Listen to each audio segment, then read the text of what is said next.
stop me now.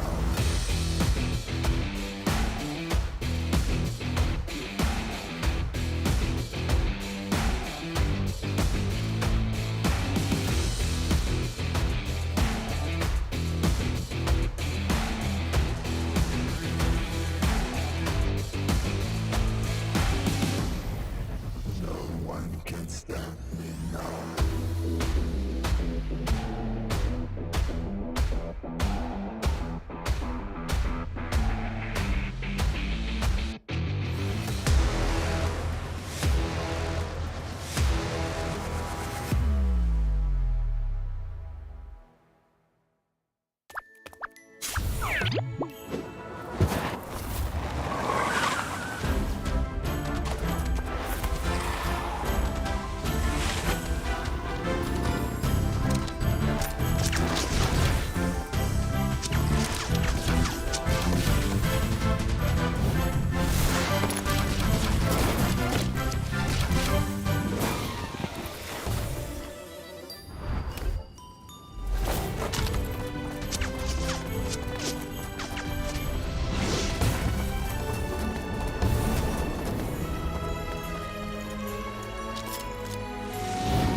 Popularity Annual Gala event tutorial. Hey there, welcome to the 2023 Popularity Annual Gala.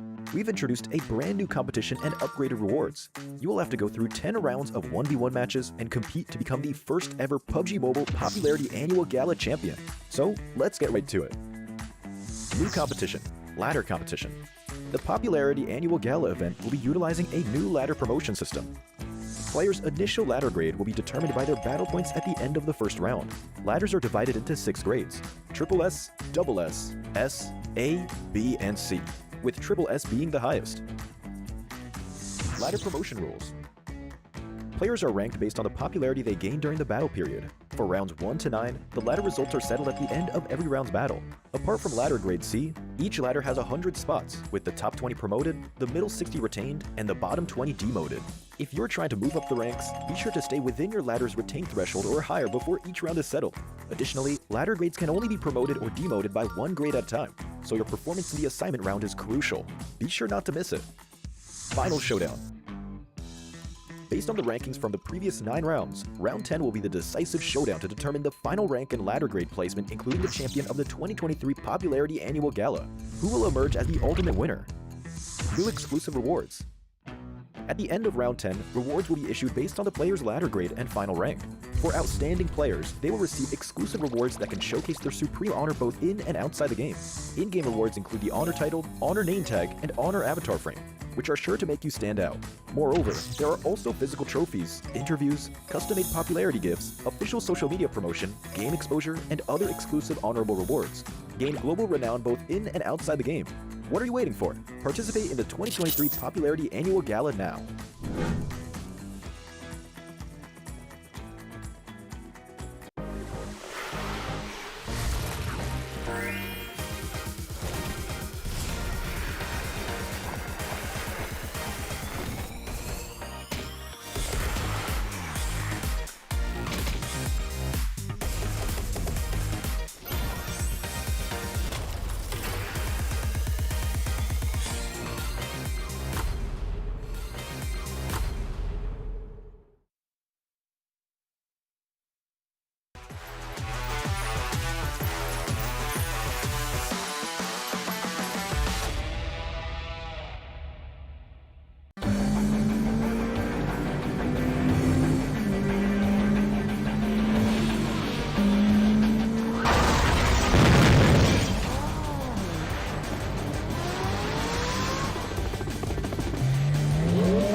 Greetings, PUBG Mobile players! The long-awaited Frost Festival is about to commence. In the new version 2.9, we'll be introducing battles filled with a frosty atmosphere. Snow Battle is coming to town. Furthermore, you'll also get to experience updates to World of Wonder and Classic Mode. So let's dive right into it.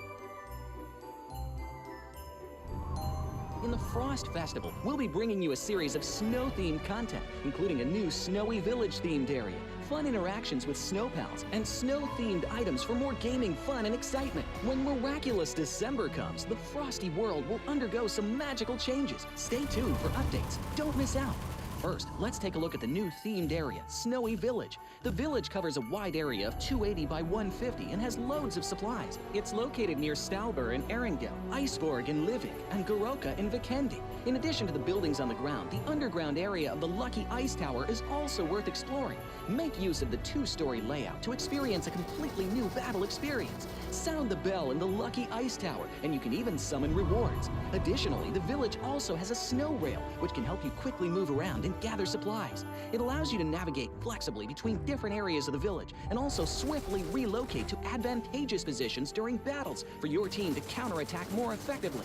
Of course, you should always remain vigilant to avoid becoming the target of an ambush. What's more, the village also features a special two-seat vehicle, the reindeer. It's also a great choice for transportation as it allows you to swiftly move all over the map. For intense battles, we've also prepared festive and practical battle equipment for you, the Snowball Blaster and Snowboard. The Snowball Blaster can be used in many ways and has loads of functionality. When you aim it at the ground or a building, it can create a snow pile cover for you. When used on enemies, you can temporarily transform them into lively snow pals to restrict their movement.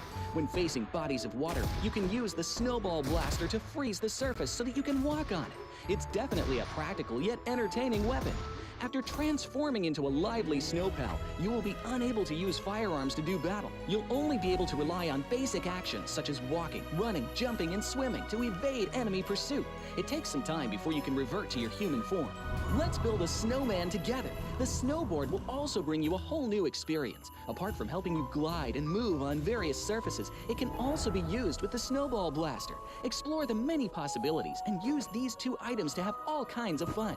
We've also designed various interactive mechanics, such as searching for snow toddlers, lucky ice, and the snow blast zone. When you encounter a lucky snowman on the map, don't be in a rush to leave. There are 4 lost little snowmen hidden near the lucky snowman. Search for the 4 hidden snow toddlers and bring them back to the large snowman. You'll then receive a token of gratitude. There are lots of lucky ice scattered across the map. Shatter the ice to get the supplies inside. Try using a melee weapon to break the ice more easily. Furthermore, you'll find that snow has engulfed some red zones on the map, and the falling snow will bring about many interesting effects. Players within a snow blast zone will be transformed into a lively snow pal if they're hit by the snow. If the snow lands on the ground, a snow pile cover will be created. In this World of Wonder update, we'll be introducing a brand new transformation skill gameplay and a catch me hide and seek gameplay for you to enjoy the transformation skills to the fullest. Of course, you can also use this skill to create more interesting creations. We've also added a Snowy Village map template to celebrate the Frost Festival with creators. Additionally, we've also made some updates and improvements to gameplay devices, game parameter settings, and the editor. For more details, please follow the official PUBG Mobile community. We'll continue introducing the latest WoW content to everyone. As for Classic Mode, we've also made some improvements to vehicles, firearms, creation mode, emotes, settings, and more. First, we've enhanced the designated marksman rifles. Some DMRs can be equipped with the full auto mod to fire in full auto. We've also improved the attributes and handling of some vehicles to enhance your driving experience. We've also added a new garage mechanic. From now on, you can choose your dream ride during matches. Meanwhile, we've also added a custom SFX adjustment feature. You can adjust the volume of some sound effects to whatever best suits you. As for creation mode, we'll be introducing some quick view features for watching the victory dance and fireworks displays and the new Frozen Kingdom themed performance in order to provide players with more possibilities for creative content. Furthermore, we've expanded the emote backpack. Now you can equip more emotes before entering the battleground. That's a wrap for the main content in this new version. In addition, new content will be added to the popularity battle event, Metro Royale, and season rewards. For more details, follow our official PUBG Mobile community. Snow Battle is coming to town. Winner, winner, chicken dinner.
Join the investigator team and let's protect the game's fairness together.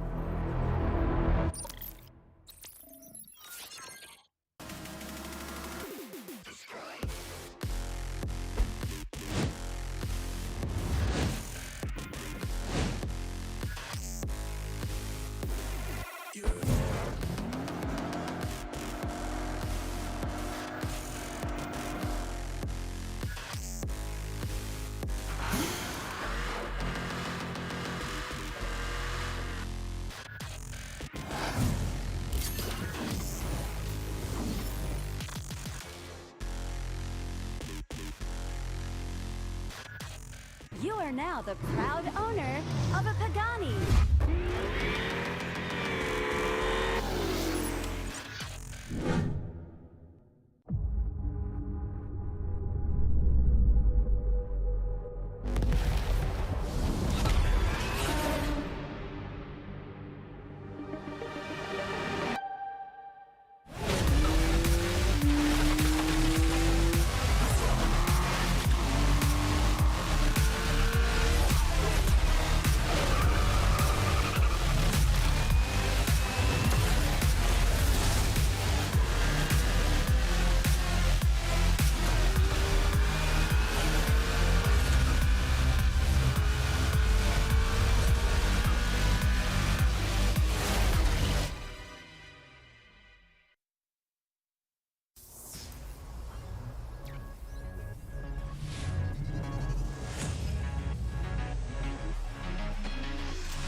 Where they standing, let's go. Coming at them, they ain't even see it coming. Survival of the fittest, be the hunter or the hunted. If you the one, show them you the one. Champions never back down and they never won. Coming at them, they ain't even see it coming. Survival of the fittest, be the hunter or the hunted. If you the one, show them you the one. Champions never back down and they never won. Hey, I said the hunt is on. Time to get in the zone. Yeah,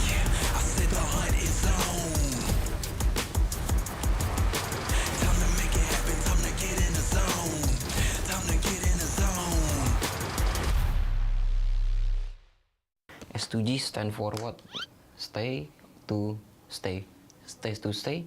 Bence bu sene diğer seneye göre daha kolay geçecek. We will smash you in PMGC.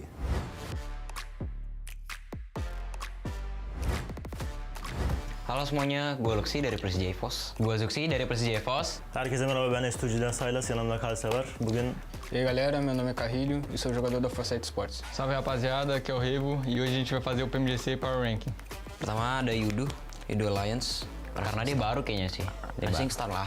Tipo assim, é um time que já jogou a PMWL, né? Mas eu acho que colocou o New Challenge ou Dark Horse. Pode ir no challenge, bota aí. Colocar aqui, tamo junto. IAC cukup senior juga di PUBG Mobile. yani Moğolistanlılar güçlü, sence? Değiller. Darga yani. IAC tuh dari kayak kelasnya kemarin tuh dari bawah tiba-tiba kayak orang nggak expect langsung bisa masuk ke top 5. Kayaknya kita bakal naruh di ini sih. Dark Horses. FaZe? Pô, fez também um time bom, mano, mas eu acho que também é Dark Horse. É, acho que não seja um time pra ser campeão. Né? Acredito nisso. Bence de koy en alta. Şey, Evos. Luxi bayağı iyi, tecrübeli. Bu doğular gider diyorsun. Aynen, koy buraya. Ah, PGV é um time antigo, né, mano? Colocar ele no Top Gun. Top Gun, né? Um time muito bom. Kita harus pede di grand final ini tim kita sendiri ya. Taruh di Top Guns. Salah ya. Taruh Top Guns. Oke. DX. Sanok'la iyi fight'ımız var kardeşlerimizle. Zamanında da fight'lamıştık. Yani ne olduklarını biliyoruz. DX ya. Dark Horses juga. Dark Horses. DX. DX acho que é Rising Stars, né? Weibo. É Top Gun, hein, mano? Tem muito o que falar não. Pô, você é doido. Esse cara é bom mesmo.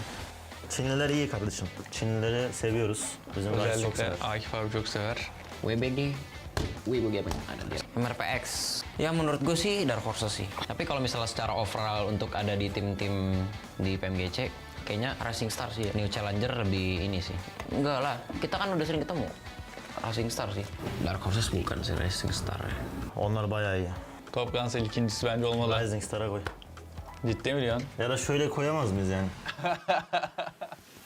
New Challenger ou Dark Horse? Challenge. Fraquinho demais, Giva do meu spot. Star Wars. Top Gun também. Ah, vamos dar essa moral pra eles, vamos deixar eles aí. Deixar eles felizes. Stalwart. Yani deneyecek bir şey yok yani. O yüzden iyiler. Haklarını vermek lazım. Koyuyorum buraya. Zorlayacaklar bizi. Semua orang tahu ini orang tim jago banget. Jadi kita taruh di ST Top Guns. 4MV. Porra, mano, é um time, tipo assim, é novo na PMGC, mas é um time que vem jogando muito bem. Acho que é Rising Stars, hein? É, mas é um time, tipo assim, é entre Rising Stars e Top Gun, né? Ben YouTube'dan izliyorum kendilerini. Bayağı iyiler. Bunlar da ST, China. Rising Stars também. Rising Stars também. São muito bons. Pá. Tapi menurut gua nih sih di New Challenger sih. Iya, New Challenger. Kita ketemunya di PMRC doang kalau nggak salah. Tapi performa dia bagus banget pas di ini group stage. Aqui é nós, né? Isso daí não precisa nem discutir, só coloca então já era. Alpha 7 juga, ya semua orang tahu lah Alpha 7 jago banget. Kita akan taruh di Top Gun. Alpha 7 bence direkt. Alpha 7 very good team. Nice. Major Pride. É um time bom também. Mas acho que eles é novo também. Challenger. É. Bota embaixo aí. Major Pride menurut gue sih New Challenger sih. Buat semua orang yang ada di sini, ini contender terbaru sih. NSR. Dark Horse. Não gostei desse cara não. Deixa eles aí no cantinho deles. Jago soalnya. Mereka juara grup. Ya, mereka konsisten banget Racing Star ini. Racing Star. Loops. Brezilyalılar iyi. Hello Mythic. Bunu nereye koyarız? Buraya mı? Ya, juara grup green di hari pertama yang agak turu. Pada kurang bagus, sisanya juarai 3-4. Konsisten banget green. Deixa eles aqui embaixo. Aqui. E a Lux é porque é New Challenge mesmo. É primeira vez jogando uma final, não tem muito o que falar. Ada TEC. Kita bukan yang ngerendahin sih, cuman di sini jago semua. Tapi kita taruh New Challenger sih. Não, vou deixar até aqui no Dark Horse, hein? Terakhir ada S2G. S2G, Time da casa. sobrou. S2G stand for what? Stay to stay. Stay to stay. En üstte. World Champion Lasir ya. Udah jelas kita taruh sini. Deixar eles aqui, Rising Stars. Bence bu sene diğer seneye göre daha kolay geçecek. Yani diğer sene bence daha güçlü takımlar vardı. We will smash you in PMGC. A gente em primeiro, com certeza, né? STI, Level 7, Loops, for Miracle Vibes, sama kita. Satu lagi tim Cina sih, sama kita nomor 1. Kurang lebih seperti itu dulu power ranking dari kita, Persija Pos. Então esse foi nosso power ranking e a gente se vê na grande final agora. PMGC finallerinde desteklemeyi unutmayın. Hepinizi seviyoruz. Dukung kita terus di PMGC Grand Final. Bye bye. Bye. Bye bye semuanya. Bye.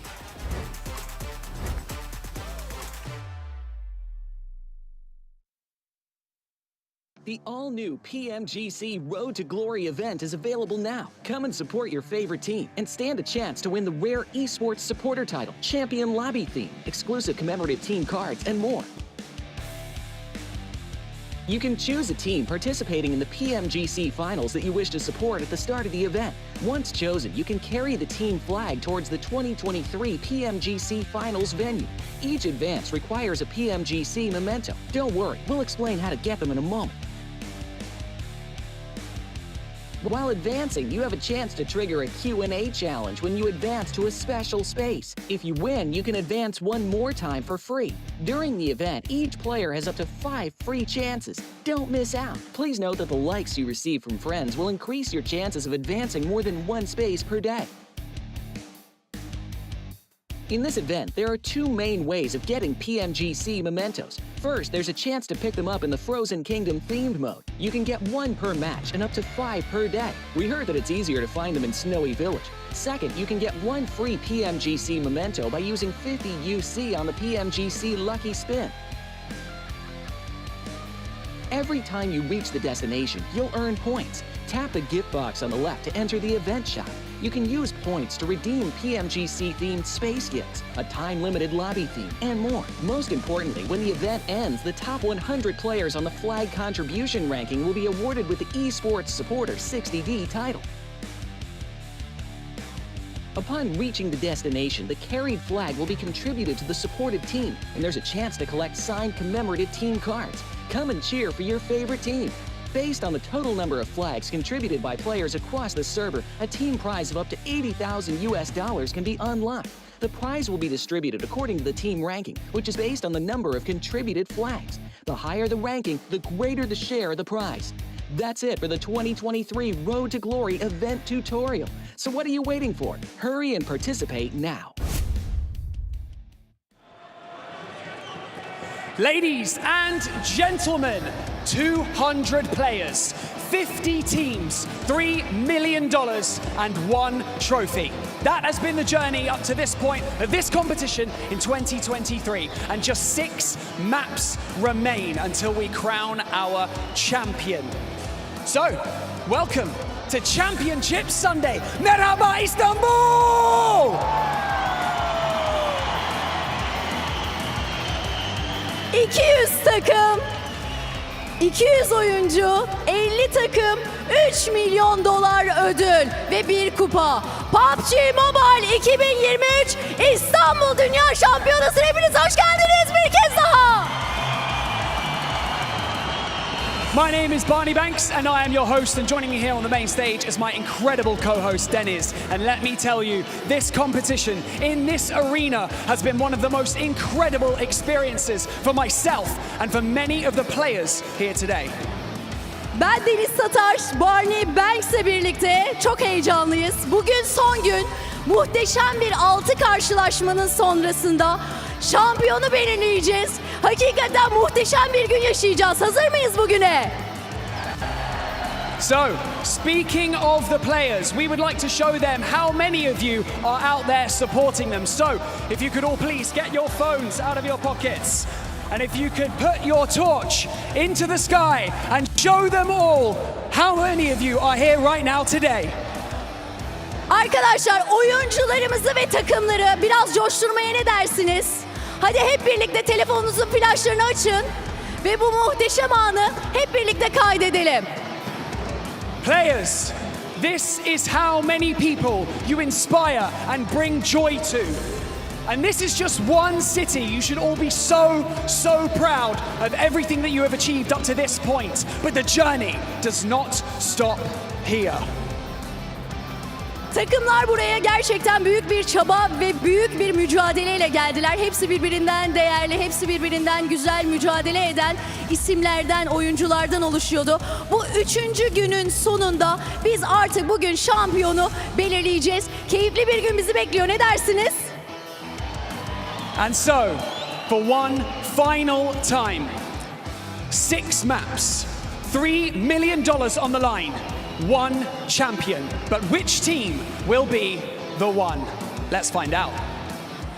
Be the one, yani bizim sloganımız. Bugün o zaferi elde edecek takımı biz de sizler gibi merak ediyoruz. 6 maçımız kaldı. 6 maçın sonunda bir kupaya ve 3 milyon dolarlık ödüle hak kazanacak takımı heyecanla bekliyoruz.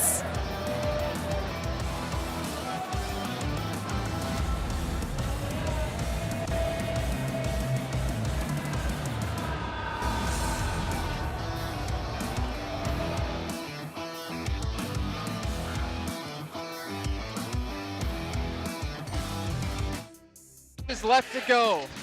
You can hear the crowd cheering and chanting S2G. But honestly, I feel like Brazil are the ones who are able to take this home. They are so close to doing so here, Max. But I'm not going to go to you. I have to go to you first, Seven, because you got to be happy about this. Alpha 7 looking flawless this event. And it almost has to make you transform into an Alpha 7 fan. I mean, let's be honest. They're currently playing like champions. If there was ever a time for me to be an Alpha 7 fan, it would be right now. The way they're being able to adjust, the way they're learning from mistakes, and the way that everybody in their team is currently being able to frag out or clutch up whenever the team needs them to clutch up. Alpha 7 are currently looking like champions, but we'll have to wait and see. They have history of choking on the last day. You know, have to wait. Very persuasive. I might jump on the Alpha 7. No, don't jump on the Alpha 7 train. Well, didn't Stalwarts Esports tell you about that? They did. They reached out to me, sent me a cease and desist, said, don't talk about me anymore, don't talk about the team, and start supporting Alpha 7. So we'll see how that goes. And you can support Alpha 7 on TikTok with the tag PMGC 2023 to find out things happening behind the scenes, some interviews, and some footage as well. And of course, if you do post about it, make sure you use that hashtag as well. Not to mention, you can do that on your lovely Infinix GT10 Pro, the little thing right in front of me. It's born for Alpha 7 to win titles. I think they're going to pick up a new sponsorship for themselves as well here after this event if they take home the title. One of many to come. Okay, all right. Okay, calm down. Calm down. I don't know. You're jumping ahead of yourself. He's really excited. I mean, if this is the Alpha 7 we're going to get going into 2024, maybe we're going to have a non-Chinese team defend things in back-to-back PMGCs. That would be fun. Yeah, with honestly. PMGO especially, it would be cool to have a Brazil doing well over there. So 2024 is going to be an interesting year, that's for sure. Next global event is going to be in Brazil, as it was announced in day one. So. Exactly. Well, as we obviously need to talk about a couple of other teams out there. If we look and draw our attention back to what happened yesterday, we did have the rise of a couple of different teams. Xavier, first of all, this team coming out of almost want to say nowhere have been able to massively step up here. And of course, if you guys missed on the last 2 days of action, you can see what's all going down today. But Xavier, man, this team has been putting in the work. They love those placement points, Jason. They just love it. And there's a really big contrast when we're looking at it, right, 7 for Xavier, looking at the league stage, playing edge, trying to find those good entry points into circle.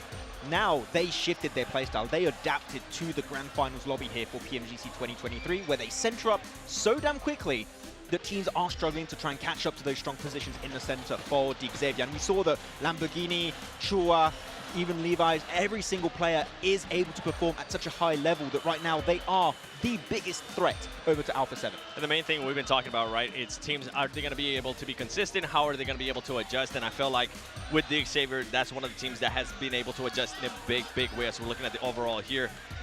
Day one, especially in Erangel, Xavier ended up with 24 eliminations and only 4 placement points. On day 2, yesterday, they ended up with 23 eliminations, which is good for them to be consistent in that in the eliminations.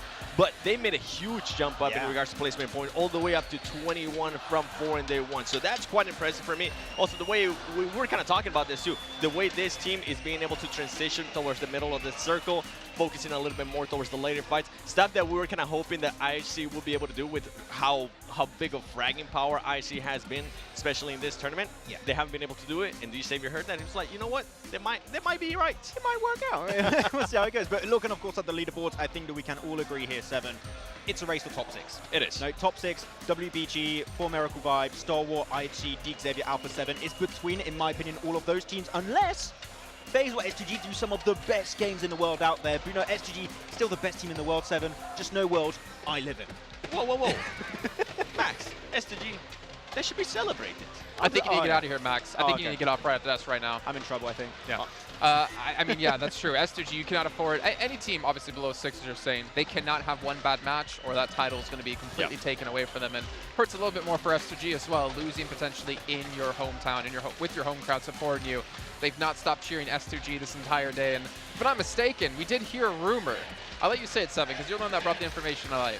There's no rumor. I don't know if we're thinking about the same one, but all the SG fans that used to be in front of us, at least the ones that were having all the drums, they decided to move towards where Alpha 7 is. And the funny thing is that while Max and I were making the rounds earlier doing the rehearsal, it's not just Alpha 7 that's within the range. It's also the Xavier, so they're going to be affected if there is going to be a lot of noise. And boy, I expect it to be a lot of noise because we have already heard them. Every single time Alpha 7 ends up being on the screen or anybody that's currently challenging to be a champion, they start booing. Honestly, I'm all for it. I love the passion from the fans right now. I think Alpha 7 are going to be strengthened by that almost. They're going to become more powerful. It's just like, hey, carry nothing. just try and really bother them as much as possible. But Alpha 7 is going to take a lot for them to not perform. Though, we are starting on Sanhok. They won both of those battlegrounds, right, 7. And I do wonder if we have a Western Island finish here, which they tend to always have Eastern circles. They drop in Kampong Lakawi, which is a very easy rotation path for them. I want to see if we have a Western circle on phase 1, how is the rest of the day going to go? Because Alpha 7 that doesn't have a good start can fumble a little bit at the end. I'm with you on that, and that's kind of what I was hinting at too. This team does rely a lot on momentum, does rely a lot on how their mental is going to be right now. We're talking with the team, they are in high spirits. They are looking to become that champion. I feel like they're feeling it. Even with the organization, they brought a lot of family members to just watch them, so I think they have a lot of belief. I got a chance to talk with Mafioso too, and the main difference, he said, is how much they've been training this year. They've been training anywhere from 12 to 14 hours a day. And that's a big improvement from before. And you can hear all the boos from the team, and it's because they were showing a little bit of Alpha 7. No. That's what you get. That's what you get for bringing up the topic Alpha 7. You're immediately going to get boos. So that jacket that you put on was very brave, considering all the S2G fans in here. I'm ready to pull. He's not with us. He's not with us. He's NA. You know, we can let that one slide. But obviously, looking up ahead, as we do have before we kick off our games, of course, a show match. It's going to be over on Livik, and I think it's a nice way to get things started, get some sweet action, hopefully some Panzerfaust thrown in here as well, here or there, something going on. And it's going to be thrown on over to John and Blink to bring us all the action. Don't know about you, Blank. I'm feeling a little bit chilly. Oh, I think we're going over to some winter action. Yes! I love Livik. I live for Livik. Oh, yeah. It is the best map in the game by far. A beautiful map. A brilliant map. One that will be brought to you by the one and only. It's not Jason, unfortunately. We wish it was, but it's me and John. We're here to run you through this. 16 solos dropping in towards the snowy village, John. Oh, that winter village is looking pretty good. The snow, maybe not so favorable for some of these players, but we'll have to wait and see. 16 of them, and they're all going to have to drop there, of course. In the snowy village, you do get a respawn. The Frozen Kingdom is the theme of today's arena, apparently, because it's pretty chilly for anyone who isn't S2G. We're not dropping in with them just yet, though. We have got some representatives from a couple of different teams from the region, though.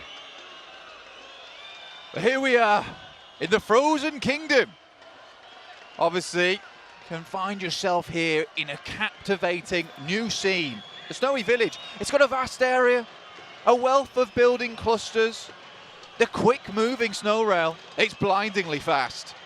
The stunning aurora combined with the snowy scenery. It's a definite must-see, must-visit location this season. So get yourself in to PUBG Mobile at home and grasp the Snowy Village in your hands before it melts. A name you're going to be used to seeing on your screens if you're a PUBG Mobile fan. We've got Realm on for the first. Very, very close by. It's free for all.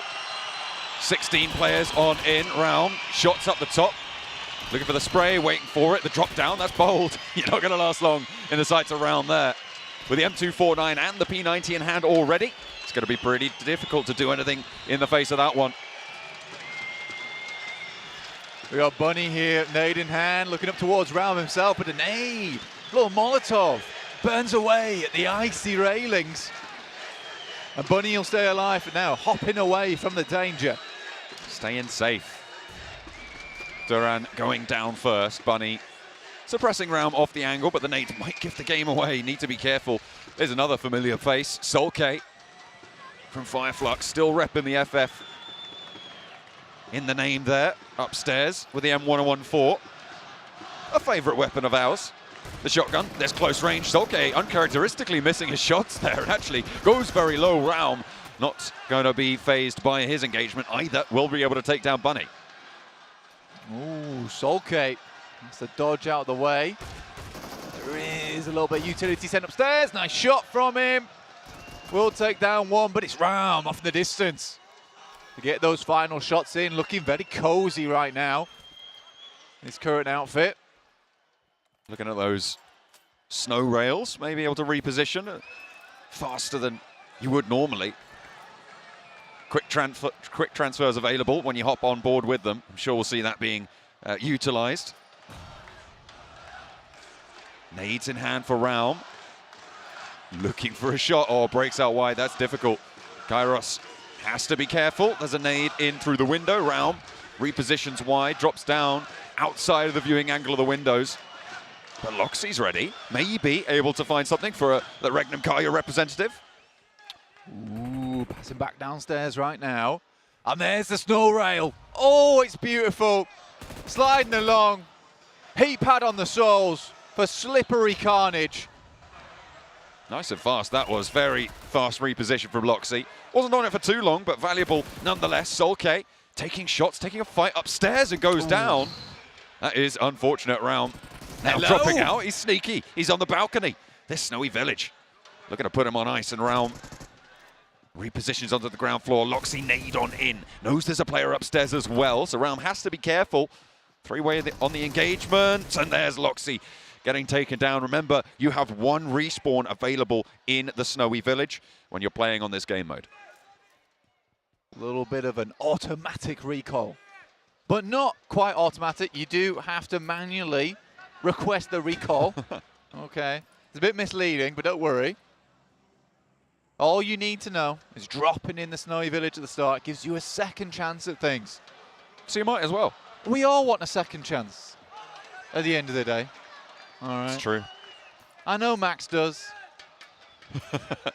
Certainly. I know that S2G seem to want to today. We'll see if they're able to make that one happen. S2G repping for Barris at the moment as well. Trying to keep it nice and tidy for them. Maybe they can find one win today. We'll have to wait and see. Not very believable. Boang downstairs. Looking to take nades upwards, blows the door out the way. A little bit of renovations on the home. Ooh, he's been spotted from a distance. This is not ideal on the outside, but Ego is taking his time with this one. Quite able to land the shot. A little bit of a standoff going on right now.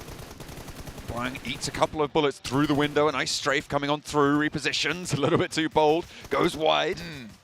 And it's back and forth through these windows. Spots the windowsill and it just tucks away in time. But from the outside, there was a third party coming into that one. Boang doesn't have to hold off on his own. Not any longer.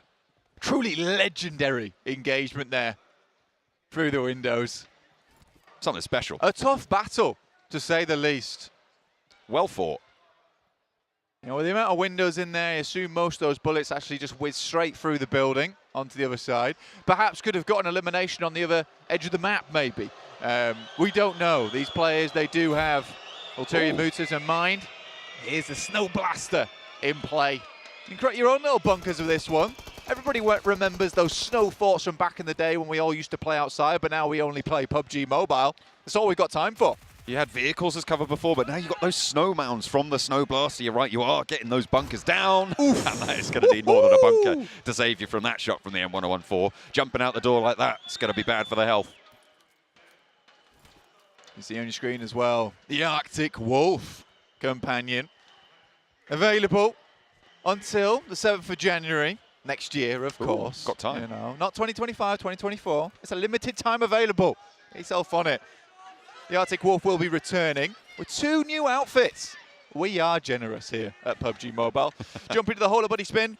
Get your Dark Lupus buddy set and Golden Guardian to protect your friends with that set as well and showcase your bravery on the front line with the Arctic Wolf in the Snowy Village. And if you're on the front line, you're going to want those bunkers created as well, again, by the Snowball Blaster, being demonstrated here by Egoist. Making sure he's got the cover to move on past, move around, see if they can leverage that realm again into a fight with Loxy.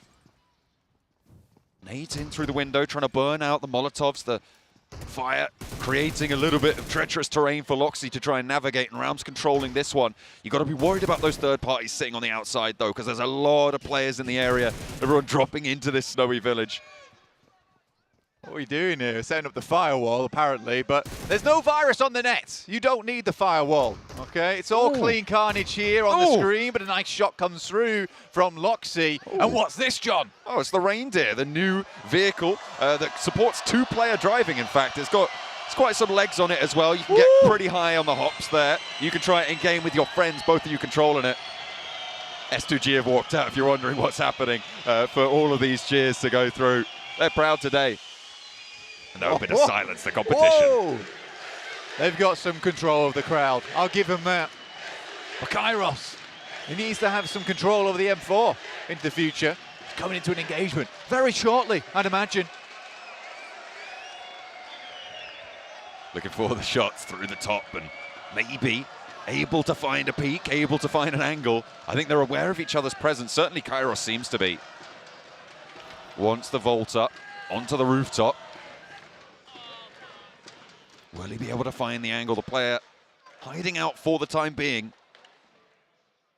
Just staying on in the building. There's 6 players left. Blank, you've got to be a little bit bolder than that. You could see the Snow Blaster bunkers holding on for a while there on the side of those buildings, covering off angles and covering off sightlines as well. Yeah, just properly doing them windows in with the snow. Icing things up, fogging up those view lines. Cruel, really, but necessary in a game like this where it can all come down to the line in the future. Boing here, though, will continue to move on through. Does have his little Snow Rascal buddy here on the screen, presented to you now. That's also available to the 1st of January. Again, generosity abounds.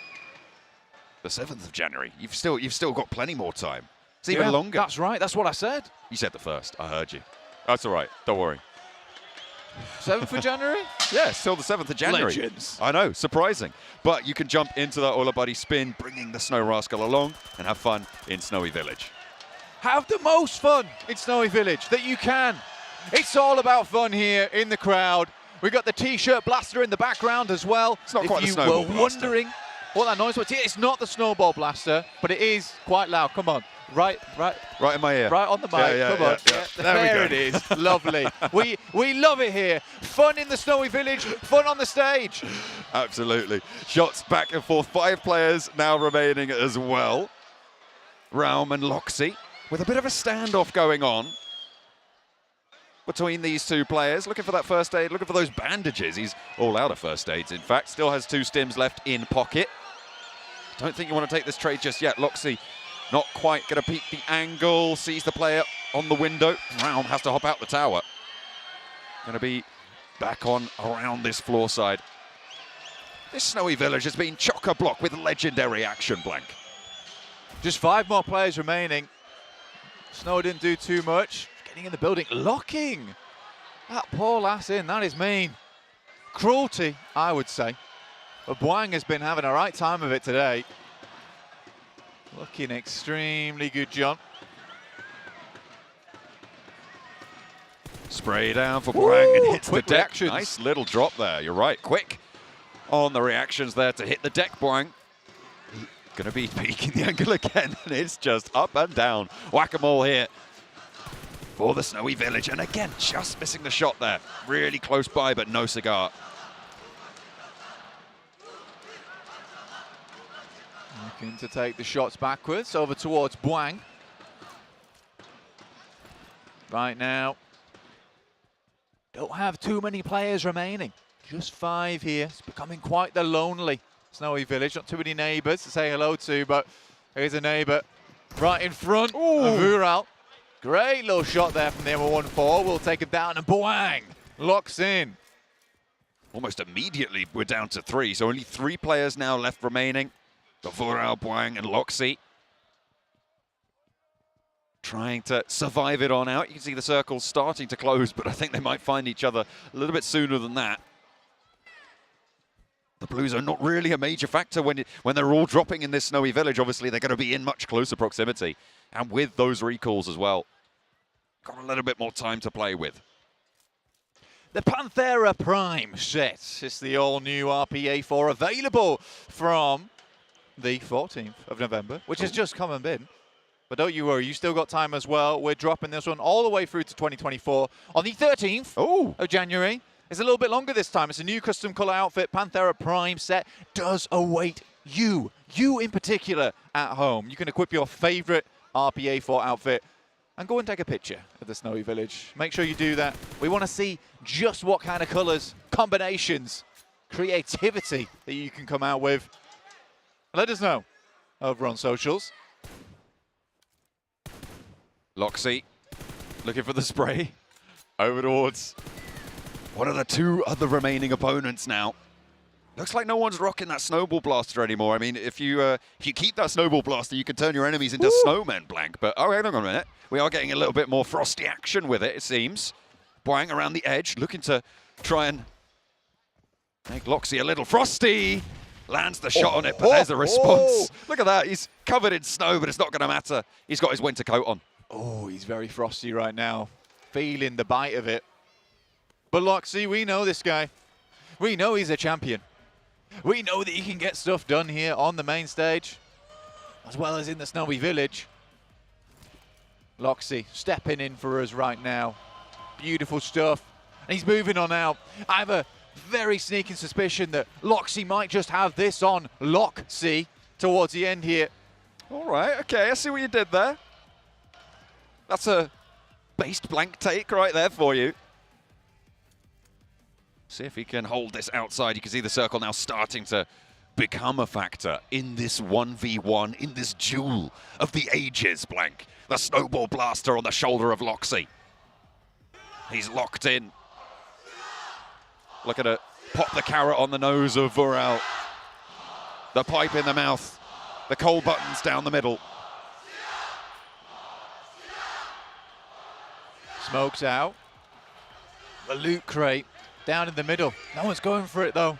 No one wants the loot. Everyone knows the loot's still available through to the 7th of January and the 13th of January. We don't need to get that too soon. We've got time to watch the conclusion of the PMGC and the conclusion of this momentous moment in the show match of Livik. Never mind, Vural, he's on the ticket early. I respect that, you know. He's gone in there with the pre-order. Fair play to him. This thrilling standoff between Vural and Loxy. As we wait for this one to conclude, Loxy has your vote. I'm beginning to believe as well he's got the circle. Look at that shift all the way over. There's no way Vural makes this through, right? Not with the snowball blaster in Loxy's arsenal. Oh, the tension.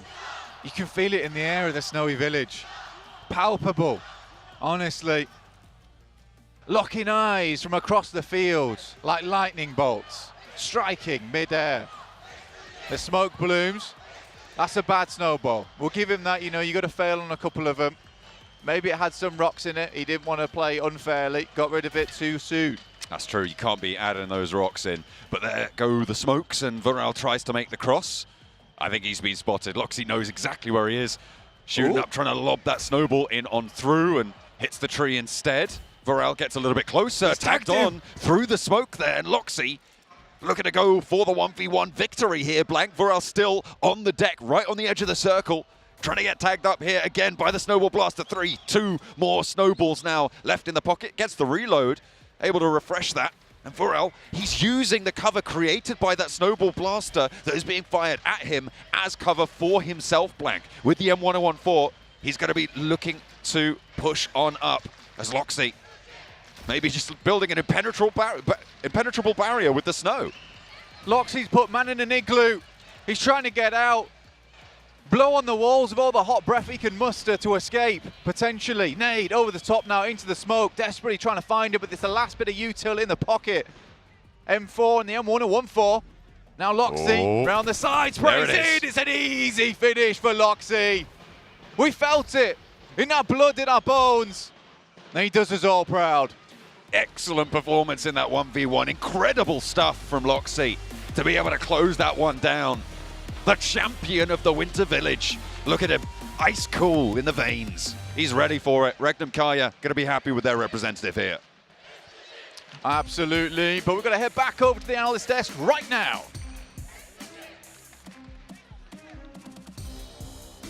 Loxy, the living legend of Livid, closes things out with a chicken dinner. But anyways, back to the real action here at PMGC, live from Istanbul, as we're going to head into our first of 6 matches coming your way. I'm sure you can hear through the caster's mic all the boos now towards probably a specific team out there. It's not us. I don't see you wearing your jersey right now, Seven. Yeah, he's scared right now. I don't want to get stuff thrown at me. He says he'll put it on at some point. I will. Nah, I'm gonna wave it at during PMGO. I'm hoping you get on the stage with it behind you and run around like it's a flag on your back. You won't. I won't. You won't do that. But I will wave it at them.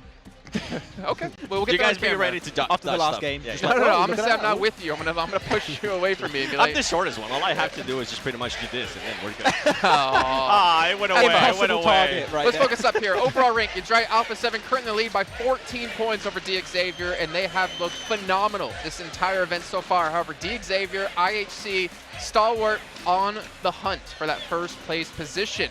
IHC, Max, the only team without a chicken dinner, and they have the most eliminations out of this entire lobby. Yeah, by a significant margin too, and we were talking about it, right, Seven? What is going to be the approach for IHC today?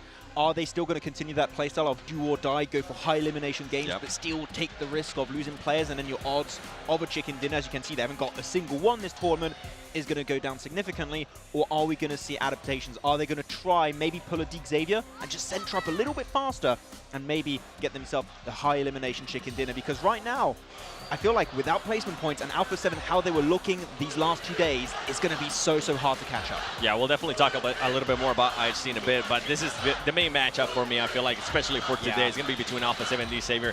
We were talking about it earlier, too, with D Xavier, the way they've been able to kind of adjust, just not being that fragging power, right? We were kind of joking about them being the IHC from Vietnam. Well, that's not the case anymore because they are able to back it up with those placement points as well. And with Alpha 7, I mean, there's so much stuff that they're doing right. Look at that damage, by the way. Yeah, not only that, especially the adjustment that they've been able to do as well. 1337. Hello? What? Are you guys here? Yeah. Oh my gosh. You guys disappointed the hell out of me there. How do you not know 1337? Whatever, move on. Let's take a look here at IHC up against Stalwart and a head-to-head as well. 2 other teams on the chase, and you can see the average eliminations for IHC has just been phenomenal, with Giola being the lead in the charge. However, the top 4 rate is almost abysmal. Yeah, it's a rough time, Jason, right now for them. But when you're looking at it, Mongolia here, 7 has been just so dominant at this international stage in the grand finals. Though we talk quite a bit about IHC more extensively. For Stalwart, and this is a point that you were bringing up, 7, is that they're not being given those kind of good circles that they can easily rotate into, which has been hindering them throughout yesterday. And I feel like it was something that we've been pointing out with them, especially since day one. We saw them whenever they are able to position themselves, they are just such a strong team, and they are so good at being able to actually position themselves, but it kind of has been backfiring for them because they haven't been able to position themselves. They have been forced to make those hard shifts. They have been forced to rotate late. And with this team, with Stalwart, I just don't see them being able to push towards the top. They are truly within range, so that is a good thing, but I just don't see them being able to push towards the top. And I want to talk a little bit more about IHC because we keep talking about them with the placement points, and you were hinting at, okay, are they going to be able to adjust? I feel like we saw a little bit of it yesterday of them maybe trying to focus a little bit more towards the late play, towards the placement points, but then it ended up kind of backfiring for them because they weren't able to just frag out as much as they're used to. So at what point does this team realize, okay, you know what, let's stick with the game plan that we currently have. We are top 3 for a reason. and let's just stick to fragging out. I don't think it's going to work, though. So many variables at play, too, and you were hinting at it earlier, too, with Alpha 7. What's going to happen with Alpha 7 if they don't end up getting the circle right off the bat? It's going to be especially a rough in one. Senhawk. Yeah, I'm really unsure how things are going to be going throughout today. It's very unpredictable. Alpha 7, sure, we're looking very scary, but if they don't get that momentum you mentioned earlier, other teams are going to have that huge opportunity to catch up and hopefully overtake first place. I mean, gentlemen, let's take a look just really quick at what we have on the screen here as you were talking about IHC. To go from day 1 to day 2, which as we know, just said extensively yesterday by your boy Blank, that day 2 is really the day 1 of PMGC. They got 11 more eliminations on the second day than the day prior and 700 more average damage. That's kind of ridiculous. Yeah, that average damage, Jason, is just mental. To almost reach over 1.7k damage a match right here, it is just ludicrous for them to be able to achieve that. And when you look at their average eliminations per match, they're not even really reaching that far into the game. They get 8 eliminations, 5, 4, 8, 14 eliminations with that second place to wrap up the day. Exactly, those elimination points are going to be a major threat. But we still mentioned the elimination points and the placement points. It's just I really want to see in these first few matches what the mental game, what the strat is going to be for some teams, especially IHC and Star Wars. And to give it some props, they were able to improve a little bit in regards to the placement points yesterday. Day 1, they ended up with just 8 placement points for the whole day. Yesterday, they were able to at least put up 13 placement points. It might not seem like a lot, but for a team that's for a team that's just so focused on being able to get those eliminations, that is a lot for this team, and that's kind of what we were talking about in regards to this team trying to adjust a little bit more, trying to do what this Xavier was able to do yesterday, which was focus more on those placement points. And we're looking at this Erangel game in particular in the highlights, and now it's Miramar. But before that one, it was some of the best display of terrain knowledge from the Xavier that they put in full display. They know which fights make sense, and they can, even when they're not playing center, they were playing edge a lot of the time back in the league stage, and they can easily pivot between these two kind of approaches, which makes them such an issue for these teams that still reach the late game. We know the Xavier have a chance to still be lingering in the background for those placement points. I mean, the thing is, our battlegrounds are going to play such an important factor into today's matches as well, considering if we think back to yesterday with our triple Erangels, going into that first one, we saw Xavier and IHC had the most eliminations by far on that map, almost doubling the second, or the third, I guess the team behind them, right? Then you go over to Miramar, where I guess they would typically fall off and you would see more of a normality in terms of elimination. So they would see like 30 plus on Erangel for those matches, and then we got to Miramar and you see like 15 or less. So when we get to Erangel, if IHC and Xavier, in my opinion, want to have a decent chance of taking this title, they have to perform on those maps and they have to gain somewhat of a lead going into Miramar. Yeah, I mean, right now for Xavier is looking really good on Erangel. When you look at yesterday's performance here, Chicken Dinner with 13 eliminations, third place with 3 limbs, a little bit of a lower match here on their side. I think it was Chua trying to just swim across the water. That was a horrendous circle, by the way. Let's just forget that game ever happened. And then followed up with a second place with 7 limbs, and then a Chicken Dinner to wrap up the day. This is my big question for Xavier. Are we going to see a repeat of day 1, or are we going to see that continuation of day 2? Because I feel like that mental game is going to be at play for Xavier, that if they play even slightly close to what they've done, and Alpha 7 maybe don't have the start they expect, like, it could be a complete change in the leaderboards. And for me, the biggest question for Alpha 7, I mean, not only is it the Sandhawk, if they do end up getting the circle, is actually the first Erangel, because the first Erangel on both days, they just have not been able to get those elimination points. And if for this team, if for some reason they have a bad Sandhawk, and on top of that they continue to have a bad Erangel, that mental state is just going to start messing with them. The one thing that I do have to give them some props is how much they were able to improve in their Miramar from day 1 to day 2. And this is something we were kind of looking whenever we were watching the map feed, whenever we were looking at the review of day 1, is Mafioso learned from S2G. He ended up getting eliminated on day 1 on the second Miramar. He got eliminated by S2G. He learned from that. They decided to not ego fight. They decided to back off, especially in day 2, not take those early fights. And they ended up working out for them wonders, because they ended up with the 3rd place finish on the first and second Miramar yesterday. I mean, Mafioso got eliminated by Titan, I think it was, in the first one, and then S2G in the second. So definitely for them, the mental state is very important. But I will say this, though, 7, in my opinion, Alpha 7 had the strongest mental state they've ever had, period. Because we've seen them holding back the aggression where normally they would get aggressive and look for fights or look for a finish. They are playing much more methodical, much calmer. That honestly, bars someone hitting them in the head with something from the stands, I don't think their mental state is going to be broken. Yeah, I don't think so either. I think with this team, they've just been so good at being able to keep themselves. They trust in the training that they've been able to do, and with everybody the way they're currently playing, I see them as champions. Trust the process. And we're going to trust our commentators here, because it is time to finally kick off our final day at PMGC 2023 Grand Finals. John Allen and Blaine, take it away. We've only got one edition of Sanhok remaining, Blank. We're going over to the jungle first, of course, to settle all these disputes. The hot drops coming through in Paradise Resort, over in Painan. They haven't been going well so far. Are they going to continue to rage on now? Yeah, honestly, I thought the cheers were for us, man. Come on, I really did. They were. Oh, but no. Every cheer I've ever heard. It's always S2G. It's all me. It could be indeed. But yeah, we're going to be settling a lot today. We'll be settling the score between a few of these teams towards that top side of the lobby. Who's going to be coming out, smelling the roses and lifting their trophy? Because that is the main thing that we are trying to figure out, is who deserves to be the champion here at the PMGC. You got FaZe on your screen at the moment. They did very well to get into this tournament. In fact, you know, squeaking in right at those final seconds. However, here it's been a bit different story. Still killing it on the eliminations, but in terms of the placement points, not as good. Stalwart started off very, very strong day one. Their day two not quite as illustrious, but they are still very much in contest for the glamorous, glittering trophy that sits at the center of this stage here in Istanbul. A really solid performance is necessary for them to try and raise it, but we're looking at plenty of other contenders to it as well. Shining off in the distance. Looks gorgeous, that thing. I'd love to get my hands on it, but I'll tell you right now, I do not deserve it. And there are much more deserving teams here in the lobby. Stalwart, see if they can have a bit of a reclaim to that glory today. Wasn't S2G. looking too hot yesterday, unfortunately. S2G not looking too hot yesterday, unfortunately. They've changed their jerseys, Blank. They were in the white, they're in the black and gold now. Let's hope that that's going to lend them a little bit of power. That is hard-hitting analysis, John. That's what they've done. It's factually true. That's... I've seen it. I've said it. You're hitting them with the facts. Absolutely. That's what we do here. That's all we do here on the PUBG Mobile stage. Tell you what DXAV's been hitting this lobby with, though. Hella aggression, hella strong rotations.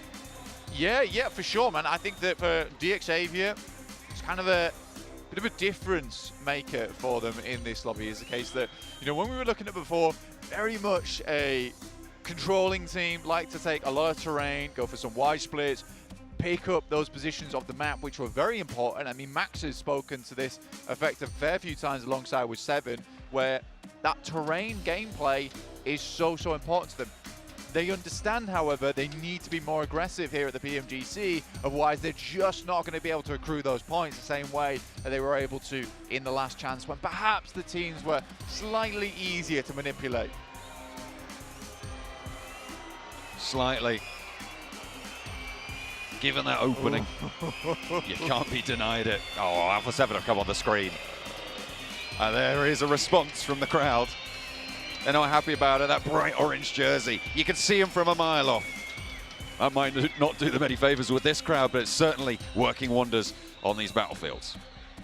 I think for Alpha 7, there is something to be said about those circles yesterday. Looked a little bit magnetic over towards Alpha 7's position a fair few times. However, what can be said is that the players were actually hitting their shots, right? They were making decent rotations from that position. They were controlling ground, and they're a team that have, quite frankly, picked up points time and time again. I think their top 4 percentage is something like 50%, which is honestly insane. And you look to see it. And I think Jason made a good point as well, in the sense that this is the first time in a long time we've actually seen Carrillo do quite well in these matches on a global stage. So I think for Alpha 7, everything's going right here. This is the mix for success. It's like Seven was highlighting, it's a drop of the ego from Alpha 7 to increase that performance, for not going super aggressive, chasing things that they shouldn't do. They have gotten rid of that mad dog in them, and they are an old, seasoned hound now on the hunt for that title. Yeah, that's trying right. to make it work. Oh, it's nice to see new fans here, old and young. Waving the S2G flag. Oh, that is cute. And that's something to be said for the crowd, is that despite S2G's lackluster performance yesterday, they are absolutely performing for this home crowd who have got their backs, even if they aren't going to be the ones to lift this trophy. I'm sure they'll be running with them all the way, Blank. We're going to head over to Sanhok. The jungle awaits. The last time we'll see it here on the stage in Istanbul. Match number 1 of the day. We're into the closing stages now, Blank. There's not much more left for these teams. They need to put up a good performance here and now, and they'll have their first chance as we fly over the west side of Sandhawk. The playing path is on your screens, and there's only one team that can take home the victory. But here on Sandhawk, there's only one team in particular that consistently does well, and that's Alpha 7 with a staggering 21-point average. That is nutty, it is unbelievable, yet there it is. Like we said earlier, all we do is hit you with the facts, and there they are. 10 eliminations, top spot for Revo, Carrillo in second. It's great to see. We've seen a lot of representatives of various different teams starting to stand up in these tables. I mean, obviously IHC started off very, very strong. They had that little dip again yesterday. Xavier kind of took up that mantle in day number 2. So both of those teams going to be looking to try and pump those numbers, try and stand up and contest with Alpha 7 at the top there. The drop fairly disparate. We're looking for those hot drops. Remember, Painan seems to have been agreed upon. S2G might still have a little bit of trouble with Xavier, though, over in Paradise Resort. Xavier not giving up the ghost. They decide to face their haunting memories. With the circle heading all the way up towards that northern edge of the map, so much water still in play. The winner of this engagement between S2G and Xavier gets a nice little branching point outwards to the rest of the map. But last time we seen this went off, both times, in fact, both teams did take some casualties from this position. I think maximum 2 players escaped per team out of this engagement. A forwards position being taken up right now for Xavier, a little bit more aggressive towards that S2G position. You can see Lamborghini trying to find something, the rest of them playing that backstop line. There have been third parties onto this area before as well. Loop's pretty close by with Mythic as their outpost. Titan probably going to be moving north from Quarry fairly soon. You've also got Udo Alliance, who have gone to the east side of this Paradise Resort position before on the Sandhawks that we've seen, but with the circle as it is, the dynamics are going to change a little bit. Paradise Resort, whilst it's a good launching point, isn't that central. It is still going to be a sanctuary, I'm sure, for at least one team moving forward, but areas near Tapmok, those hills to the northwest side of it, going to be a little bit more priority for a couple of these teams moving through. Yeah, it's sort of nice in a way for S2G as well as Xavier in the sense that all the teams that are surrounding them, like Titans, Udo Alliance, Donkshan Red Force, Loops, are all teams that I would personally say wouldn't go for this engagement over towards Paradise Resort. Udo Alliance, they prefer to stay out of the commotion until much later in the game. Titans understand they need to keep putting up consistent points today, so going out early on Sandhawk, that's not the ideal play. Loops have been trying to find their footing on this mountainous terrain of PMGC quite a few times, but just has not tied the rope in just yet to able to lock themselves into those railings. And lastly, Nongshan Red Force, central team, they've already got it in count, they're going to hold on to it.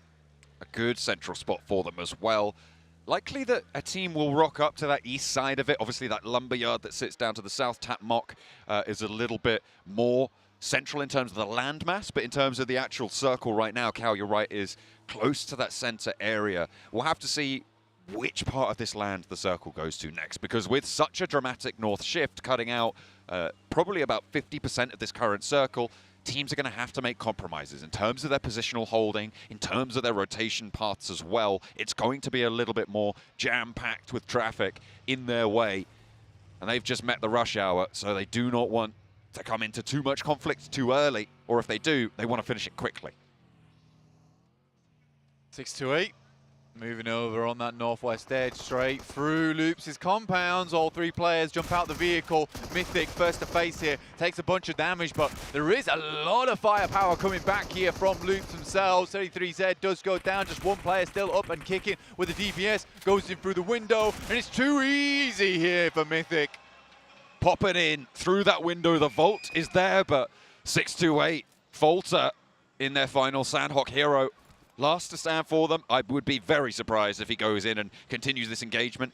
He's in a position where he's going to be safe for the next 2 phases. However, these placement points are not going to come quickly. They're not going to come easily. And maybe he just wants to get a little bit more on the elimination count to secure a slightly higher placing, because this team from China has not been performing to the level that we've come to expect from them, from their group stage, from their performances over in PEL. Yeah, they're probably aggro team, right? They're so aggressive. It's a little bit silly the way they play, and it worked out in their group stage. mainly because a lot of teams couldn't handle the firepower, the force, bearing down on them. But it's the teams here, strong like Atlas, able to hold on. IHC, though, getting the cheers from the crowd as they take down Alpha 7. Another nade over the top. They're looking for the rares, sticking it. Could be important here. Mafioso back up and the nade is there. It's right on top of Revo. Is he going to go down? No. He evades it. A dash across from Mafioso to get some new cover now. And Alpha 7 looking to keep themselves up as 4. A good bouncer and a follow-up nade as well might be able to do the trick. Revo in danger, but he's able to weather it yet again. Popping that first aid off, and now Alpha 7 have the chance to take the momentum of this fight back into control. Ziol rolling around now, trying to get an off angle. Godless spotted in the smoke by Senab. Mafioso forwards, Revo with him, and they are surviving blank for Alpha 7. Holding on by a thread at this point in time. Gets a heal through too, stitching up the wounds in the process. Nice stuff from Alpha 7. Hang on here. Because Ziol in the distance behind the hillside. But I can't believe that Alpha 7's been able to actually hang on this long in this engagement. But IHC, they lose one in Godless. Alex is there to get him back up on his feet. Revo holding his nerve behind the rock, has been able to bring it out now against IHC. In comes the crash. Alpha 7 moving 2 forwards. They left 2 on the backstop to handle Ziol and Demo, but Carrillo has the DBS around the door frame. He's taken both of them low. Now they just need to put the final blow through, and IHC get the trade. Senab is there, Carrillo is down, and both of Alpha 7 have fallen in that engagement. Are they going to be looking for the reses, or are they going to try and confirm the flushes with Godless? The first falls, the first flush is confirmed. Senab is still there. Ziol pulls back, and IHC looking to take Brazil downtown. Is the worst team, the last team that you want to get yourself into a fight with.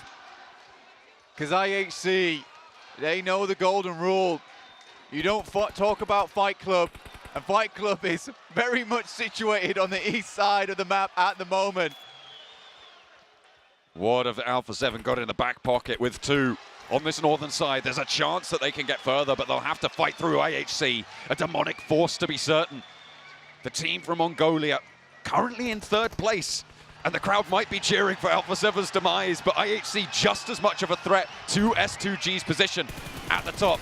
I think there's a bit of bad blood here, because Mafioso is ringing it out towards Godless. Won't be for long, though, because Demo has the shot, has the shutdown.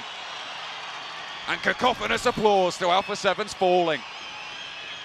IHC has some of the most entertaining gameplay we have seen in a PMGC in a long, long time.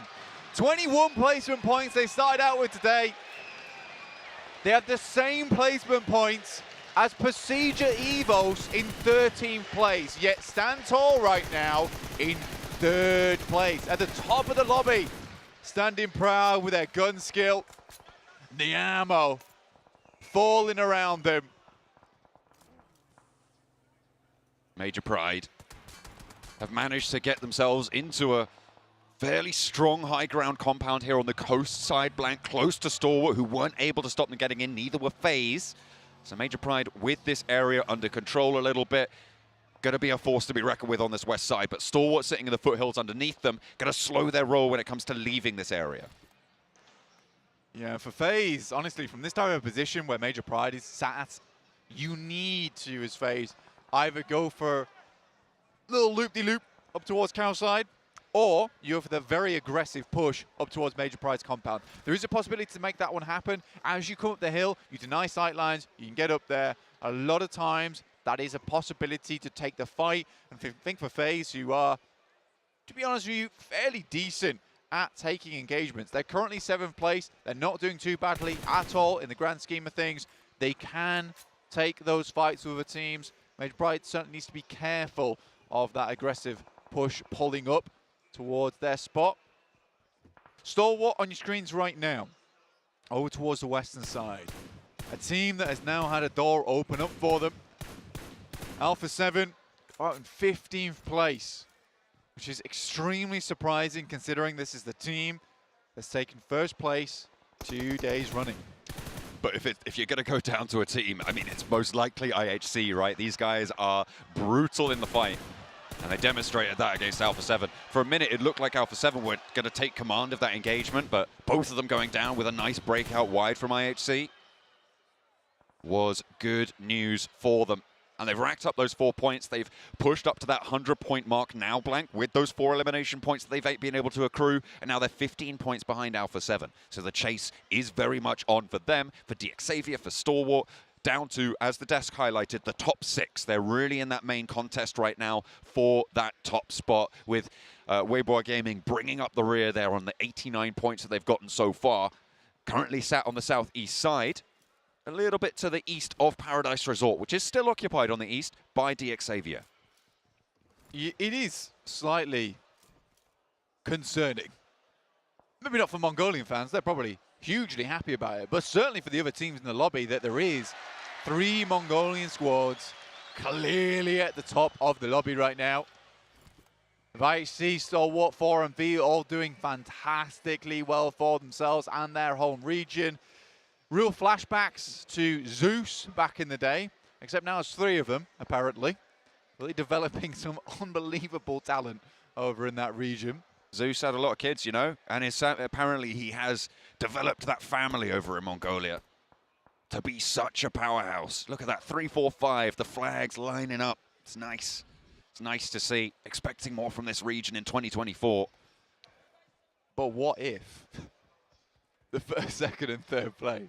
Oh, that would be something, wouldn't it? Yeah, I think we would be going to Mongolia next year for PMGC. We'll cancel that. Scrap UK. I mean, I only have to get a train if it's in London or one of the other major cities of the UK. But I have to get on the plane. You're right. I could see it. I could understand it if that was the case. Uh-oh. IHC though, I mean, they've had their first initial engagement. Sort of makes sense that, you know, they get the beast out of them and then get taken down by another team. Nongshim Red Force versus Godless, who has had a very lovely run yesterday. They will be taken out in 3rd place. Only 4 eliminations on the match. Not enough to catch up to DXavier. But it certainly closes the gap. And the crowd flips on a dime for cheering for IHC's demise after they take down Alpha 7. And to be honest, that's probably one of the better situations for S2G fans in the audience, because, of course, now that's 2 teams that they're going to be less worried about this match. We'll see if they can go the distance, because the Circle has given them a little bit of their blessing so far, but it's still going to be a very hard-fought victory for them should they be looking for that chicken dinner. DXavier, they've got company on the south side of Paradise Resort now, Blank in Pasija Evos, who have managed to find their way on through. Pasija Evos playing with 3, though, so a little bit down in force. They've lost Luxie already. They were not so fortunate as to keep that one together, with Titan out to their west as well. It's going to be a little bit tricky to get through on past Paradise Resort. Yeah, that position's a bit awkward right now with the rocks over towards the western side. I mean, DXavier will be leaving. S2G took their chances. They took the northwest side of Paradise, held in that building, expected DXavier to move a little bit sooner, but instead they just say, you know what, this is not worth it anymore. Let's move out towards that western compound alongside the road. It's actually a very good compound to play around. Right now, Loops have a good spot as well on the other side of the road, but it is Nongshim Red Force with that hefty cluster of buildings to keep them very safe for a very long time. My big players in this match at the moment. On our screens, though, it's going down from FaZe and Major Pride. Expect this to happen sooner or later. Nice initial shot with the DBS. Looking for more through the smoke. Ventores can't quite find the last shot there. Does finally put it to bed. And Major Pride will fall down 13th place. Not going to be able to do anything in this match. And that might draw any hopes of them getting towards the top to a close, with their first match going poorly. Pasija Evos still as 3, having to hold out for MV right now, who are approaching on the south side. Lynx with the first crack at it. Apex is behind the rock, and I think he knows it. They're going to be aware of each other's position. East, a lot closer by. It was East and Doc who were really standing tall for 4MV yesterday. And hopefully they can pull it back together here. Doc making his way out of the blue. Morph over on the east side. They've taken the knock onto Rocky, but they've got the smoke cover there that's just about to fade. Now they've got the rocks to cover them off. They'll try and stay as 4. As Udo Alliance have got a cheeky little angle, and Weibo Gaming down to the south side of them as well. Going to slow them up on their approach to the west, because the circle has gone all the way north, Blank. It's only encircling Loops and Nongshim Red Force. Udo Alliance, backstab from behind here. Pepenk starts things off. Beside the rest of his squad, Pasija Evos Going to rattle on through. They hear the fighting over towards that eastern side, but there is S2G taking a shot over towards Stalwart. On the outside of the blue, should be a possible res here for Stalwart though. But S2G's got a great spot to just start taking shots at a lot of different teams down towards the west and the east. Good nade there from Cluck though, dear me. Udo Alliance will suffer to the S12K there. Yoru able to empty the magazine and looks for the flush with it as well. Another player further over the hill for Udo Alliance, and they are split up now, a 1-1 for them. Loops have been doing bits over in Tapmock in the meantime, Blank in that area. Stalwart continue to be suppressed. Yoru forced out of position on the rock as Iftar launches a Molotov to it. Repositions, gets the healing done, and the regroup for Udo Alliance can start to come through. Might even be able to enact the res. Drive-by Molotov, I like that a lot. Here's East versus Titans. There is shots coming through from his side though. That's 97 here. Supporting his teammate, but a nice double knockdown onto East and Doc. The two main players in that squad, the Xavier hungry animals underneath, waiting for the scraps to come through that they can pick up towards the end.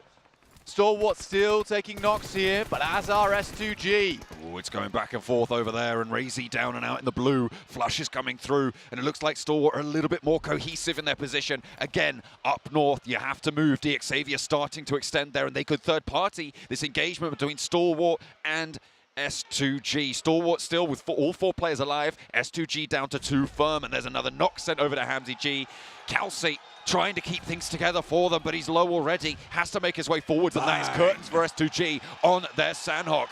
Stalwart fighting now. 6 eliminations, Blank. They want to push up towards the top of the tables, but they're right next door to DXavier, who want to do exactly the same. Paragin in a really awkward spot here, crossing the road. For DXavier, this is a difficult one. For Stalwart, I like the play they made. It is difficult to make your way through whilst S2G's taking shots at you, but the mistake that S2G made was just focusing way too much on harassing teams surrounding them, as opposed to playing the main game, which is getting in the circle and being number 1. We're looking at really 2 of this chasing pack as Weibo Gaming do go down. DXavier, Stalwart, south side fight to decide who gets that crack towards the circle. Loop's pretty happy with this one, all things considered. 5 eliminations at the cost of a player. Top into a scrap. Has to hop back into the vehicle as action is very low as well as Icy. And they move on forwards, trying to keep themselves together. I think there is a knock on side for Stalwart as they try and make their way into the lumberyard to a volley of ammo sent their way. Loop's not going to allow them in. Entry denied for Stalwart. Man, what a nice little play there coming through from Lamborghini. He'd been up there that whole time waiting for a movement like that to come through. And DXavier survive a bit longer. For them, this is a great game, honestly, overall. 5 eliminations found, securing their position. Still potential for more. They would have to wrap up towards Nongshim Red Force, who have that excellent compound cover available. But Lamborghini, on a streak yesterday, looking to put some more work in today, clocking in nice and early. Nongshim Red Force have the circle now, the compound out to the east, a stronghold for them. The teams on the south and the northeast, DXavier and Udo Alliance going to have to move their way. Pasija Evos having to move south. And really the secondary battle here between FaZe and Loops to take the east side of the lumberyard, to try and control that area on the west side of this circle.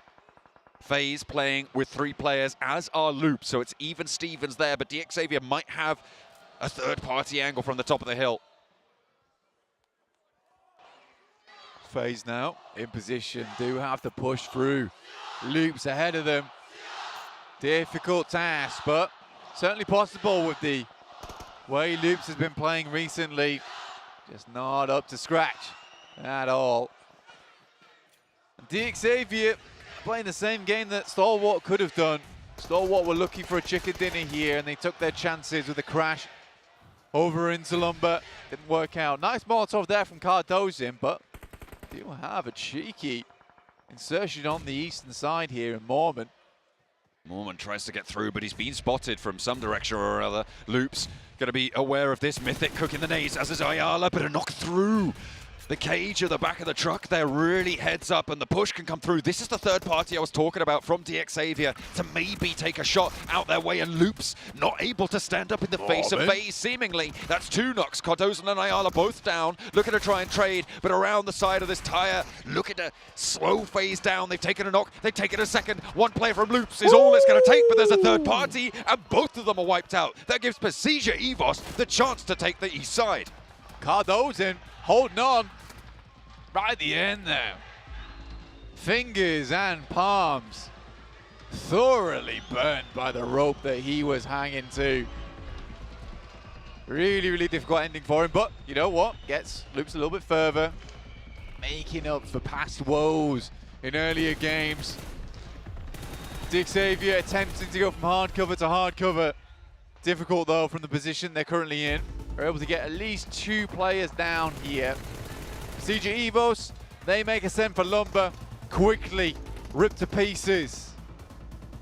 Only that one elimination point. Udo Alliance mounting their assault onto the side of the Nongshim Red Force hold. They go straight on through. Flax has managed to get on into a building there, but I don't think that's going to last long. Xavier taking the opportunity to move now as well. Try and get down with the players that they have remaining. 2 of them up and active. They'll need a res to get back into it. Udo Alliance playing with 2 as Nongshim Red Force have taken a knock. It's a 2 versus 3. Olio low, trying to get across here, but thinks better of it. Doesn't want to get out into the open just yet. XZY looking to try and take down the remaining player of Udo Alliance as they are just down to 1. Paragen's out of it, but Udo Alliance are out of it first. Xavier play on with 2.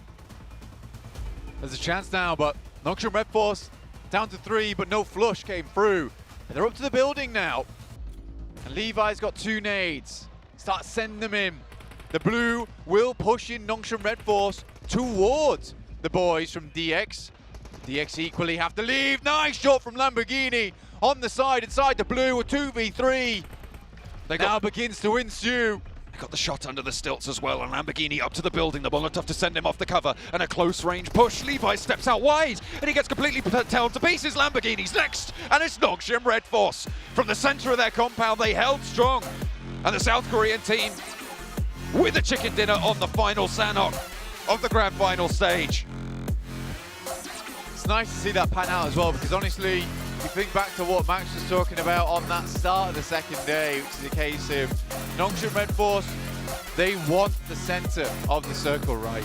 However, they weren't able to get it over this past day, just purely because so many other teams were there much, much quicker than them. They're given the center at the start of the game, purely by chance. They're able to do so much with that. And it just shows you that they are a good team, but those rotations, the fights to acquire those compounds, that's what's lacking on this side. And it's not something that you can be lacking here at PMGC. Certainly not. Given the opportunity, they know how to play it, but you've got to have more in the back pocket. You've got to have a little bit more versatility to be able to bring to the table if you want to take that top spot. However, that will see them a lot further up the tables. We also saw Xavier getting in late to that match blank. That's going to be great for their chase for the top spots. Towards the top of the tables. Remember, they are one of the few teams. Sorry? That frightened you? Yeah, a little bit. Me too, bro. We got a little bit there by the... What are they, smoke cannons? Let's go with that. It's a nice win for Nongshim Red Force, so either way. But a lot of those top teams still really need to win it. The major talking point, though, Alpha 7 going out as early as they did really opens things up. It is a massive battle towards the top side of the lobby. Really, no one has moved that far ahead. No major moves, but as I said, Xavier getting in late, getting that second place, maybe a chance to get closer. But you're right, there is no clear top of the tables right now. It is still very muddy waters. Everybody still looking for something, looking for anything really that they can find. And what a way to kick things off, to deny all of them really that major glory that would come with a chicken dinner early in the day. The last day of these grand finals. S2G doing something a bit weird though, I'm not sure I completely agree with, which is this case of sacrificing position for elimination points. I think you can see the difference between them and Stalwart quite clearly, in the sense that Stalwart is at least attempting to cross into the circle, which allows them to win that fight against S2G in the end, whereas S2G is just so focused on taking the shots and not on what the Blue's doing. It's a little bit of short-sightedness there from that team, who right now does look good. They have good players on the team. They might just be a little bit in their own heads. Maybe just a little bit. It wasn't enough to give them the power to win this one out. Nongshim Red Force hold the center of the circle, and for it, get a chicken dinner. For a team in 9th place, this might have been exactly what Nongshim Red Force and South Korea needed to get themselves in reach of potentially taking home that trophy and getting themselves into 1st place. But obviously, still a while to go, still a long ways to go for them, and still 5 matches left to play. But honestly, Max, man, this had a lot of drama in this match right off the get-go. Yeah, I think the Neon 7 are very critical. We're going to be very critical on this game, and we talked about, of course, some of the teams that we're looking at in this tournament and in the start of the day, Alpha 7 in particular. Not the easiest circle for Kampong and Drop do they typically go for on the eastern side of the map, right 7, and here going right into IHC with a minimal amount of scouting and losing players as fast as they did when all the other teams got some eliminations on board. It does set a scary prospect for the rest of the day for Brazil. Yeah, and even when I was watching the fight, I was like, okay, this could be the championship fight for Alpha 7 right here, depending if they're going to be able to win it against IHC or not.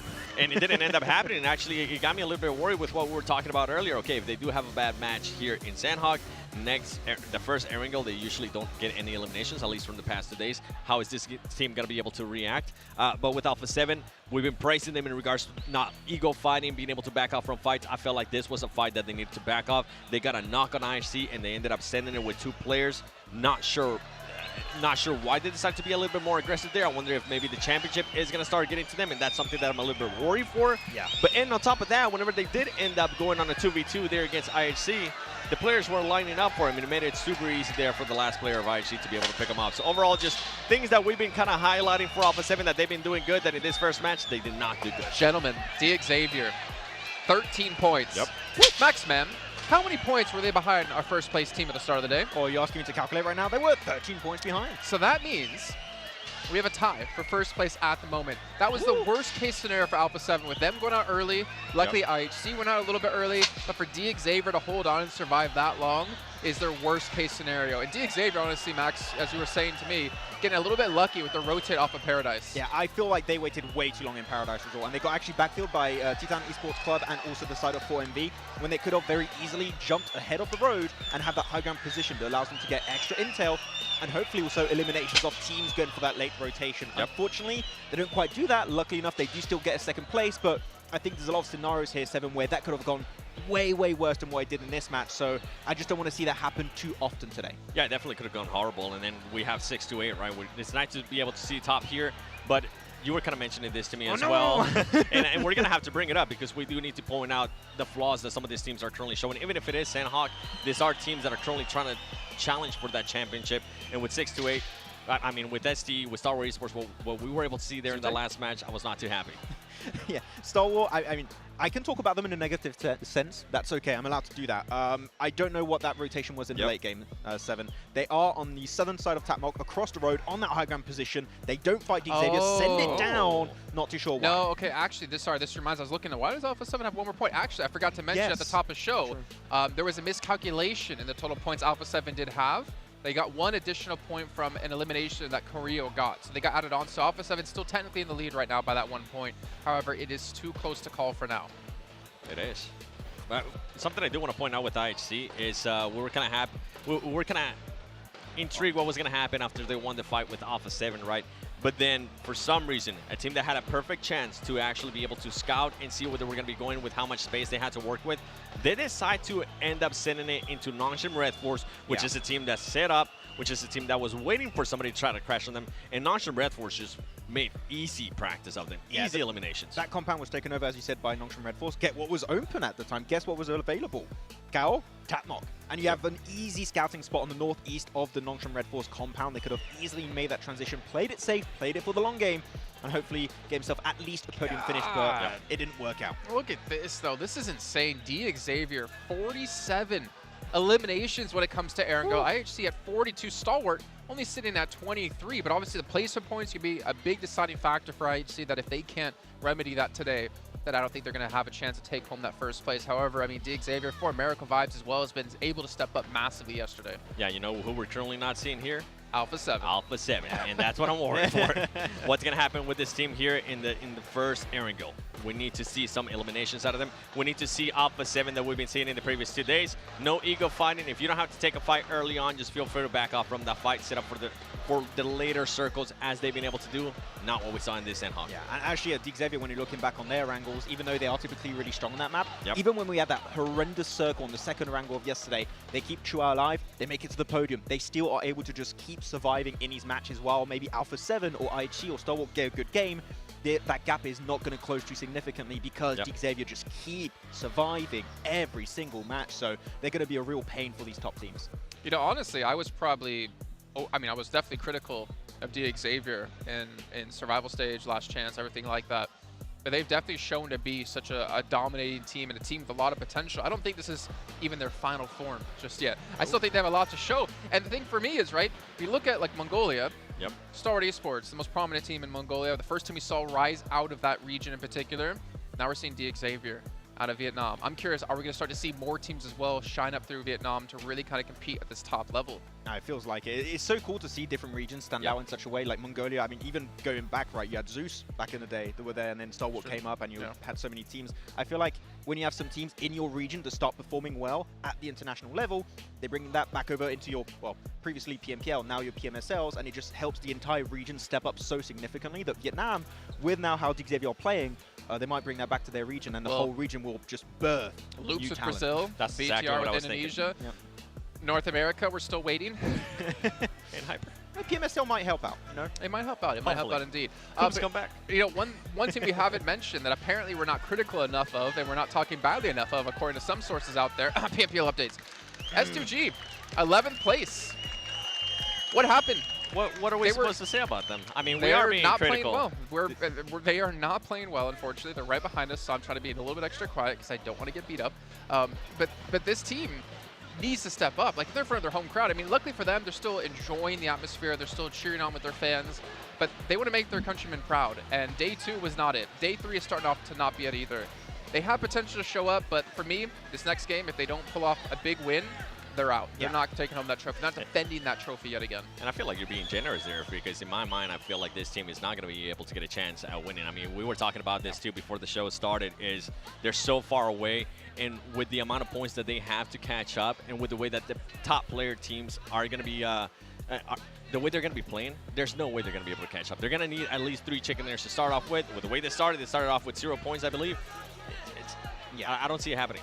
When you see how many eliminations keep getting picked up by the top teams, the top 6 that we've kept mentioning throughout yesterday and now today, it just doesn't seem feasible. I feel like you had 4 teams that could be a dark horse throughout today. FaZe, S2G, Nongshim Red Force, and Titan Esports Club. Nongshim Red Force is exactly what they needed.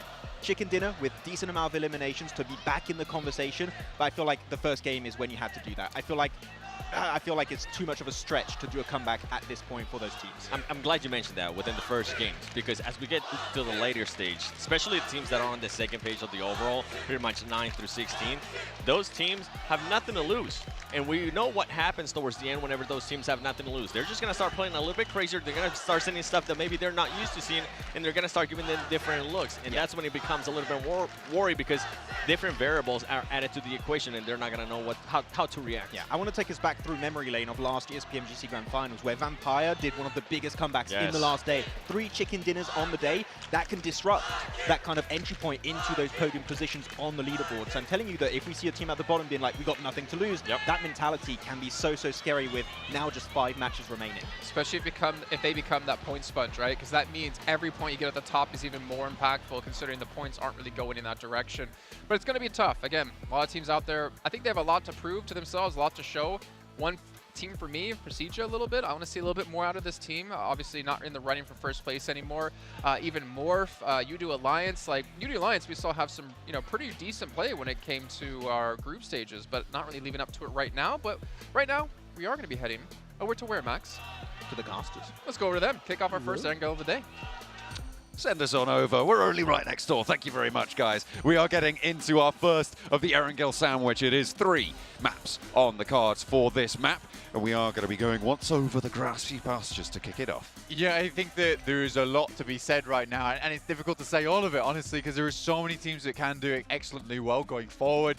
I think that the Mongolian teams have really done their nation proud right now, because this has just been back-to-back powerful games. One team that's basically relying all on elimination, something we've never ever seen before in the esport. It's like such a big change up in terms of playstyle. We do also have teams like Stalwart who have been trying to grasp at that trophy for such a long time, yet never really quite at it. There's definitely still a chance for them, but also Xavier towards that top side, catching up towards Alpha 7. I think it does have to be said again, though, that Alpha 7 has played a blinder this tournament. I think from some of the other teams like Xavier, perhaps, first day wasn't as massive. However, Alpha 7 has just been that consistent train, making sure they make all their stops along their way on their journey towards that trophy. Trying to keep up that pace now. The Sandhawk didn't go great for them. That fight with IHC panned out less than favorably for the Brazilian team that everyone's talking about. And they went down very, very early. 15th place it was, with 0 eliminations. The first time they've underperformed on Sandhawk this tournament. We highlighted it, right? But at the start of the game, 21-point average on that map. Now that's been reduced somewhat with that 0-point entry. I think for Alpha 7, there is one thing that can be said about that last match, is that it's something they won't have to deal with again. True. For the rest of the day, right? Because it's a specific rotation they have to make on Sandhawk, which passes by IHC and Udo Alliance on that eastern side. Udo Alliance was far more concerned with getting into the circle. I think Alpha 7 wanted to go for a large wrap. Pretty cool rotation, in fact, I'll hope to see from them heading up towards Cow side of things. However, you do run into IHC doing that. The first of the Erangels, map number 14 of 18. As the end draws inexorably closer, Blank. Erangel, a major points earner for the top of the tables, trying to keep that consistency. A Mongolian specialty, it seems, with the top teams, 4 of them being from that Mongolian region. Xavier trumping it all, though, from Vietnam. Very, very interesting. It's kind of weird to see that we do have a lot of the regions all clumped up over on this side of things. You've got Vietnam at the top, Mongolia, into Brazil, you got Indonesia, South Korea, and then after that it's 3 Chinese teams. So pretty weird, but also curious in the sense of, like, is this just, we actually are seeing the power of these regions translated quite nicely onto a leaderboard.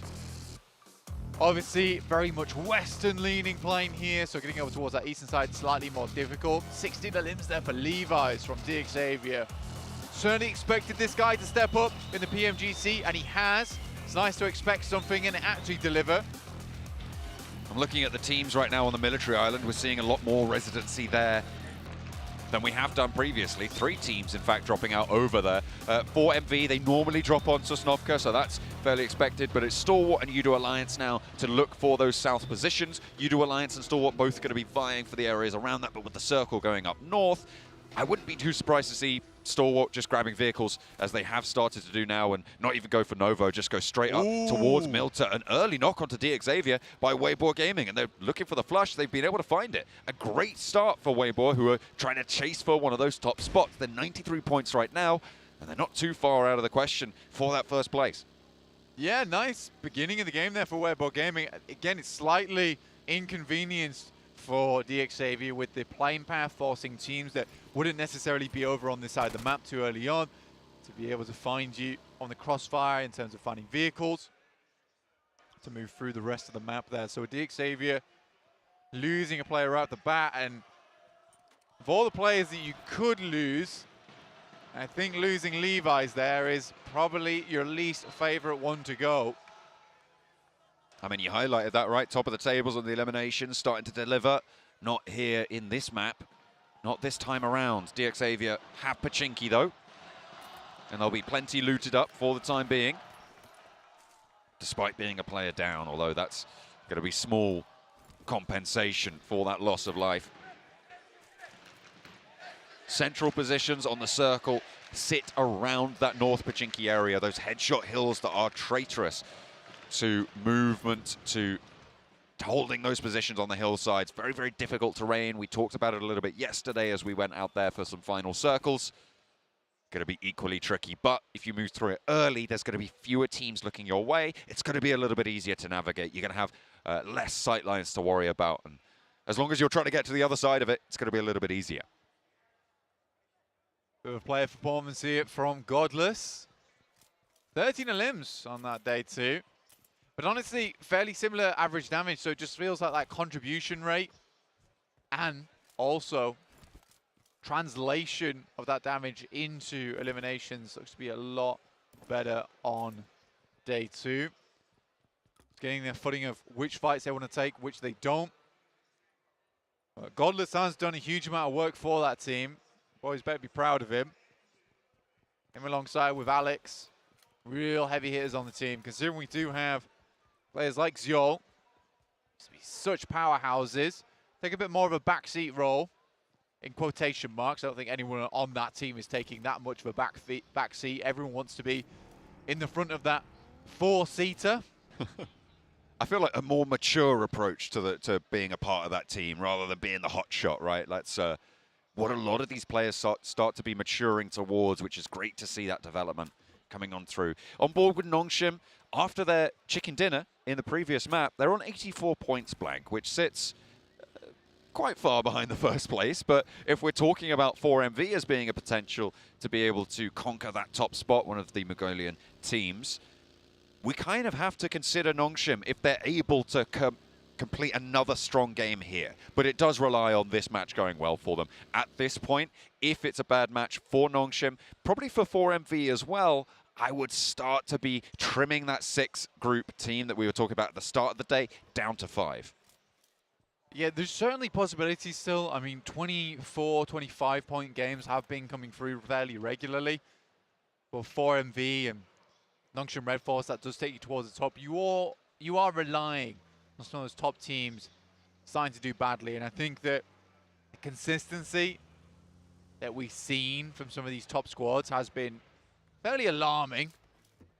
Quite a few of our other squads within the lobby. But it's still very close. I think that's what always makes PMGC so exciting, so fun, so delightful to watch here. With really those points dropping by a mere margin as you head down the lobby. I think realistically we will see in most other tournaments, like some certain teams towards that league stage, around 180 points at this point in time. It's nice to see our first place team with only 115. Really shows us how fierce the competition here is. PMGC 2023 live from Istanbul. Making sure it's keeping us on the edge of our seats right until the closing moments. Only 5 matches left to play. 14 out of 18. Goodness me. Feels like just yesterday we started this tournament, but it was in fact the day before. Yeah, you weren't far off, basically. Yeah, for Nongshim Red Force, I would like to see South Korea, their single representative here,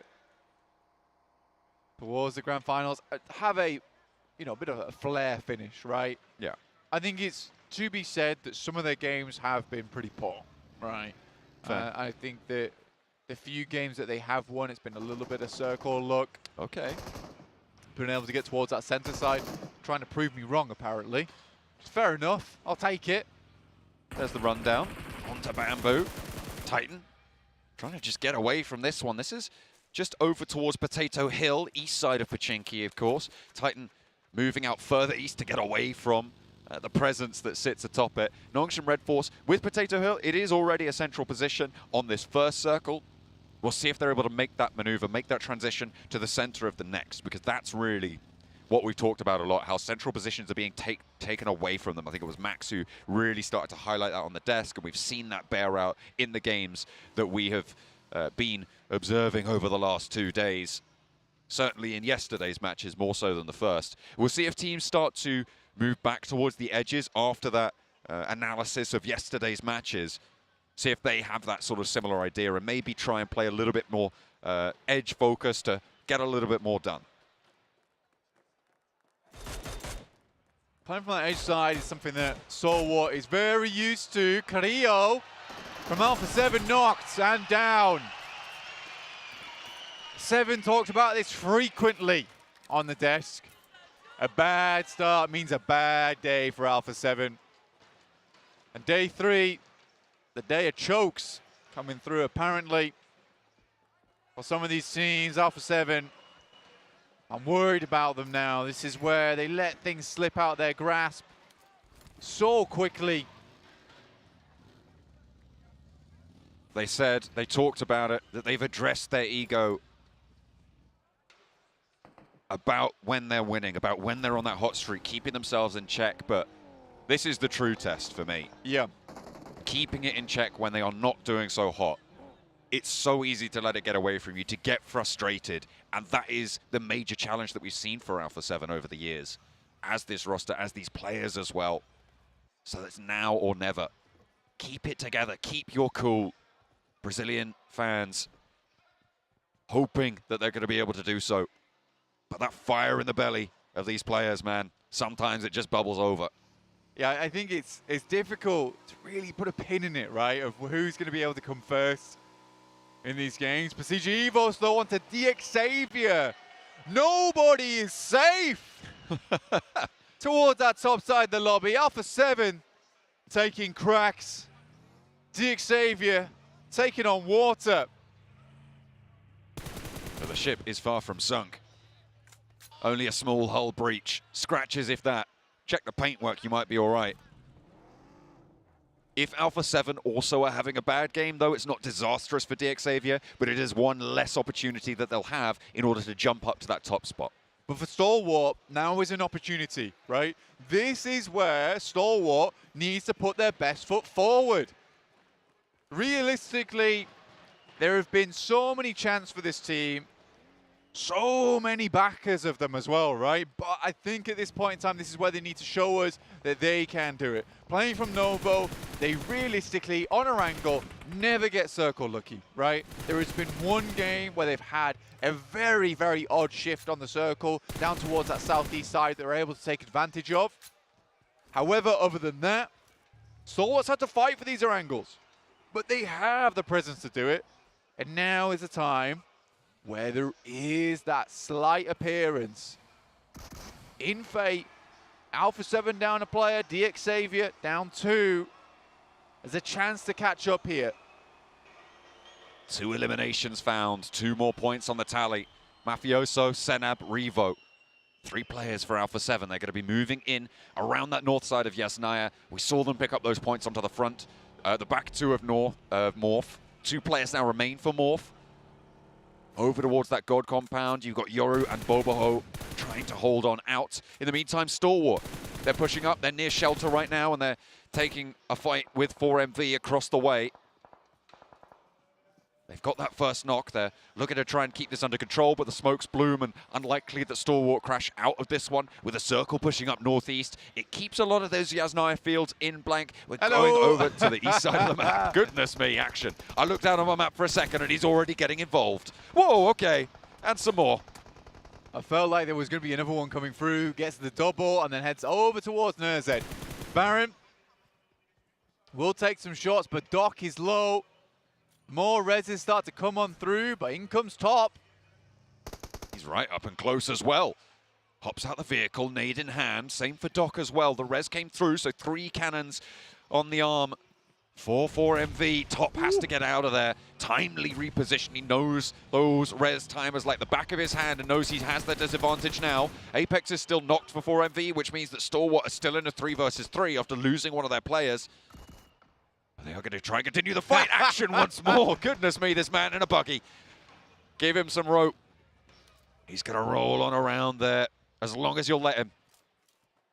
Action is certainly coming here over towards 4MV. Nice reposition from Top here, straight up towards the roofs. Try and get a little bit more of an angle. Taking time to do this, though. 4MV will be pushed by the blue first, so Stalwart hoping to make this one clean battings over towards their side. Nongshim lose wings as Major Pride find that tag. Nongshim, they're trying to make a transition into that central area. That's what I said I wanted to try and see from them, to be able to convert onto this match. It's just not working out here. They've moved into a strong position, sure, but there's just too many sightlines around them. It's too early to be able to take control of this with the number of teams that have freedom to take those peaks out towards your direction. It's not going to be the best of times. They're finding out all about that. S2G lose Silas in the meantime. And that's going to put them down to 3 players active. They're on that western side. Kelsey split in a 2-1 now. Razy and Hamzy a little bit further north of this. This is on the northwest side of the circle, and WBG have an inside position on it. Weibo Gaming, one of my favorite positions alongside the map. It's such a nice spot to be playing in. Obviously, eventually, this position from Procedure Evos becomes very dangerous, where they can start peeking over the roadside down your way. But if you're playing in that compound, the amount of free space and free reign you get from that spot is devastating to teams moving through that area. Right now, they're not in the center of the circle, but they do have a lot to work with. So for Weibo Gaming, I think this could be a nice start for them. Stalwart moves all the way up towards the southwestern mansion, holding on the high ground. On that side of things, we'll see where the next circle shifts over to. Down towards OP Dip. U2 Alliance currently have it, with Titans holding in mini. DXavier out to the east as well in the compound.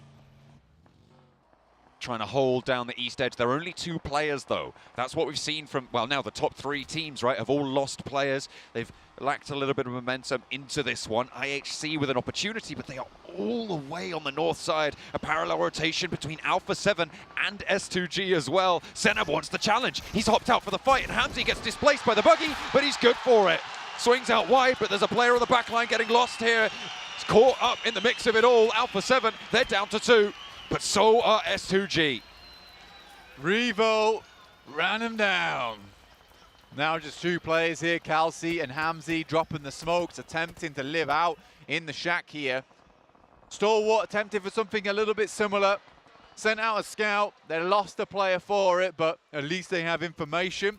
No limits on the game so far. Alpha 7 and DXavier now both down to 2, but at the very least, Alpha 7 do get 3 eliminations off the back of this game. Maybe looking for more as they continue to take pot shots down towards S2G and have done a hefty amount of damage here. I'm looking on the north side of the map as well, and IHC is starting to push on in towards Major Pride. Alex with the nade. They're crashing down the hill close by now. Ziol trying to move on back. Demo breaking wide. Is Alex going to follow suit and get into a vehicle? No, he's going to get in amongst it. Around the edge, he's looking for another nade, a cheeky angle, a cheeky arm on it. And looks for a knock, but can't quite find anything just yet. Godless on the high ground, Demo on the off angle. Alex and Ziol forwards to try and keep that pressure on up, and Alex finds the opening knock over towards Naomi here. Ziol now on into the building, trading these nades back and forth, and Effect goes down next. Dino on the staircase wants that DBS to shred through them, but Godless is up into the wall now. Nomi's angle, I think he was spotted there with the door being opened, and Dino bides his time. He's being quiet, Blank, he's being sneaky. Can he get anything back for Major Pride? Godless moves into the firing line, but just through the smoke. Doesn't quite get spotted, and Dino doesn't pull the trigger. Dino, perhaps looking for it now, will unleash the first bullet. But the bookshot's not on target. Oh no. He's missing absolutely everything. He's joking. Finds the final shot just about there, gets the first knock, but Demo can now start to move in on the off angle. The spray, the suppression, and Dino gets a second. He looks for 3. Dino in a potential 1v4 situation now against IHC, a brutal team in the fight, but not this time. It looked a little bit shaky at the start of the fight, Blank, but Dino for Major Pride to maybe take down IHC. The top of the tables right now, Blank. They just can't catch a break. Prehistoric madness brought back into frame by the dinosaur himself. Looking to bite down the 2 players outside. A quick nade. Perhaps looks for the finish here. The 1v4. Is it on the cards? He pulls the pin on the smoke, trying to bait out a peek. Dino, he's close to danger. Does he know? They see the res up and into the window, but he gets through the door just in time. The blue zone's here to play now, and you've also got to get that re-knock from the zone into the vehicle. And Demo has to get out of there. Will he be allowed there? As Dino looks to fossilize IHC towards the top of the tables, misses the shot, and it's a breakout wide. A survival instinct kicking in for IHC. Dino sends them running, packing away. In the vehicle, the glass of water in the front, trembling in the footsteps of the Tyrannosaurus Rex Dino himself. A nade to trade and Major Pride go down. Unfortunately, he's going to be nothing more than future coal on this one. Get him out of this, Erangel. Major Pride have done damage, though. IHC, 1 player to stand. That is the top 4 teams now blank, down on their luck this match. The good news for IHC is they've got 4 eliminations already. Alpha 7 have 3 eliminations already, but we're going to be looking at Weibo Gaming and 4MV this match to see if they can close that gap. Weibo Gaming have taken a knock. They're on that north side with a struggle position to get on through. As S2G keep getting these pickups in a central location. Yeah, from that shack, it's got some really nice sight lines, in fact. These cheeky little planks that you can peek between do make for an unfortunate way to play this game out for some teams. FaZe with the nade over towards Boboho, but it's not going to make its way through the window. Another nade goes forwards, and there it is. Picks up Morph, they will go down. Hang on a minute, that was Hamzy. To be able to pick up another point for S2G. They've got 3 on this match so far. FaZe. Venturas goes down, Mela's already out of it. Demo's still active for IHC. He was able to get away from the terrifying presence of Dino for Major Pride. But they have been cut down to size. Demo open ground against FaZe. Not going to last too long there. Onzen's able to take him out, and IHC fall first of the top 4. Xavier versus Stalwart here now. With Nerzed unleashing grenades. That one looks pretty on target to me. Paragin's down. The top floor brought hurtling down back to earth.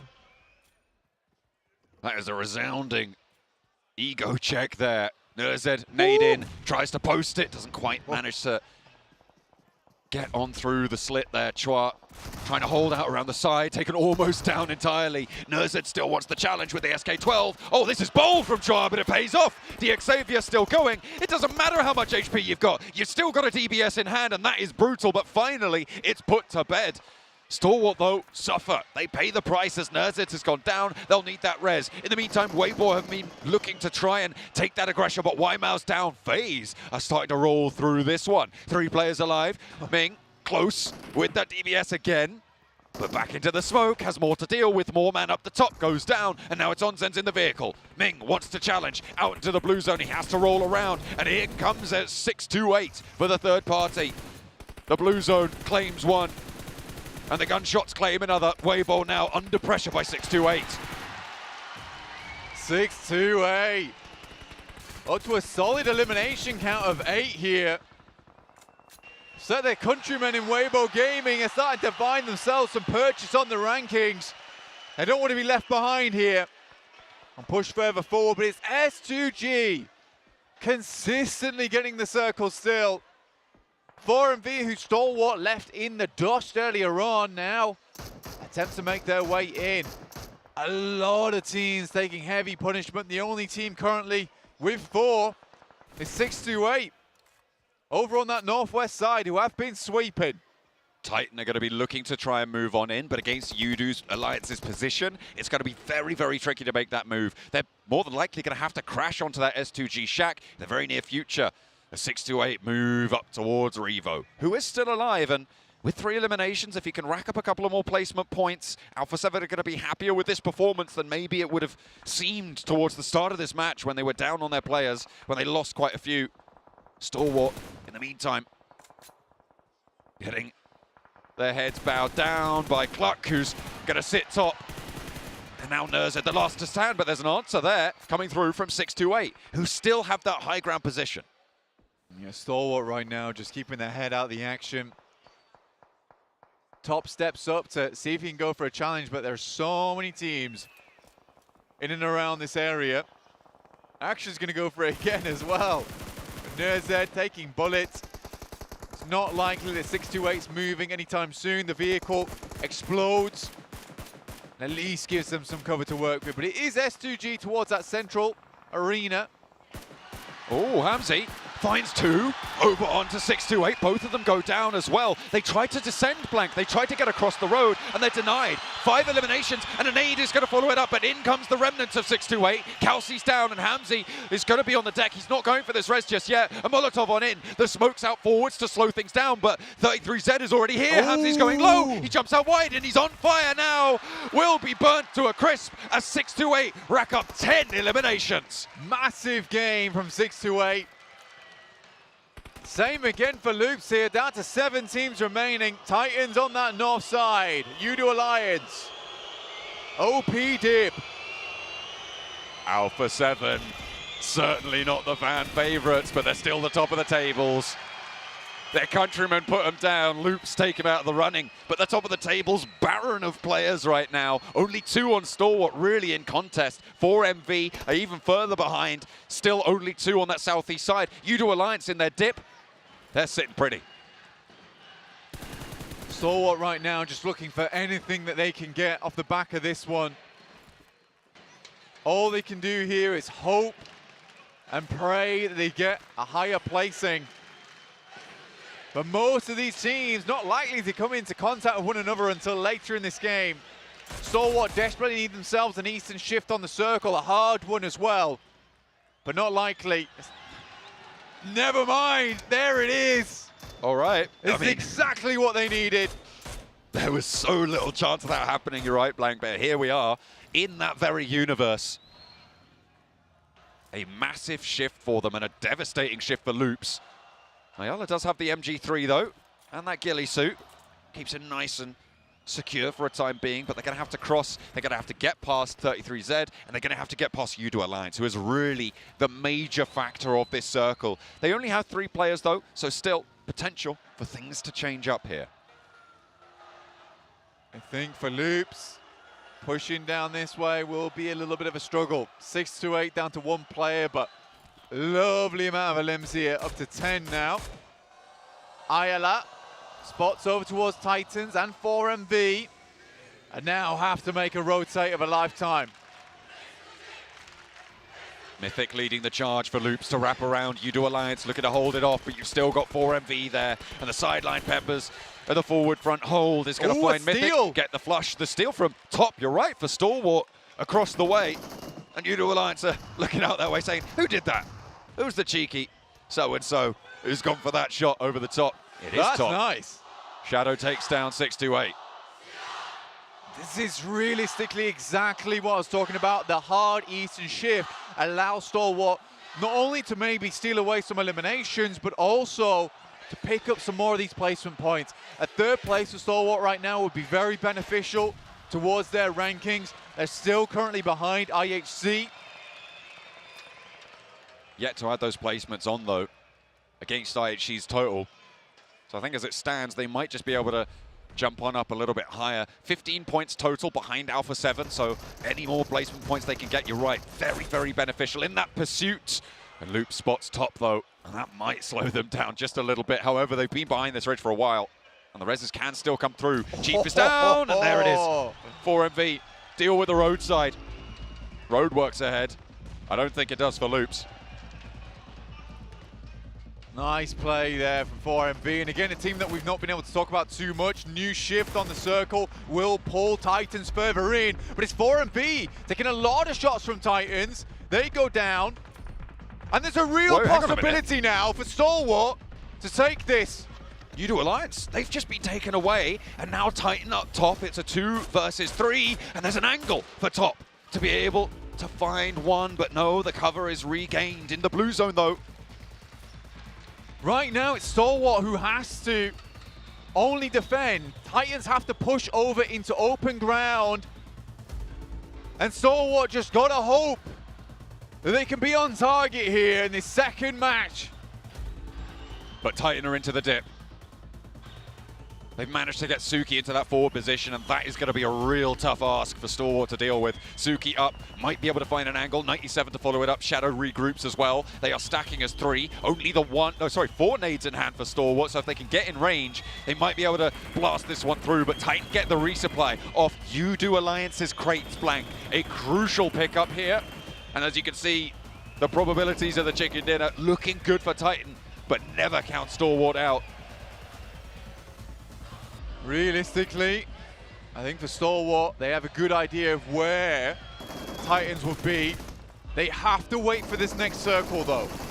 The move. What a move from top. Gets to the shack. That's massive. Nerzed. Top is closer to the center of this next circle, Blank. That is really, really big because it is going to force Titan to move first. That smoke train being laid out indicates that they know that. They know they have to deal with this position. Nerzed, what can he do? Manipulate the terrain. Crazy Top takes some damage. He needs to stay alive for them. For Stalwart, Suki moves further forward, but Nerzed can cut that gap. You see the gap in the smoke train. Nerzed's got the majority of the nades here on side. He's got 3. Top's the distraction. Nerzed's the firecracker. He's got the cover as well from the terrain. It's sloping on the roadside. The first is unleashed. It's going to go into the first smoke and find Suki. Now towards the backlines, Titan are looking for it. Top takes some damage, but he can suppress. He needs to spray into the smoke, and they're still worried about the shack. I don't even know if they think Nerzed's here. Shadow is there, looking for the angle, but they're not finding it. Suki crawls back for the res, but Nerzed's got another nade, and he's looking to do them dirty now. Pull the pin, get the cook, and there he is. The damage, the forward throw, and it's going to be 97 Last down nade. low. Top looks for it. Another nade. It looks good. There's a knock. There it is. Oh my God! And a resurgence for Stalwart. A crucial juncture here in the finals. They break their way forwards. They are on a mission to give Mongolia the victory, to give them such a long-denied first place finish here. Make some noise for them, because this could be the start. What a win from Stalwart. Stalwart to the end here. Resilience incarnate from this team. Holding onto the edge. What a circle shift for them as well. I did not see that one coming. I don't think Titan did either. An unbelievable play as well. Top as the distraction. Hands off all nades to Nerzed. All nades by 3 nades, I mean. Makes the run as fast as possible under the purview of the distraction of Top on the shack and hits all 3. The most valuable nades of PMGC. Made of pure gold right now, and that's exactly what they're chasing. Coach Senna happy, praising the duo. Nerzed and Top, names to remember. It's a crazy thing as well, because for Senator to come out there, give him the high fives, be happy about that one, that means a lot to the team. Usually, Senator, after a big win from Stalwart, he comes in, he calms the team down. He said, look guys, it's not done until it's done. But for that one, I mean, high fives and smiles all around, completely deserved for Nerzed and Top. What a game. What a game. 16 points on that match for them. 6 eliminations in the chicken dinner. That's going to put them right up there. Alpha 7 were only able to get 3 eliminations. The start of this match, they were on 100. They are right on the doorstep now, Blank. We thought that this team was going to be a favorite for that top spot. We were worried after yesterday's games, but Blank, I feel like that passion, that confidence has been reignited with that chicken dinner. I'm pretty speechless, honestly.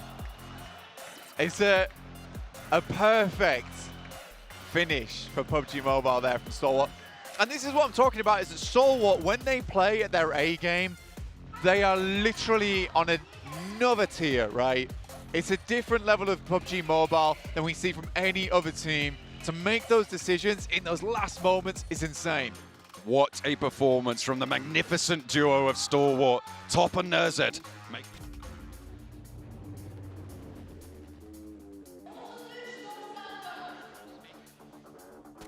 Maxman, I'm not even gonna introduce this. You do it. Let's go! I will take a Stalwart win like that every single day of the week. Nerzed, what an insane play. He's done not only in that finishing moment here, Seven, but also on that breach onto the side of Xavier with that opening nade, so he's only have one singular player to focus on, and especially holding on to that utility when the entirety of Titan Esports Club were pinched by the blue zone in OP dip. No way to escape, Seven.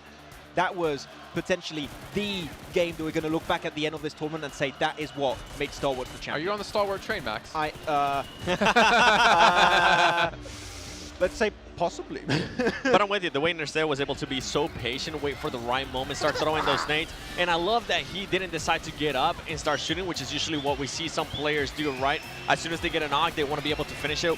No, he knew that there was going to be more players there. He was able to rely on his teammate, kind of distracting the players that were in OP dip, and overall Nerceo, yeah, I mean, he has to be applauded in a big way for being able to clutch that up for them, because that was huge. Yeah, and I do have to agree with Blank also sending top on the other side of the road to serve as kind of that main threat to their position, and they're just so focused on clearing that position behind the shed, behind the Gitun, that it's just going to work out. And you even saw Senator just come like, another Denny office for Stalwart, we're looking good. And Top was so close to the other team as well that, I mean, they thought that he was the one throwing the nades. Just overall, great play there by Stalwart. And I love what you mentioned, too. I love that they decided to back off. Even earlier on in that match, they had a fight against 4MB. They ended up losing one player. And instead of continuing with that fight, they decided to relocate. They did end up pretty much threading the needle, which a lot of the teams actually did during this match. And talking about threading the needle, let's talk about Alpha 7 too, because this team, I was wondering how they were going to be able to do here in this second Erangel, and I'm glad to see that they at least are able to put up 3 eliminations, considering that in the previous 2 days they had none. Yeah, at least they're not getting a big bubble on their points right here. Though I do have to bring a more negative aspect here, is for Longsham Red Force. That was the perfect opener for the day with that chicken dinner over on Sanok. The fact they can't follow that through with another, at least semi-decent performance, means that maybe their run for the championship might also be over. Well, yeah, and another one is, sorry, I was going to be saying Nick Xavier, because this team, I mean, they could have had a perfect chance with Alpha 7 only working with 2 players, Alpha 7 losing players earlier on, either to FaZe Clan or S2G on their rotations.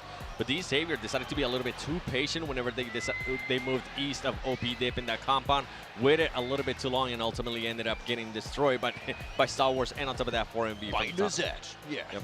Well, don't forget about IHC as well, running into major pride and losing out against Dino, just taking them down, chomping bit by bit, making IHC extinct. However, the last left did go the way of Demo as he was able to nade them out and actually solidify the eliminations onto them. The lead has grown between Alpha 7 and Xavier, but we have a new contender. Stalwart Esports, 3 points behind the leader. They're winning on the tiebreaker. It's a very close match. 3 teams at the top within 5 points of each other. Yeah, and there's even room for upsets like 4MV, WBG, IHC can all catch up here. This is... Seven, this is the best PMGC Grand Finals of all time. Like, the fact you have so many teams racing for the title at this very point, we still have 4 matches to go, and we still cannot call 100% who's going to be the team up there to claim the trophy. It just makes it so intense every single match and super unpredictable. Yeah, I would have to agree with that. And then we were talking about earlier about those teams that are 9 through 16. Judo Alliance being able to place themselves in OP dip earlier on actually ended up disrupting Alpha 7's rotation. It forced them to back off. Sanab ended up getting caught by S2G, and this is what we're going to have to keep an eye on even more, because Loops now has had 2 matches where they have been able to get some eliminations or at least get some placement points, and that's taking points from some of the teams that are actually currently fighting for that championship. I have a question actually for you, Seven. Looking how Alpha 7 lost players early on their rotation and fully sent in the middle, that seems to me at least a little bit desperate. I feel like maybe the pressure's getting a little bit to them because they know just what's on the line here. They don't want another 3rd place like last year. I'm with you. Yeah. I completely agree. Well, we can see here, Alpha 7, a bit of a struggle there, but at least they're able to survive and get some points, right? 3 eliminations, the 1 placement, better than Xavier did, as Xavier did get wiped out by Stalwart. And of course, we saw Udo Alliance sit in OP dip for such a long time until they got dislodged. And D10's like, hey, we'll take this position. This is your position? This is our position. But obviously didn't work out for him in the end. But it is a little bit of a xame, though, for the likes of Xavier to keep things close, realizing Alpha 7 went out early. That could have been their moment to really claw back some points. But for Stalwart's sake, I don't know, man. I'm still not 100% convinced they're going to take on the trophy here, Max. We've seen some chokes just yesterday in some of the positions they were playing. Thinking back to, I think it was, I want to say Sandhawk, if I'm not mistaken. I think so. But at least the Sandhawk's behind us. Yeah. I mean, Stalwart, How should I make this work out? I think they're not going to do well. There you go. I don't know if that's going to work out possibly. But No, say what you really want to say. I would like to hear. Okay, Say what I you really think they're want to going to say. dominate. I feel like right now, even when their individual players like Nazed is popping off, I feel like they're going to feel... Of course, the pressure is there, but I feel like they can just withstand any kind of bad situation. You talked about it, them leaving that fight against 4MV in a really, really efficient way, and then going for Museum, pushing it forward. I think that they've been looking fantastic so far. Well, of course, all these players are participating on the Infinix GT10 Pro board for professional esports players. You at home can pick one up and hopefully one day participate here on the PMGC stage, or maybe the phone alone will make you better than you already are, which for me wouldn't be that hard. Yeah. We literally played some duos yesterday, and Max was carrying my butt. We had a fun time on the reindeer, though. We got on top of the gas station. It's a really cool scouting spot. Yeah, it was very cool. Yeah. We saw a little bit of it in the show match, and maybe we'll see a little bit more in the future. Not here right now, because we're not playing with the Frost Festival. You guys at home, it's a head to short break while we get things ready to go for our next match of the day. It's going to be our halfway point, and it's going to be our second Erangel. We'll see you in a few.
I'm Gold Investigator.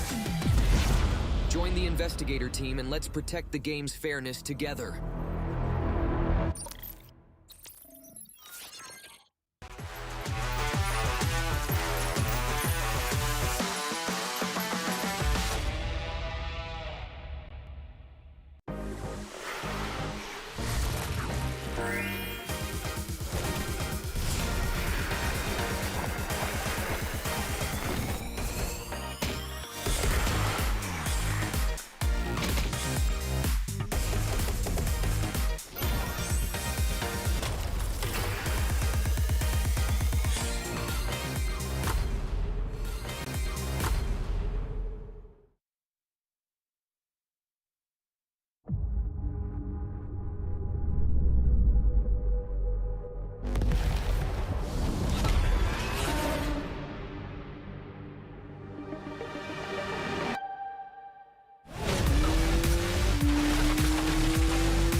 And we're back. It's time to hop into our next Erangel of the day.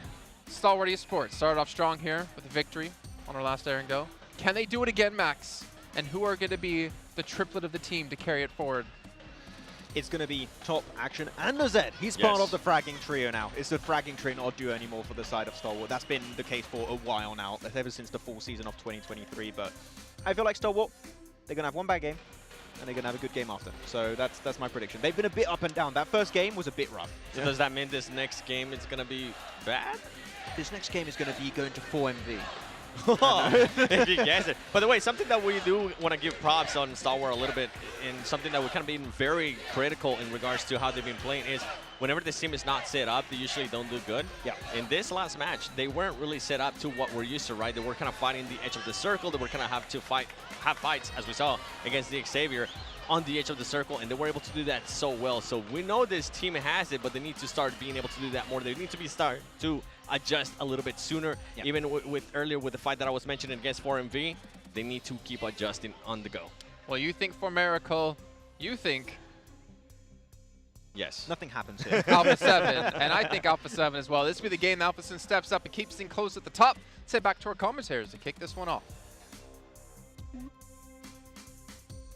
Let's go on over. We're coming on over. You just didn't join in, did you? You just hate fun. Goodness me. You Can't guys win with this guy. just aren't quite the Snowy Village, unfortunately, for me. Max is really unhappy with me about this one. Yeah. I'm sorry. I'm just not bendable. It's unfortunate. I'm just not about Oh, that. that was good for you. Well done. You see that? You see that? I did. You've been practicing. Yeah. Well I done. practice that, Ben. Actually, I have to stay in this position all the time. I'm just rigid. Well, you know, hopefully, I don't know what to do with that one. We're going to go into this match. We're going to bend and wind our way back in towards our angle now. I feel like they're predicting Alpha 7 4MV. I feel like I'm going to read your mind. You're thinking DX Xavier. On this one, I'm thinking probably Alpha 7, honestly. Oh. More than anything because I think they've had 2 bad matches, and this is their chance right now just because they need to get back into things, right? Yeah. And this is the halfway point. They need to bounce back. If they do not, it's over. Could be. It depends what their teams around them do as well, remember. You've got Alpha 7, sure, if they don't do well, they can't open the gap again. Yeah. But we're looking to see if Stalwart can convert, like Max was saying, potential for a little bit of an up and down. You've got teams as well knocking behind, DX Xavier, for instance, who we've seen not do so hot sometimes. Yeah. So we'll be looking at those teams as well. I mean, it is so close, and that is just how a close table works, right? So that's what I'm really getting at here. That's what I'm describing. Yeah, well done. Thank you. Yeah. It's about as Chief Describer, John Allen. Chief Describer John Allen in the building with the investigator. Nasty playing path, by the way, guys. I've seen it.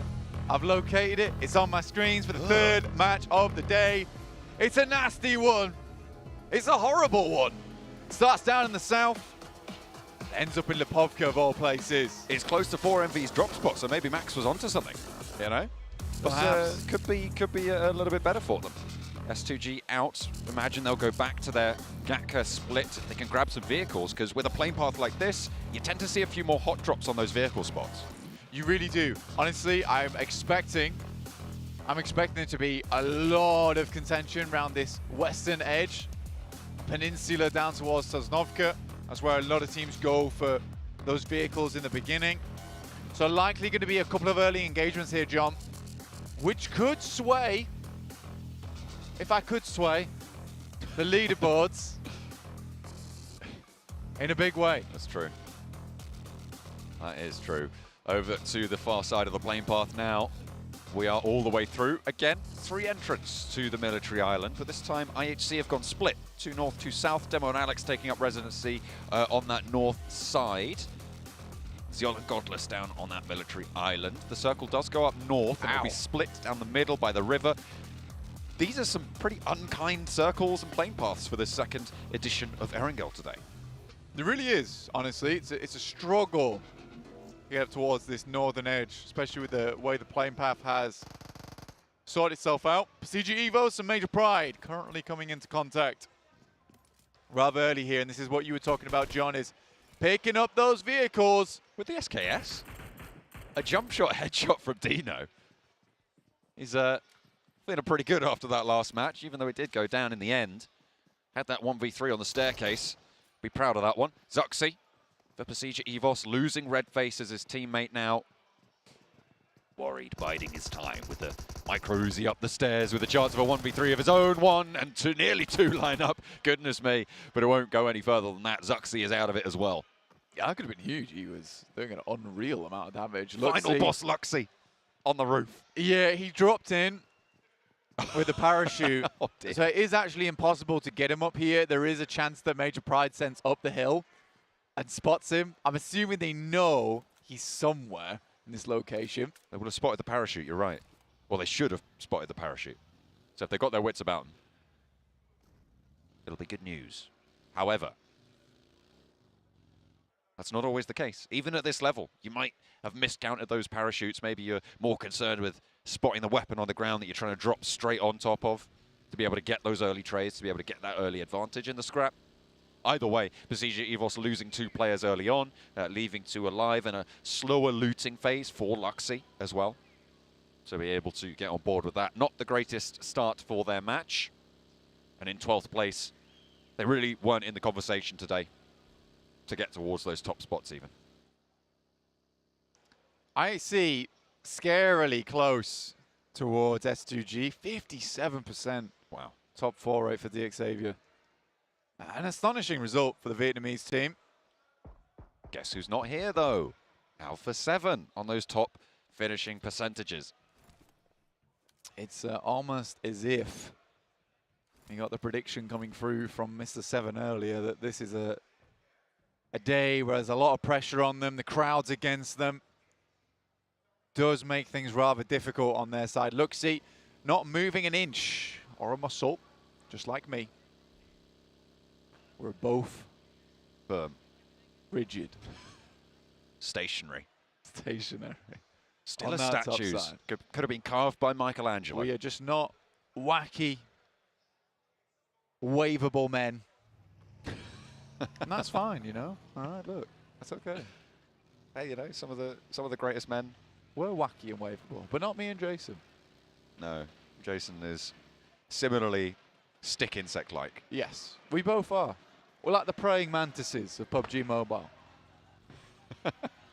Green. And long. It's true. And This is not getting any better, is it? Dino is still alive currently for the team, which is good news for them considering he did a lot last match. Precision EVOS down to just Misery and Luxy though. And I think for them, Precision EVOS' run comes to a pretty sad crawl now towards the end of the tournament.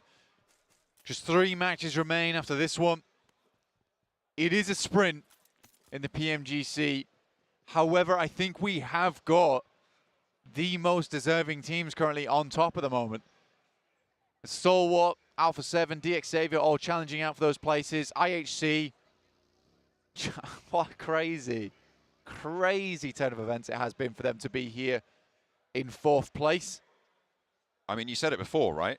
It's so unlikely to see a team, maybe not to see a team that is so elimination focused, but to see a team that is so elimination focused in contest for the top spot, right? That is what is so peculiar about this roster, about this standings. I mean, IHC have 21 placement points. You have to go quite far down the tables to see a team that is going to match those, because they have 83 eliminations right now on the tables compared to 68 from Alpha 7, 68 from Stalwart, 69 from DXavier. They are head and shoulders above the rest of the lobby when it comes to these fights. Yeah, so you know they have 21 placement points, right? Yeah. Guess how many placement points they started the day with? Was it 22? Have they lost them somehow? I don't know. No, give a guess. 19. 21. Oh, they have got 0. Right, okay. They've had 0 placement points on the day. Goodness me. It's very amusing the way this is all working out so far. But I think for IHC, it's certainly okay. S2G, though, it's not okay at all. 2 players down once again in the early game. 33Z does get returned onto. Some shots from Ray Z, but Hamzy G, Silas down once again, and Silas going out early quite a few times here. But we expected these early engagements, John. We thought they would come through. We assumed it, considering the way this playing path did give a lot of these teams a pretty cruel start. U2 Alliance have taken a knock. A standoff between them and Titan. The southeast side, Flax trying to spin a path through this one. We'll be able to divert attention with a couple of off-angle shots. Olio moving on up to try and look for the res onto Cluck, gets into cover and wants to find a bit of nade over the top, might slow things down. Iftar trying his best to keep things together, but into the buggy they get. Udo Alliance just want to get out of this one with all 4 of their players alive. Try and move further north. The Malaysian team, though, might not be so lucky. But fortunately for them, Suki doesn't quite connect the full spray. Suki said attempts to get Cluck down, but unfortunately, like you said, not quite meant to be here. Udo Alliance getting away. On skin of their teeth. Major Pride on your screens. Weibo Gaming surrounding them. Every single player is taking a little bit of damage, except one on Major Pride, so they have been suffering over in this location. Nomi, a full HP resident over here in Rozhok. Alpha 7 in Zaki right now, still. With the Big Blues shambles, mate. Covering. They really are, but they might have just come up trumps here. What a shift. Yeah, it's a great shift for them. Gives them a good chance to actually come down from the northwest side in Zaki. But again, their original drop spot is North George. A magnetism to the circle, coming back to them. It's a long rotate they've had to make to get here. Almost clairvoyant, to be honest with you, from Alpha 7. Because they could have gone for an alternate path into the circle. Instead, very determined to hold on to North George. Nice spray there from Gap. Spots Nomi standing still as a statue. Carved of marble he is. Gonna have to be melted down now though, because Gap has another angle onto Naomi, backed off the window. I think that was Effect returning a volley. Trying to keep his team alive right now, Nomi.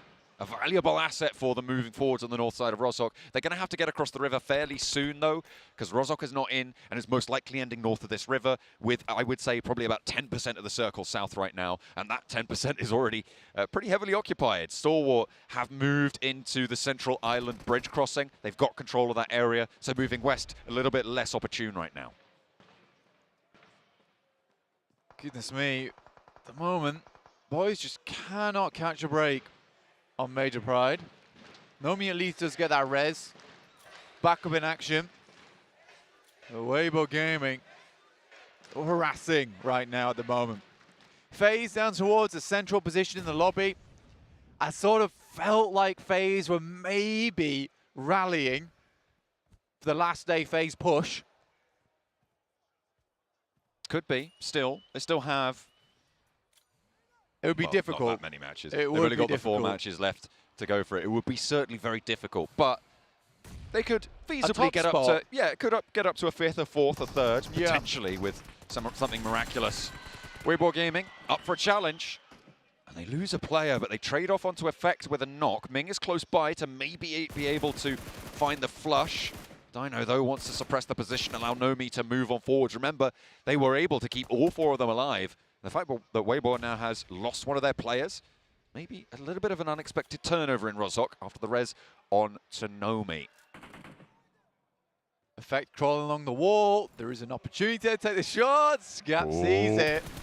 There it is. And Effect's now more than likely falling with the blue coming in as well. Nice shot, though, over towards Gap. Let's bring him a little bit lower. Both these teams have had to move, and Weibo Gaming, they have not moved an inch. Set those feet down, planted them in, and they are not leaving anytime soon. Like a tree with its roots in the ground. And come on, you cannot be serious. The PMGC wants Alpha 7 to win. I'm not going to lie. If they don't win this game, though, we can call that a throw. A massive throw and a half. And they have had this sense of loss of confidence at the start of the day after that Sandhawk game. And being in the center of the circle, not always as easy as it sounds, particularly with a lot of teams looking your way. Here's the thing, though. These shooting range hills, very, very treacherous, right? You play it slightly wrong, even an iota out of position, and you just get shut down. You just get shot out, and there's very, very few opportunities to be able to try and keep control there. So any cover you can use, any cover you can get early for Alpha 7 will be very, very valuable, because Stalwart's trying to move in to this area as well, as is pretty much everybody else on the north side past that shooting range area. Xavier maybe in an isolated fight with IHC on the west. Yeah, tempting to get over towards the crash plane and the ditches that lie in that area. Nice little bit of a defensible position.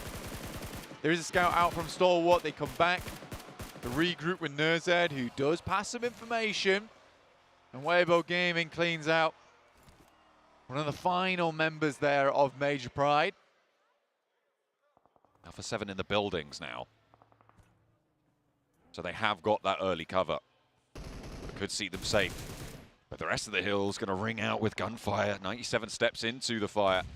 As the nade goes back over to Mythic. Chief on the high ground off angle there. As the nade's cacophony in the ears of Loops.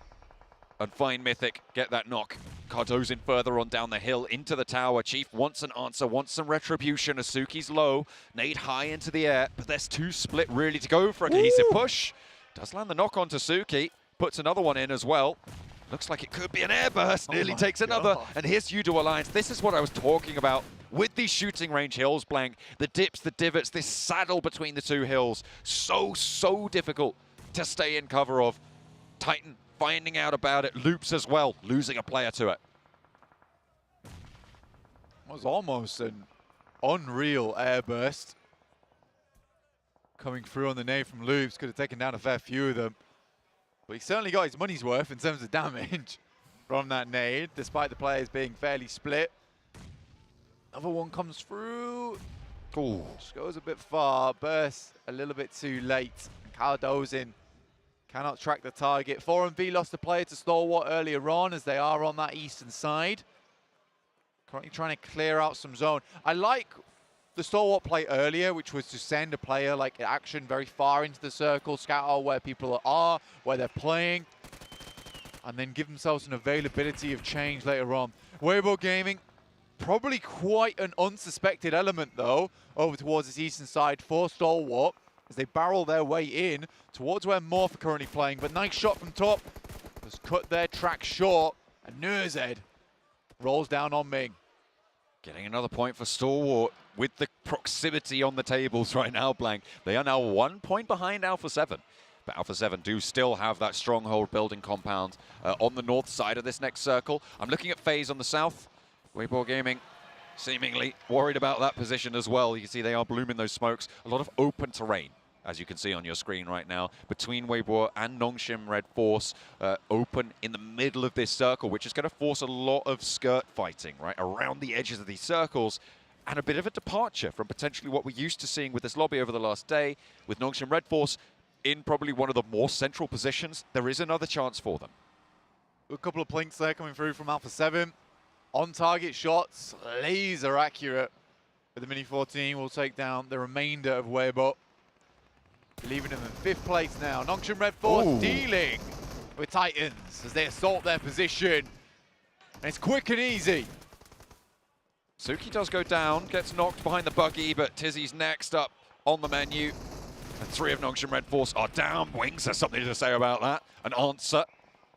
Still has the shots on towards Titan. IHC looking to move in. Xavier want the third party as well. 4 teams now engaged in this. A nade goes long, right on top of them. A flush and another knock onto 97 for Wings. One more Molotov now to try and burn this one away. Can Bamboo get his team back to his feet? A crawl away, a reposition now. XZY still available for a res, but with Xavier pushing in, with IHC potentially just over the hill, this could get messy. Xavier, as well as IHC. That will be a battle to behold in the coming future. Wings, though, wonderfully well. Hasn't been really rewarded all that much for it, sadly. A lot of those eliminations being stolen away by Xavier, but the hold he's had, miraculous, if anything. Adding a point to the tally. I said it was a decent position, not anymore. Of course, losing all those players. They should have been able to do more against Titan on the roll-up there. They just were ill-prepared for a team to crash on into them. There were 3 of them surrounding it. All 4 of them were in the same vehicle. It's not what you want to see. Far from ideal on the hold. And Nongshim Red Force falter once again. The South Korean team. A surprise entry as a representative for the region, I feel. Well, they are denied here. Udo Alliance in a fight of their own against Xavier, and it goes just the way you'd expect on this one. Olio down and out. Udo Alliance down to just one player remaining. Cluck is ahead of this one, trying to get more central now as Xavier disengaged from IHC and moved further up north. Xavier takes some good shots. IHC apparently want nothing to do with it. Loops now up front on the billboard for Xavier. Looking to lay claim to this space. S2G get a bit of the circle, but not too many players remaining for them. Alpha 7 will be forced out of that building. A difficult crossing to make, but they can get into cover fairly shortly. There is a lot of tree line in this location. With Loops right next to them, Xavier could reasonably rack up 8 eliminations pretty quickly, but Loops are trying to get out of it now. They'll have to move past Morph. Still playing on with 3. Got Cardozin staying as a backstop. They get across some open ground, but Xavier are right behind them now. They're worried. They hear the vehicles. Cardozin passes that information back on over. Morph are just a little bit further away with Boboho. And the rest of the team up high as well, taking shots to Cardozin, who goes down on the back foot. Loops on 2. There's no way they go back out for him. Xavier maybe pick up the point, but no, Ayala's there to cover. A teammate Chua just about able to sneak back behind the headland, though. And the rest can come through for Xavier. Xavier will get the res off, and Loops is unable to finish him off. 5th circle though, Xavier has to make a mad dash into the circle with the vehicle burning. Difficult times ahead. Cluck spotted by Lamborghini, but just has to send pass. Into the Doesn't have dip. too much choice. Xavier managed to get into a cheeky little dip there. Cluck stands up to try and harry the back lines there. Spots the rotation, Demo up on the high ground, but they divert Paragin and Chua in the same vehicle here. Slow down out in the open. You don't want to be doing that. Not with Demo right over the top. IHC will take those shots if they're given the opportunity, but the repositioning happening for IHC themselves. Not going to play into their favor. Doc nades out Lamborghini for MV, trying to slow this one down. The approach to the hillside going a little bit shaky now as Doc has more angles to go for. Doc holding it down all on his lonesome is pretty grim. Levi's, luckily, now looks to finish. Has to hit this shot with the DBS and does.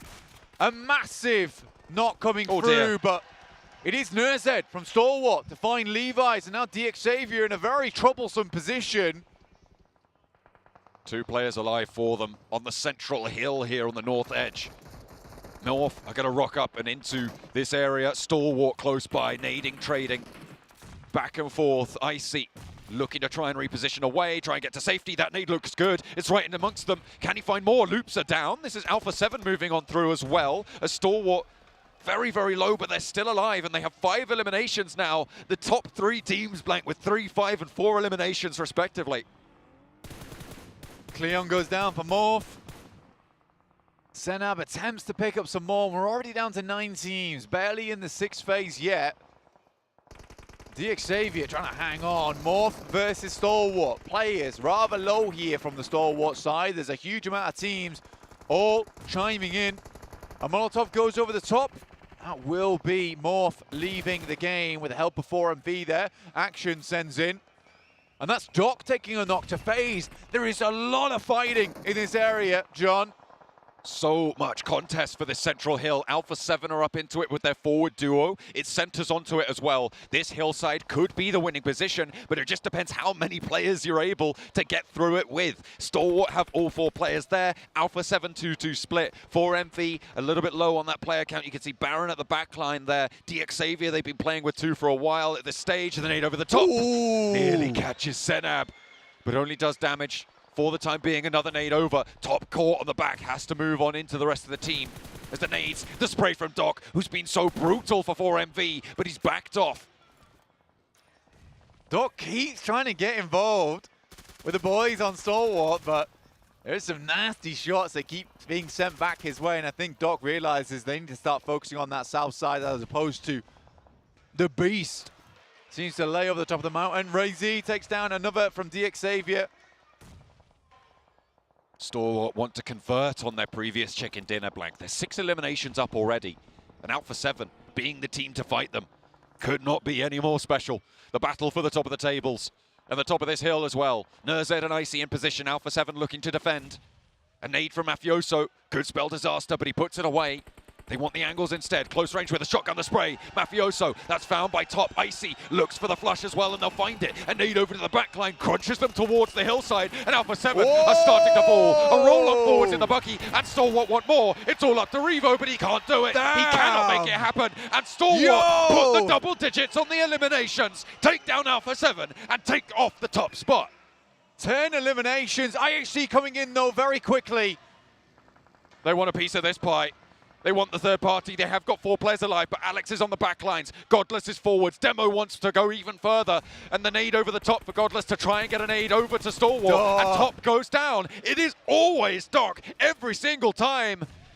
Nobody's been eating their apples because they cannot keep him away. 7 eliminations for 4MV, and Action wants to slow down IHC. It's not going to work though. There's an answering nade, and there's more for Action. Nerzed and Icy now needing to keep it together, but Demo has the angle, has the spray, and the UMP finds what he's looking for. Stalwart down to 1 and a sliver of HP. Icy just dropping the smokes, it's all he can do, but Doc once again from the back lines. This single player has done so much in this map to deny the chances from DX Xavier, Stalwart.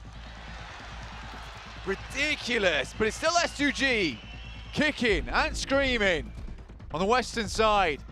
We're looking at the main challenges towards the top of the tables in this final circle being IHC and 4MV. Those are the 2 teams who could potentially have an impact towards the latter half of today after this match concludes.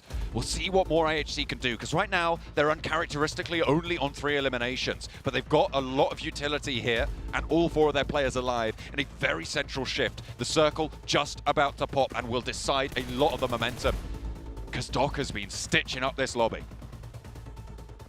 IHC, usually in those final moments, that's when they start to decide that those placement points do be looking good. Mighty tasty, mighty fine. S2G, they've been fighting valiantly. There are only 3 elims this match. Suppressing IHC's position, but with the circle cutting IHC in, they're not going to have to move, and S2G is.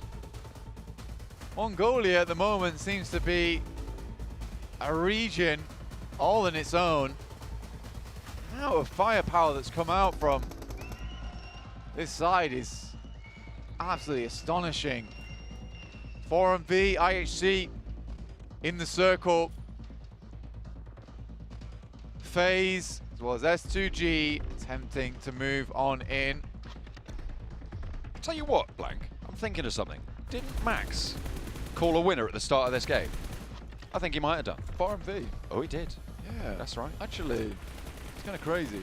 That is kind of slick with it. S2G trying to get across the open ground. But it's not going to go well. They will fall in the face. 3 teams now remain with 4MV in a middle position. Looks like that prediction is getting a little bit better, but IHC now freed up by the lack of that S2G off angle on the west. Gonna have a chance to move over this hillside in a way they couldn't before. And I think that the other thing you got to consider is the fact that IHC is not only picking up Stalwart's death crates, they're also picking up Alpha 7, so they have a huge amount of utility to work with. A lot of heals. Look at this, Damel's even running with a level 3 helmet, level 3 vest. He is stocked up. Just back from the supermarket. FaZe, though, I mean, you talked about this team, Blank, as looking like they might have a little bit of a resurgence. Maybe here's where they can find it. The team from Thailand. That's out right behind us. They've been giving it loonies, honestly. A last-minute Andy. Yeah, they certainly pop off towards the end. And I think the nice thing about FaZe is that tournaments don't really seem to be all that important to them until the last 3 matches, apparently. And they do very well off the back of it, but it has been a real trek from this squad to get in. They're both the PMGC and now the top 5 position on the cards. 4MV, though, very much pincered between FaZe and IHC. And IHC taking their time about this. Groza now picked up most players, level 3 vest, level 3 helmet, they are looking stacked. And the odds ever stacked against 4MV and FaZe at this point. I mean, look at the nades that are available to 4MV, right? That utility, dry as anything. They need value for it. I mean, we saw what value a nade can have in the previous Erangel match, where Stalwart were able to launch those nades, 3 high values on that engagement. Apex looks for a shutdown onto the low ground for Ventores. And that could change things. One of those nades expended now. A nade over to the back line. It looks like it nearly was going to take down Mormon there, but he dodges the knock fully. That one's good. And that's the second nade. I think that's the coffers run dry, unless they've got a crate that they were sat on to pull it back. Apex looking for the hold, but the flush came through. And FaZe only playing on with 2 players now. IHC not likely to let this one slide. They hear the fighting. They start to move in, driving over the top. Doc up front though. The legendary player finally taken down. Raid boss out of the way. Joel looks over towards one of the 4MV players. That's all of them out. And IHC start to step up towards the top of this hill. They've taken a knock onto Demo. 3 players standing. They are going to go for this res with Godless, but the nade stops it. The flush is there. A little bit of damage is tickling at the heels of IHC here. It's going to stop them from rolling straight on forwards. And they move in with Mormon. A nade in the back pocket. Alex into the back of the buggy. Hops out high, and there's a nade. The vehicle goes up in smoke, and it's a 2 versus 2. At the back lines, it's a little bit low, but the first aid pops. Onsens with the nade right into his face. Now the last man standing for FaZe, and Godless wants to shut this one down here and now. It is IHC making their bid for the top of the tables. Stalwart claim it from Alpha 7, and now another contender steps back up from Mongolia. IHC decides that, in fact, you know what? Eliminations, that's a no from me. Placement points is where it's at. And they make it look easy as pie towards the end of it. It's just they weren't focusing on those chicken dinners before, but now they sense just how tasty they can be. FaZe getting late into that match as well. A little bit of a too late resurgence in my mind, but still a high performance. But we've got to talk about Doc on that hilltop. Man, that guy was the arbiter of that area around that hill. Nobody moved without his say-so, right up until those final moments. And in the end, IHC swept across it. Slinging that scalpel as well. 9 eliminations, I believe he finished with. It was a crazy game from Doc and 4MV. And he was all on his lonesome the majority of the time. I think at any point his team might have been able to regroup with him. Yeah, very well done to IHC there. Could have been a massive game for Stalwart though. Could have been. And that would have put them leagues ahead of DXavier and Alpha 7 at the end there. I'll be really interested to see how this has changed the tables, because you had 2 strong entries trying to push up 4MV and IHC to try and gather towards the tops there, with Alpha 7 not having the greatest of games. I mean, they had a little bit, but weren't really able to do too much there. Like you said, Stalwart as well. I think the major thing is the fact that Alpha 7 don't have the best game there, right? Where they were given the circle at the start, they had a lot of opportunities to get in, they played versus Stalwart in that position, and Stalwart just kind of stomped on them. And it's what 7 says all the time. I'm going to keep referring back to it, is the fact that if they do not have a good start to the day, it massively knocks their confidence, especially on a day 3 in a tournament. Absolutely. It really does ruin them. And I think the 3rd game was where they had to bring it back a little bit. Even the circle threw them a bone. And I do think it might be a little bit downhill from here for Alpha 7. Likely not knocked out from the top 3, but that trophy, it's looking mighty tempting for a lot of these teams, and a lot of them put in a shift on that last match. The overall standings are going to look pretty crazy, I'm sure. I'm not going to lie, I thought I was hearing more S2G rants here in the stage, but it was IHC and Mongolia being spanned by the audience. And IHC, and not only them, but Mongolia in general here on this the second air go of the day, have been putting on a clinic. IHC have finally broken the curse here, Max Man. They've gotten their chicken dinner finally under their belts, and they put themselves now in contention for that trophy. Yeah, one of the best rotations we've seen from this team by far, this entire Grand Finals. Going for the Western Bridge on George Pole, and they know it's a very southern plane path, 7. Let's just wide wrap onto the western side, enter that way, and then play the terrain to our advantage. Very, very smart execution from IHC, and it goes to show. They have 4 players alive. They reached the late game. They have the fragging power to wrap up these matches and get these big chicken dinners. So IHC, this is one of the most important games possibly of their career. It is, but I have to go to Star Wars Esports because boy, oh boy, we were talking about this circle. Yeah, I might get on the hype train, okay? I might get on the hype train. But we were talking about that circle, we were saying how awful it was. But this is usually when we end up seeing who the champion caliber teams are, especially those teams that are currently fighting for it. Star Wars Esports being able to put up 10 eliminations and being able to do it in edge of the circle, not being able to set up, having to push on fights. We saw them being able to push on Alpha 7. We saw them being able to eliminate them very quickly without losing any players, and that was quite impressive. Sadly for them, IHC decided to time that out so perfect alongside with 4MV. Mongolia. That's the name of the game pretty much for this match in general. IHC, 4MV and Star Wars have been looking so good, putting on an absolute clinic here on this Erangel. And at the bottom, you know, you've seen the teams a little bit lower. Alpha 7 still are getting 3 eliminations is like the trend for but today. The problem is, they get 4 points, DXavier gets 6. So DXavier keep them within reach and actually close that distance. IHC getting a lot of points, potentially taking themselves to first. Stalwart already passed Alpha 7 in the last match, and they're building that lead even further. And right now, 7, ever since you put on that Alpha 7 jacket, they have been playing not great. That might be the curse. I'm gonna not wear it during the matches. But with Alpha 7, I feel like they're playing a little bit too patient. One of the big questions that we had here was with the quick rotation, probably Povka to Sarki, is were they gonna have enough loot? Let's draw it back, right? Because that whole rotation was set in stone based off of DXavier. Pretty much. Like when you're looking at the playing path, of course, you know that Alpha 7 are not going to go for their typical Northern George Bowl drop. They're going to go to Lipovka, and DXavier was so quick on the pivot 7. We were looking like, wow, that is so quick. They didn't even take time to loot. They want to go for Northern George, and it forced Alpha 7 to have to loot up in Zaki to some extent, which means they were underlooted to some extent, not quite able to really take the fight as dominantly as they would have liked to. It really feels like DXavier and a lot of the other teams now have put their focus on Alpha 7. Yeah, not if give that them was that another breathing team, space. if that was another team's drop location, I don't think they would have went for that rotate to cut them off. Yeah, not worth it. But here, super worth it. Yeah, and with that, I mean, we saw them not being able to have the amount of loot that we expect them to, especially with that rotation all the way up to Sarki, not being able to loot at all. Because when they were trying to fight against Star Wars Esports, they didn't really have any utility. If they would have used a little bit more utility, it would have been a completely different fight right there. But overall, Alpha 7 currently, for the last 3 matches, are not playing like the Alpha 7 that we have seen in the past 2 days. Yeah, actually, I want to bring it back to IHG for a second. We were talking about Alpha 7, how they, after took their fight onto Star Wars, didn't quite have the resources to take that fight.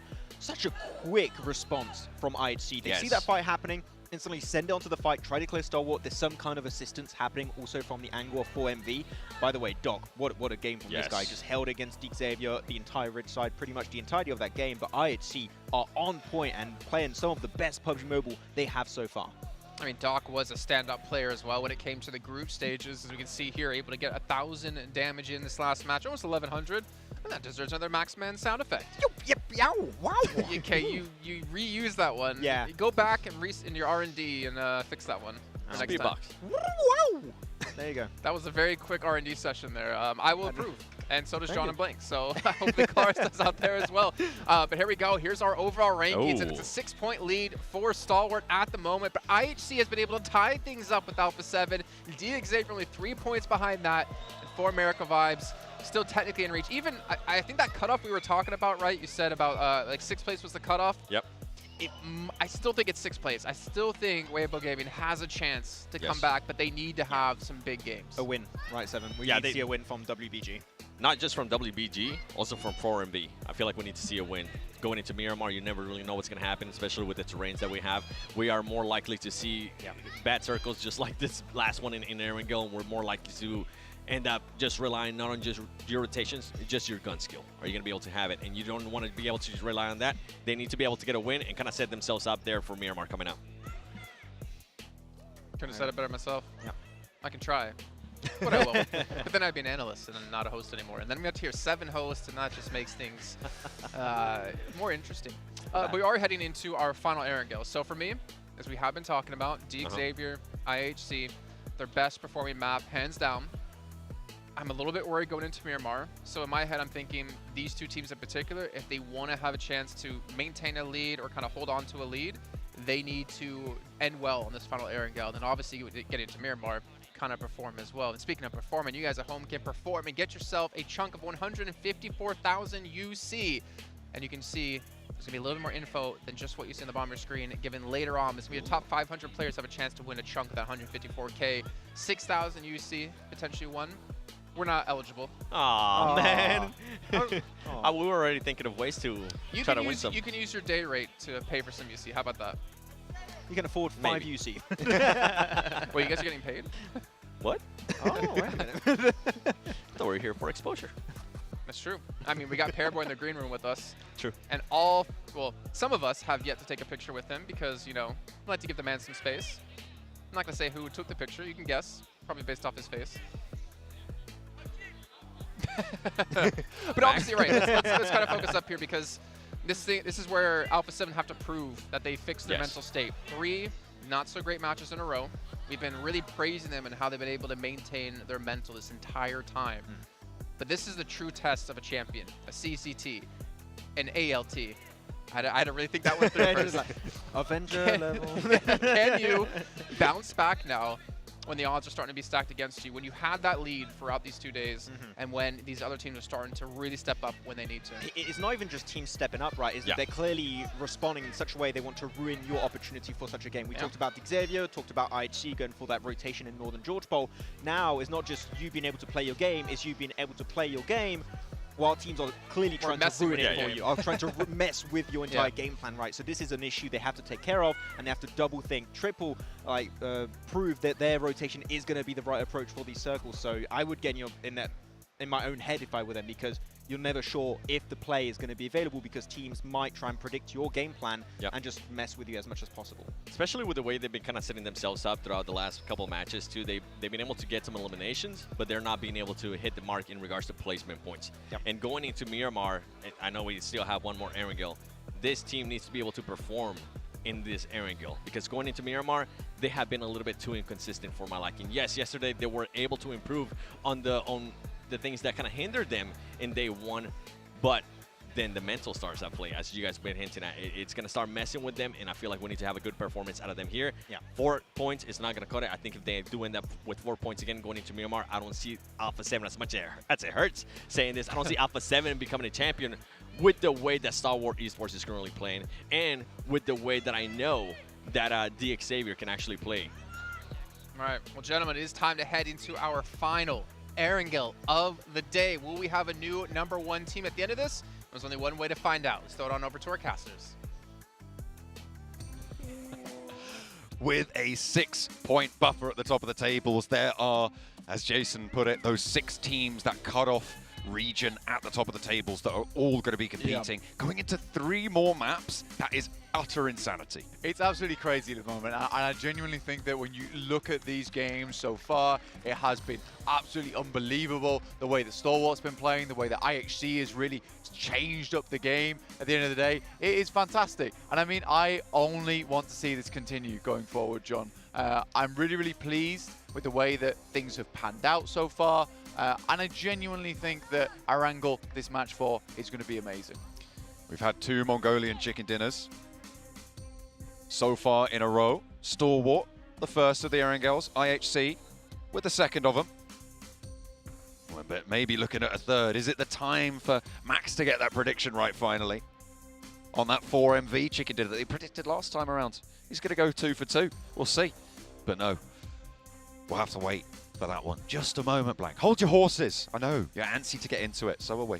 I absolutely am. I just want to get into the game now. All I want to do is I want to watch some Erangel. I want to see some fun action on our screens. And I think that there could be some big switches. Going to be some twists and turns towards the end here. John, Xavier obviously being knocked out from that top 3 spot. Scary thing for them, because they, although have been trailing the majority of the time, they've been second place once. There is still an opportunity for Xavier to get that trophy and take it home for Vietnam. It is more hotly contested than I think any PMGC so far. This is an incredible performance from so many fronts, from so many regions as well, all across the world. Most notably, of course, from Vietnam. We've been talking about this for quite a while. the triple threat from this region is absolutely insane. Half of the teams competing for that top spot are from Vietnam alone. From Mongolia. That's what I'm talking about. That's Mongolia. what you're talking about. You good. You saw right. No. We were traveling on from Vietnam on Xavier. It's all good. I was on the train. I just love Xavier that much. I know. I can tell. Match 4 though for Erangel as we head in, playing path from that north to south side. Bit easier, but further towards the east. Players already out. You got Xylus on your screen.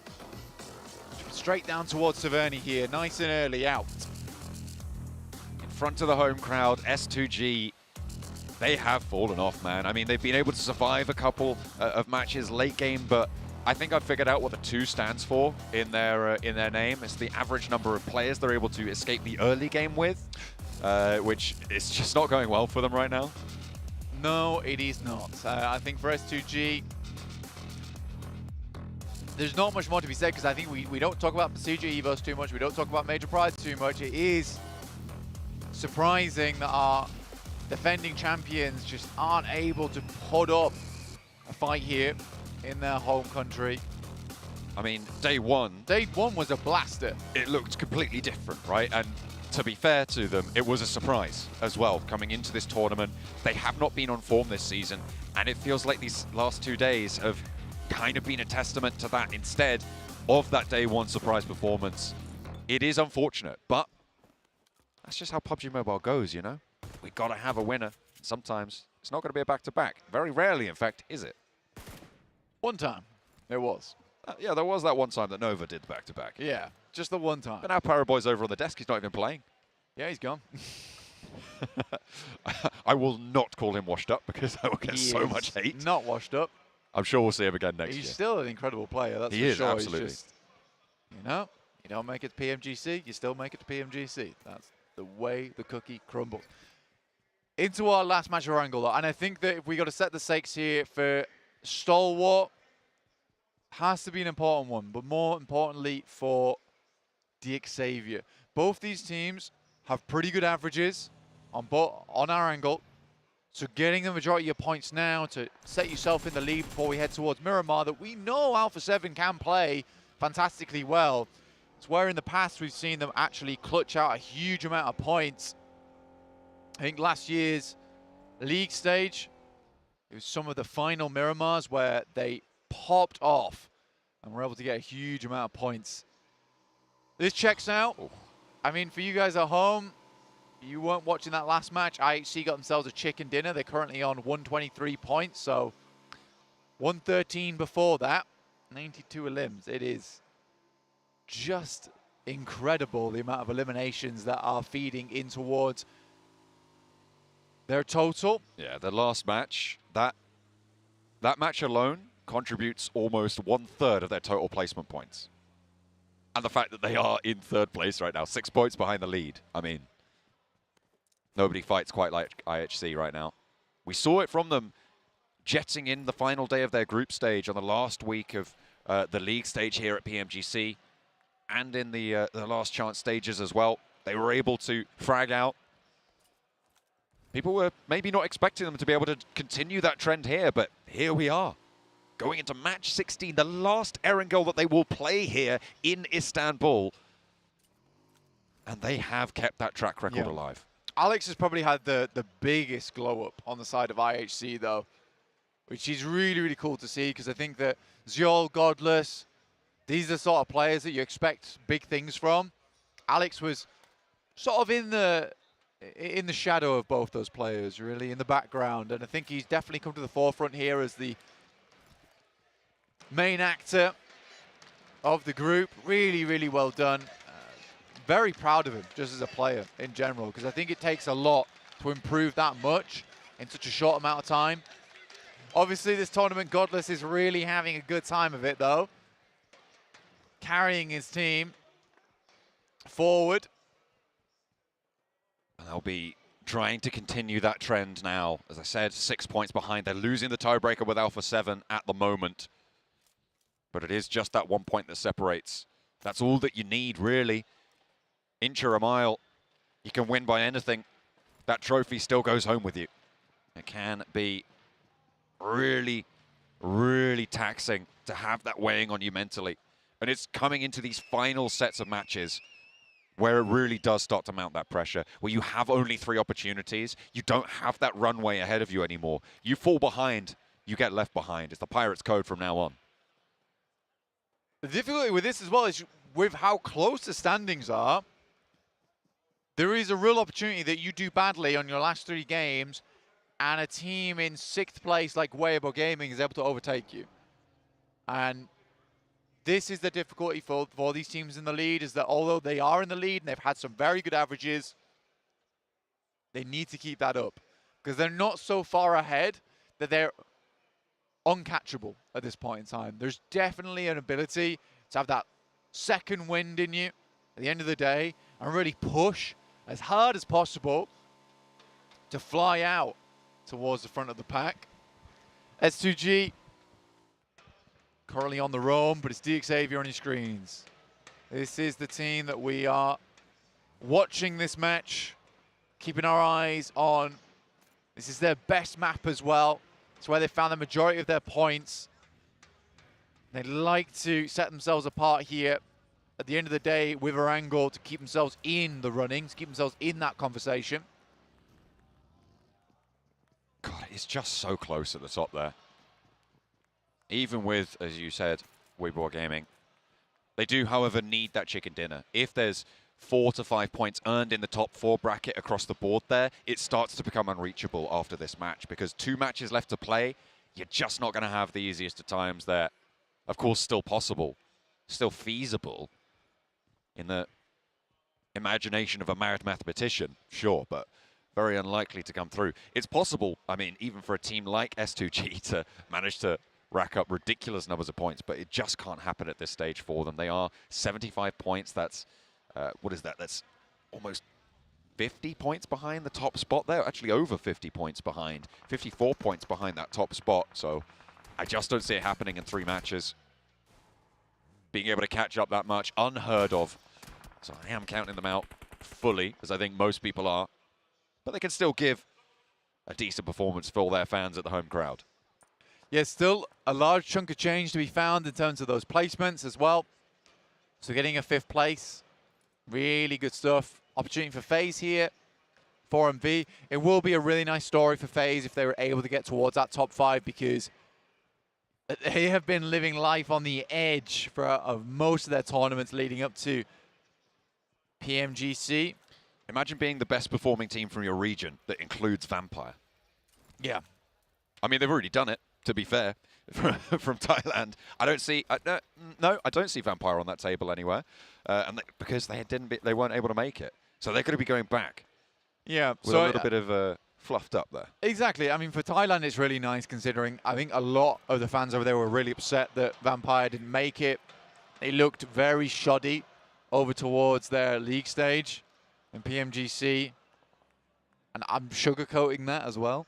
I was looking forward to seeing Satani, you know? Yeah, exactly. Oh. So for FaZe, it's like that last bastion, that last hope. And I think a lot of fans from Thailand kind of lost that hope when they saw how badly FaZe were doing in the league stage. Out of nowhere, Mela, Mormon start to pop off a little bit and get themselves into the PMGC finals on one hell of a run right at the end of things. So I think for Thai fans, they've really shown up where it counts. And even though Vampire's not here, they're flying the flag proudly for Thailand. And doing so effectively in this final day. Maybe a little bit too late for the top spot, but certainly pride on the line. Nongshim Red Force.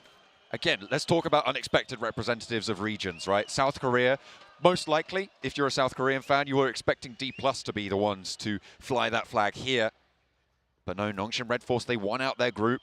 They looked really comfortable, but they've been denied access to the center of these circles for quite a while now. And that has been borne out in these results. But similar to FaZe, they are in a position where reasonably they could be jumping up towards that 5th place. And again, bringing that pride back to the South Korean region. Right now, Circle centers up around Yas Fields. Still have school, apartments, Rozhok involved. Only stage 2, just waiting for stage 3 to pop now.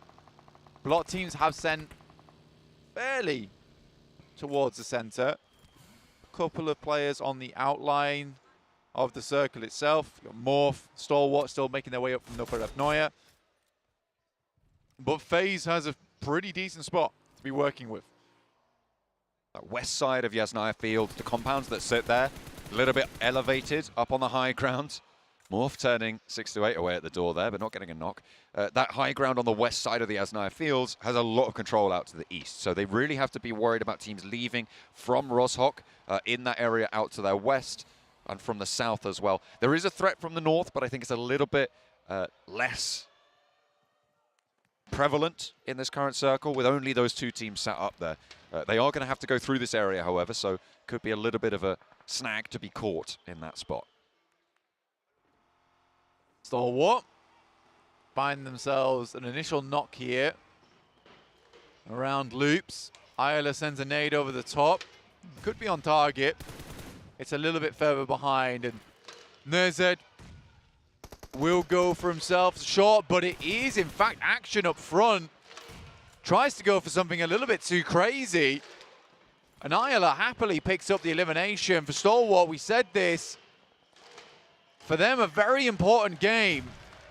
Losing a player like that, far from ideal. They're down one, but the nade is there to answer. And they've only found that knock. The southeast side, the circle shifts out to the fields. Blanket is such open terrain here, and FaZe's real estate just rocketed in value on that western side. They'll have to leave most likely in the next phase, but they can survive a little bit longer. Major Pride maybe assaulting onto the south side of their position, though, because they're maintaining a split. U2 Alliance steal away that elimination from Stalwart. Loops ahead in the buildings, but we do get the circle heading onto Yas Fields. S2G on the northern side. Just outside Yas. Procedure Evos with their compound towards that south edge. And Icy will finish off Mythic downstairs. So all doom and gloom for Stalwart, but losing that one player definitely will affect them into the future. Alpha 7 making their rotate on the northern side of Yasnaya, off towards the eastern edge. None of the teams at the top of the tables really have the best of spots. It's only really Weibo, who are really far behind on the chase, that have got a position in this next circle. I think 4MV are just about to come in on the south side behind DX Xavier. So potential for Weibo to challenge again is what we highlighted. We're looking to this team from China, the last hope for the region towards the top of the tables. But Stalwart looking to defend that from them. 3 players alive, circling the east now. Past Morph, they're going to have to go towards Alpha 7. And we could see another bit of a crash if they even get that far, because Nerzed's under pressure. Rocky on the high ground, needs to get that reload on board. The spray continues, but the vehicle eating most of it. Hits a tree, hits a divot there, and bobbles around. Nerzed having to hop out and actually looking for a shot to answer. You can see he's got the vehicle up and against that tree. Might need a little bit of help there, but Boboho gets a lot closer here with that buggy. Nerzed still bleeding out in the blue. Yeah, drops the smoke. So has to just run for it. Nerzed immediately in the grass, but he was spotted in the process, leaving Stalwart down to just 2 now. That is great news for the chasers. Top under pressure, tries to roll straight into towards 628 and out into the field. He diverts, but pulled out almost immediately. And Hero gets the flush. 628 pick up the point. 1 player now remains. It's Icy for Stalwart, who has managed to sneak through where his teammates couldn't, but he's right next to Titan. And this is the brutality of Yasnaya Fields, Blank. This is why players will avoid it at all costs. All players except that is S2G, who have managed to make themselves a little bit of a nest in the middle. Icy now knows that he is just going to have to live this one out. He has to salvage this game as much as possible here, Jump. Nades going through, does tag onto him. There's more nades in the back pocket there for 628. They will finish off. Final player of Stalwart, and the circle centers up towards that north side, opening the door for Alpha 7. In the meantime, FaZe, they've been in these compounds on the west. Major Pride were pushing into them for quite a while. FaZe have only got 3 players left, but 2 of Major Pride are now down in response. Mela has the inside, rotating around as well, looking for an off angle. The zone favoring the inside track for FaZe, but Major Pride have the positions to go for these reses. You can see FaZe maybe looking to hop on out because IHC are right behind them, and they are baying for blood on the western flank. Xavier pushing in from the south as well, trying to find a path, forge themselves a route on in, but it's just so hard to make it work. Levi's caught on the back line. You're down to 3 certainly, and maybe even more than that if a nade finds its way out. Wizard Tower held by S2G. They've got this forward outpost with 2 players, the M249 in hand as well. It's going to be absolutely deadly in a fielded format. And now Hamzi moving forward with a nade. That's a pretty good idea. Lamborghini's going to try and send one back their way. Paragin needing that res from Chua. They have the cover of the hay bale now, and they are sticking it. Should be back up and in action, but the smokes are really the thing that's keeping them safest right now. However, teams that are near them gonna struggle to crash in as well. S2G holding that Wizard Tower. Alpha 7, their neighbors on the back 2-2 split. On the south edge of Yasnaya, FaZe are down. That's S2G to find the final blow to it. The only elimination they found so far this match. Stalwart being out so early. 4MV going down to 2. Xavier finding themselves in this position. Really, one of the 2 teams now in this circle looking to try and contest. Alpha 7 on the north side of it could actually have a very strong game from Yasnaya. Absolutely. IHC, though, take away their spot in the meantime. Now up to 2nd place. Alpha 7 dropped to 3rd. IHC just need to deal with Major Pride. Last time around, this sort of went topsy-turvy for them. If I remember, Dino did a huge amount of damage to all their teammates. 4MV losing East as well. I think Doc is next up, and that is 4MV down. 5th place. No chicken dinner for them, so we're not going to see the Mongolian 1-2-3. Not from them anyway. Maybe IHC can get a back-to-back and put the flag up. But Titan have Yudu Alliance close by. Iftar is already down. Titan have 4 players alive, but Bamboo is knocked, and there's another one for Yudu Alliance. It is only Olio, though, for them to deal with. If they can find that, that's Yudu Alliance out. Shadow needing to crawl on back to play with the rest of the team. These bunkers, blank, they provide a little bit of safety, but they just funnel nades towards you. You need to be careful. Major Pride now, just Naomi. Downstairs, hoping to clean out some more of these members. Alex is down on the floor. Naomi with some good nades, trying to hold him out position. Finds the first, now looks for another. And another he will find. Nomi able to hold it. Naomi's there as well. Just Seol remains for IHC, but out in the blue, he's got the DP and he lines them up. Nomi on the deck, but the ankle's too wide. And Seol keeps it going for IHC. 5 eliminations. Alpha 7 have 4 players alive, but they're going to have to move south. Can they make that crossing? This is their chance to take the top spot back.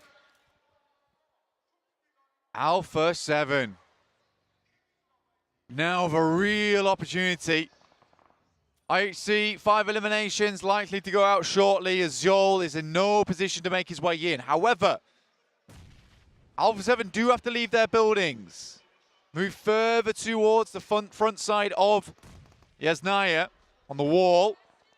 Potentially taking shots from these other teams, which might give Xavier in their current position a nice little ability to pick themselves up some more points in this match and thrust themselves further towards the top side of the lobby. I'm looking at 628, slap bang in the middle on their compound with that spread out that we saw take down the remnants of Stalwart earlier on in this match. They have got a very, very strong position. It's a question of does the circle give it to them. IHC are out now as well. You said they were going to go out soon. You were right on that one. And that is all 3 Mongolian teams out of the running for this time. So it definitely won't be the 3-peat. Nade over the top, going to be pouring in from Weibo. And remember, they are chasing the nade from Wymout. Brutal. Looking for another as well to follow it up. Su looking for one more on the wide angle. Suki trying to look for these reses as well. 97 crawling his way. They're trying to split through the middle. And there's the charge. Weibo roll on over the top, and only one player stands for Titan. Suki in the smoke, breaks down low. Wymao has the challenge. Gap is down in the meantime, fully flushed away. Suki in the smoke, and he strafes across with the spray down. Bamboo flushed away in the meantime. Udo Alliance are on the top rope here. Flax looking to maybe spoil things for Weibo, as Wymao has got the challenge on the angle, but Flax is taken down. Quick side swipe, but it is in fact Suki to hold on alongside with the help from Udo Alliance, apparently. That's Weibo Gaming out. Alpha 7, DXavier now. Looking to go head-to-head. DXavier with the inside track, but they've got to deal with S2G on their north. They are 3 players. They were playing in that ridgeline, and with the circle shrinking as much as it has got a lot safer for them. They can start to get a little bit bolder with their peaks. S2G on the north, they can be handled, and Alpha 7 will also be spotting out this rotation. We'll be thinking about it, how best to deal with it. Udo Alliance. Furthest into the game that we've seen them in quite some time now, John. It's Nongshim Red Force on our screens. 5 limbs, not bad at all. Could be a match to put them into a position where they potentially can hit a chase, but it's Alpha 7. Taking a lot of damage. Ooh. Coming through from Morph, but Carrillo putting on a clinic for us right now. The spray down on the first is good. The 2-2 split for Alpha 7, regrouped now, and they are at full force. Moving through, trying to take on Morph, and they will continue to careen on into enemy territory. They are bold on the east side of this road. Boboho down as well. Cleon on the back foot for Morph. 2 players alive for them, because Rocky is nowhere to be seen on this engagement, Blank. Cleon is pretty much on his lonesome. You can see how far off Rocky is in the distance. This side of the road, though, cut out of the next circle. The nade should finish it off, but there's still another move to make for Alpha 7 to try and claim that title. They are being put to the test here. Yeah, crossing this road, though, is going to be difficult. More than likely going to have to make a quick send and try and crash 6-8's position. Good initial nade, though. Cleon. Able to pull another one out of the vehicle. Mafioso moving in, the smokes are there. Cleon did get taken away, so these reses can come through, but the blue zone's closing, and it will close faster than they would like. DXavier take a nade from S2G. I said they were going to have to deal with it at some point. Seems like it's not going to be their choice as to when it happens, because S2G make that move. Hamzy close by, Paragen is low and down. Lamborghini trying to stay away from the nades, but Chua not so lucky.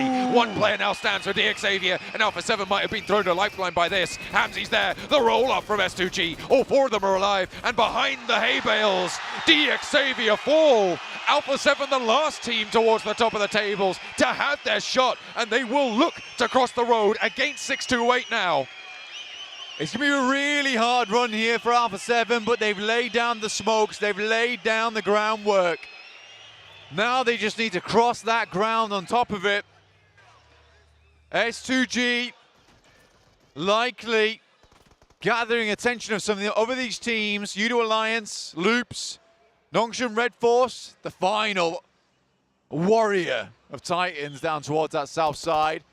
And here comes the crash. Carrillo initiates with a quick little peek. Swings around into the vehicles.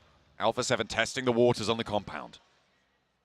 Sunan vigilant on the edges of these smokes that are starting to fade now, so Alpha 7 forced to go for it. Carrillo across first. Revo and Senab going to be breaching on in. Mafioso tries to go wide, but Hero has the angle. He hits the deck and doesn't get the knock. Shing trying to hold off, but Senab's now in the building with him. The DBS is good, but there's a trade straight on in through the window, and now Revo has to look for this heal. In close by as well. Hero drops down. Sunan is there. They're trying to put the nades in. Senab can get rezzed if he crawls out the back here. Revo's low, but he hops away. There's no chance of getting this back. The Molotov seals the deal. Another knock for 628, and Carrillo now has to hold it together. 1 goes down, 2 face him off, and now 1 more is just too much. Alpha 7 fall, 3 eliminations on the match, and it will be 6-8 to slow it down. Nongshim Red Force with 4 on the south side, Loops playing on for their countrymen, but it's not going to be enough to shake up the top of these tables, Blank. And of course it's S2G to take down 6-8, but only when Alpha 7's finally done. Nongshim Loops, Udo Alliance, 628, and S2G here. Nongshim Red Force, the closest to gaining points towards the top side of the lobby now. With 7 eliminations and this rich side to work with, they still have to push in. But this means attempting to open the bars with bare hands. Kodo's in. Gets spotted first. A knock sent their way. They need to pick up the point, but it's S2G who claim that one. 7 eliminations now for S2G as they mount the pressure from the northern edge after taking DXavier's position. Udo Alliance on the southwest now have to deal with Nongshim. The crash forwards starting to come through onto the position. All 3 players are there. There is that backstop of XZY on the long range.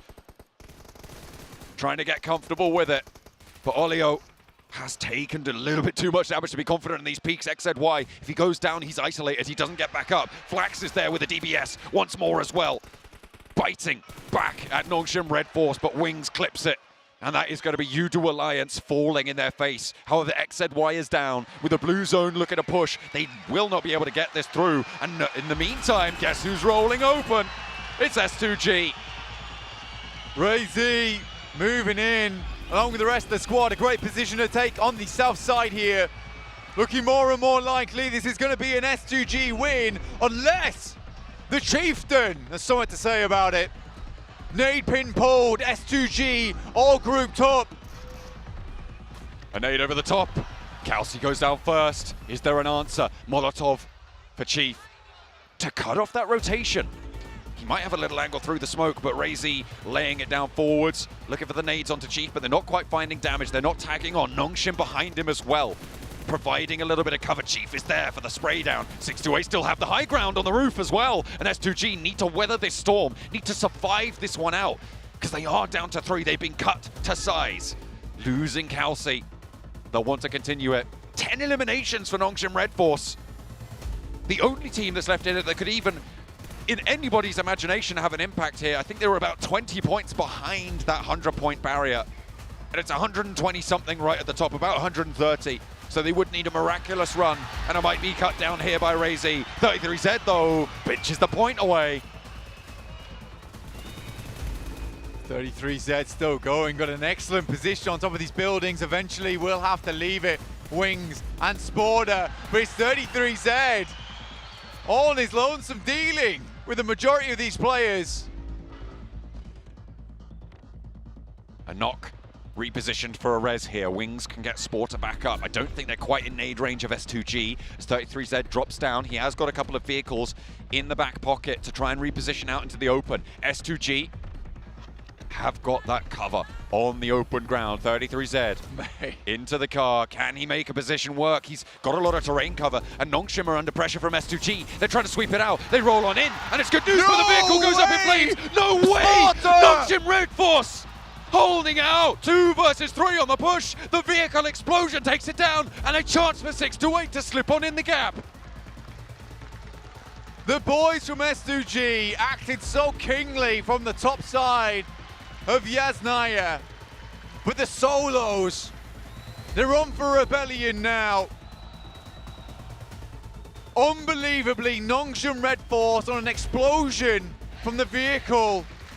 Blast shrapnel into S2G, but it's 33Z, the King's assassin, to come back to bite. Another one lined up. This man is on a tear. The high ground played so well. Sporter's in this next zone, but the inside track, has he been spotted? He knows the position. A lot of damage sent back to 33Z now. A reposition for Sporter, has got the nade. 4 in hand for 33Z. Launches one forwards, it's spotted and falls short of the hay bale there. An answer is found. The heel came through. The stims on the advantage for 33Z, and an aid leash forwards goes around the side of the hay bales this time, but this looks good for 33Z to take it home. 4628, he steps up. way! This is bold, this is big, and it is brash as anything, but 33Z chopped to bits with that one. Blows them to smithereens. They just do it different in China. I've never seen anyone jump on top of the hay bale. That was certainly a bad boy play if ever I've seen one. But for S2G, just like their day-to-day, up in smoke right now with that vehicle. It looks so close to being an unreal game as well. But Nongshim Red Force, from a tough spot, managed to get themselves to second place, chasing towards the top side of the lobby. At least 6-8, they don't go down without a fight. They don't go down at all in the end. 6-8, able to gather some of those points. Nongshim Red Force, I mean, with that game moving into the Miramar section, they might have been able to find something, right? If they'd have been able to get that chicken dinner, with the extra 3 eliminations they got there, that would have been 13 and a 14th on top, would have put a 24-point game on the board. It could have changed a lot. It could have put them in that conversation blank. They would have been within striking distance in the way that 4MV and Weibo Gaming are, but they denied that opportunity. It's a really good match though. 33Z, you can see there, 816 damage done. What a champion. On the rooftops, it wasn't done with the high ground just yet. Straight back on top of the bales. Love to see it. It's crazy that. But that's even fighting off versus Alpha 7 as well. So they did a really, really fantastic job in this game. For Nongshim Red Force, it's still a huge amount of points that they were able to garner on that match. And where they were in the leaderboard, that takes them around about to 110 points, roughly, let's say, which gives them a massive chance towards that top 3, right? With Alpha 7, Stalwart, and DXavier, IHC all not having the best of games there. Woo! It's getting spicy up towards the top. It's all going to come down to Miramar's, Blank, and we've got that double serving of Desert Dessert to look forwards to, because it is going to be delicious towards the top of those tables, I am sure. Because that top spot, like you said, a lot of those teams just having a honestly bad performance in these last few games. I mean, it's just not quite adding up for anyone involved. Alpha 7 looking to chase. They were the last team to look to be able to do so, but it could not quite happen for them. Instead, it was denied at every turn. 33Z dominates on the Yasnaya field finish. Well, 6-8. Unexpected to say the least. We saw 33Z on top of the building. Was able to rotate back in and finish things off and potentially shut down any chance Nongshim Red Force have of getting back into this. But a big game out of the South Koreans either way. And not so big of a game out of quite a few other teams here, Seven. Yeah, one of the teams that I'm going to be thinking of, it's going to be, oh, wait for it, DXavier. I feel like this team, we felt like that was going to be the biggest threat at the start of the day, especially in regards to teams being able to challenge with what we saw in regards to improvements from day 1 to day 2. DXavier right now just not being able to cut the mark. And by the way, Alpha 7 with 6 points again. They did some good rotations, and something that we didn't notice, Max. Yeah. S2G might have been hunting. I think S2G are like, you know what, we know we're not winning, but we're going to embrace the dark side. You know, we're going to become the Sith Lords of PUBG Mobile. We're going to be taking down a team that can contend for a trophy right now. And actually, we're going in such weird rotation. We're like, but that's where Alpha 7 would typically come into, on the northwestern side of that river. So why the hell not? And it could have worked out, but I think Alpha 7, just like in that previous game too, understand that teams are going to try and ruin their chances of a win. So maybe they also got to be just a little bit more cautious on their movement. And that's when their scouting became so important, because they realized that they were going to be pretty much being gatekept there of the bridge west of Yasnaya. And then being able to rotate to Rosshog, then the circle switch, they decided to wrap around north of Yasnaya. Great play by them, just ended up getting destroyed by 6-8. And for S2G, I mean, if they were even going to try to make a push, they were going to have to win 3 games in a row. So it's very unlikely for S2G, but I did enjoy seeing them kind of take their future into their own hands and maybe chasing Alpha 7. I mean, look at our match rankings here, right? If you look at our top contenders, Alpha 7 and 6 with 6 points, IHC in 8th with 5 points. Going down the list. Already Sports in 13th place with 1 point. DXavier with 0. So not too many points being built up here for Alpha 7 to potentially build up a lead here. It still keeps things in reach of all the others. And honestly, doesn't matter what happened in that game now. It comes down to these last 2 matches. Yeah, and actually I wanted to bring up a very interesting prospect for the last few matches we've had, because the top 6 teams have been doing so well throughout today. Yeah, that kind of situation where the top teams aren't really creating that much of a lead for themselves, and it's really enabling teams like Nongshim Red Force to somewhat catch up. Like these points they just got maybe puts them back in the conversation again. I think it was done, but a big game like this, 7, might be exactly what they needed to be potentially competing, and Sporto in particular had some great individual moments out there in the fields. Yeah, and I think Nonchalant Red Force is going to be kicking themselves for not being able to secure that win, right? It would have Those been extra big. 4 points would have been even bigger. But even with that performance, you mentioned it, they are going to be in contention now when we start talking about Miramar and how these teams have been doing in regards to Miramar. For Nonchalant Red Force, it's not one of their best performing maps. In the 4 matches that we have played, they've only been able to get 11 points. When we go to Alpha 7, they've been able to get 32 points. So you know what? Definitely a lot better. Yeah. And they have been improving from what we saw day 1 to day 2. But now we're going to be going towards the other team that didn't really have one of the greatest Erangels. Is going to be Star Wars Esports. They had to move around a lot. They kept getting caught a lot during their rotation, whether it was MRPX, whether it was Loops. Whoever it was, just didn't work out for them. But this team has been able to perform really well in Star Wars with 41 points in Miramar. And, I mean, going in with the lead, that's going to be a confidence boost. Last year, we knew in the last game who was going to win. We knew it was going to be S2G. I don't think we're going to know until that very last game here, Jason. Yep. The last game, match number 18, is going to be the one to decide who's going to be crowned the world champions for this 2023 PMGC. And we know Alpha 7 from yesterday on Miramar Right 7, they had 2 really, really strong Miramars. They got 2 third places in a row. That might be the map that helps them stand out and climb back in first place. And that's going to have to be the case. I mean, if they even want to get a chance at being able to pass Star Wars Esports, because of what I was mentioning with Star Wars, they are able to get a lot of elimination points. They are able to get those placement points. And they're a team that's currently on the lead. And Star Wars is not used to being one to know to choke, especially with only 2 matches left. I mean, Nonchalant Red Force, 25 points out of first place. It's possible. They had to have 2 back-to-back amazing games, with one of those pretty much being a win to even, like, obviously close that gap.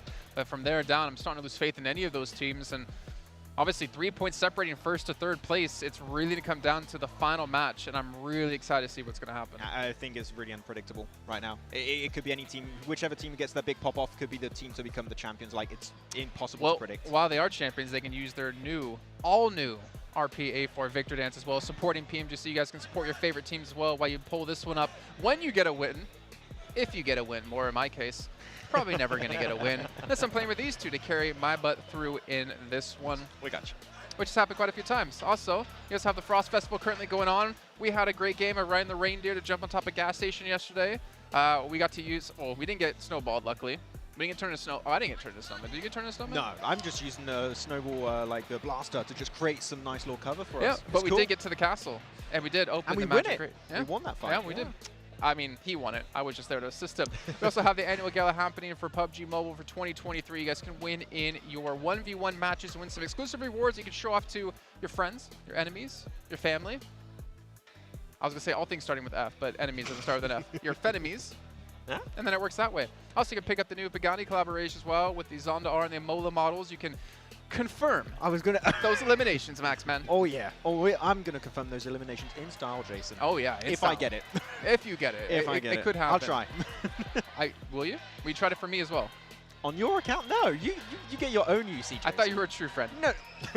I carry you in game, okay? That's more than enough. I'm not, you know what? I'm going to let you have that one. Because you and I both know I can turn this one around. I know you can't turn it around. But can teams turn it around? Yes. Xavier, struggling. Luckily for the teams, they have a short little break here to get their minds reset, their mental game back on track. And we have a chance to take a break as well. Go get some food, go get something to drink. So we'll be right back for some more PUBG Mobile action.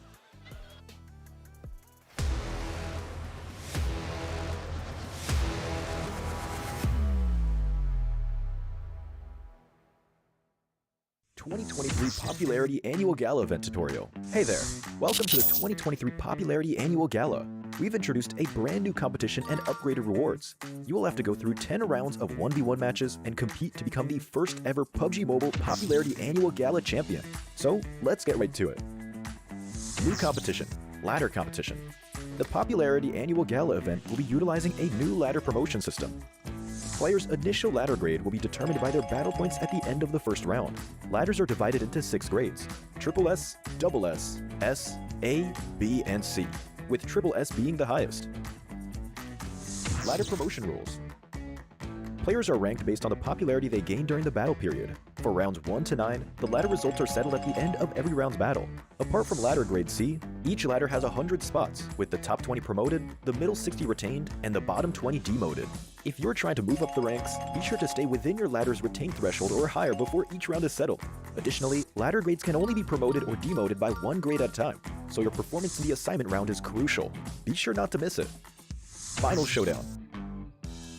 Based on the rankings from the previous 9 rounds, round 10 will be the decisive showdown to determine the final rank and ladder grade placement, including the champion of the 2023 Popularity Annual Gala. Who will emerge as the ultimate winner? New exclusive rewards. At the end of round 10, rewards will be issued based on the player's ladder grade and final rank. For outstanding players, they will receive exclusive rewards that can showcase their supreme honor both in and outside the game. In-game rewards include the honor title, honor name tag, and honor avatar frame, which are sure to make you stand out. Moreover, there are also physical trophies, interviews, custom-made popularity gifts, official social media promotion, game exposure, and other exclusive honorable rewards. Gain global renown both in and outside the game. What are you waiting for? Participate in the 2023 Popularity Annual Gala now.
I'm hoping the sounds can go through the microphone. I'm pretty sure they can.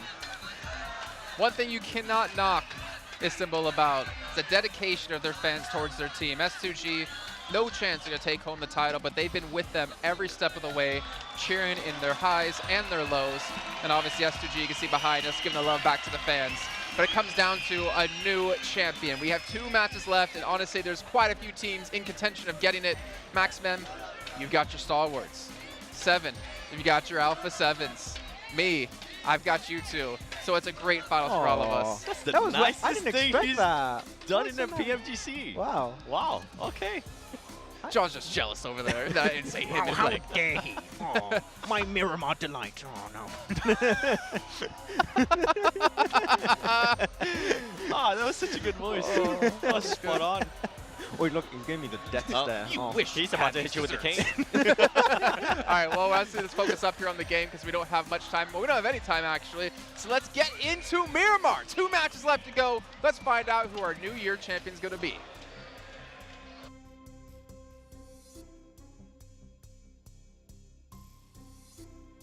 I'm not muted. There we go. I didn't like that. I didn't like that one bit. I've got to turn my microphone on. That was how mad Max made me just then. Goodness me. Just wait until I get my impression of you in there. I'll get you back for this one. But I'm going to have to wait because he's right. We are in for a little bit of a treat. It's the double helping of desert desserts. Yes, it is indeed. I'm excited for it. Obviously, Miramar coming right at you. And we're not stopping this train of PUBG Mobile action.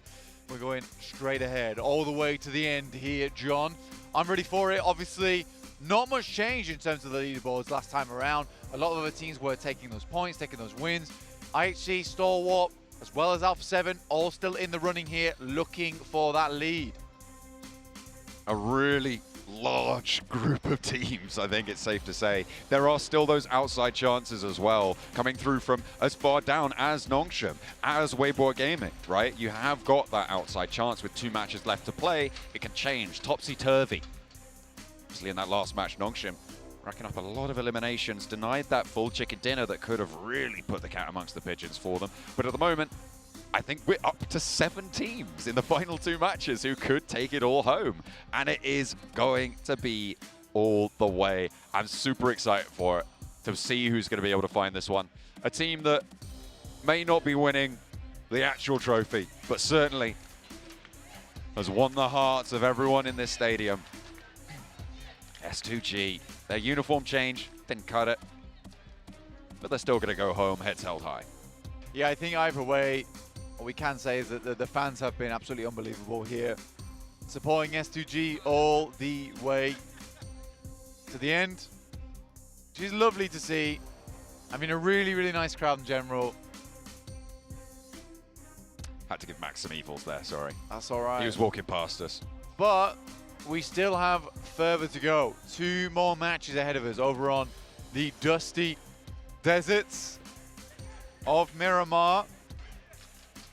And we're in the plane, waiting to set off right now.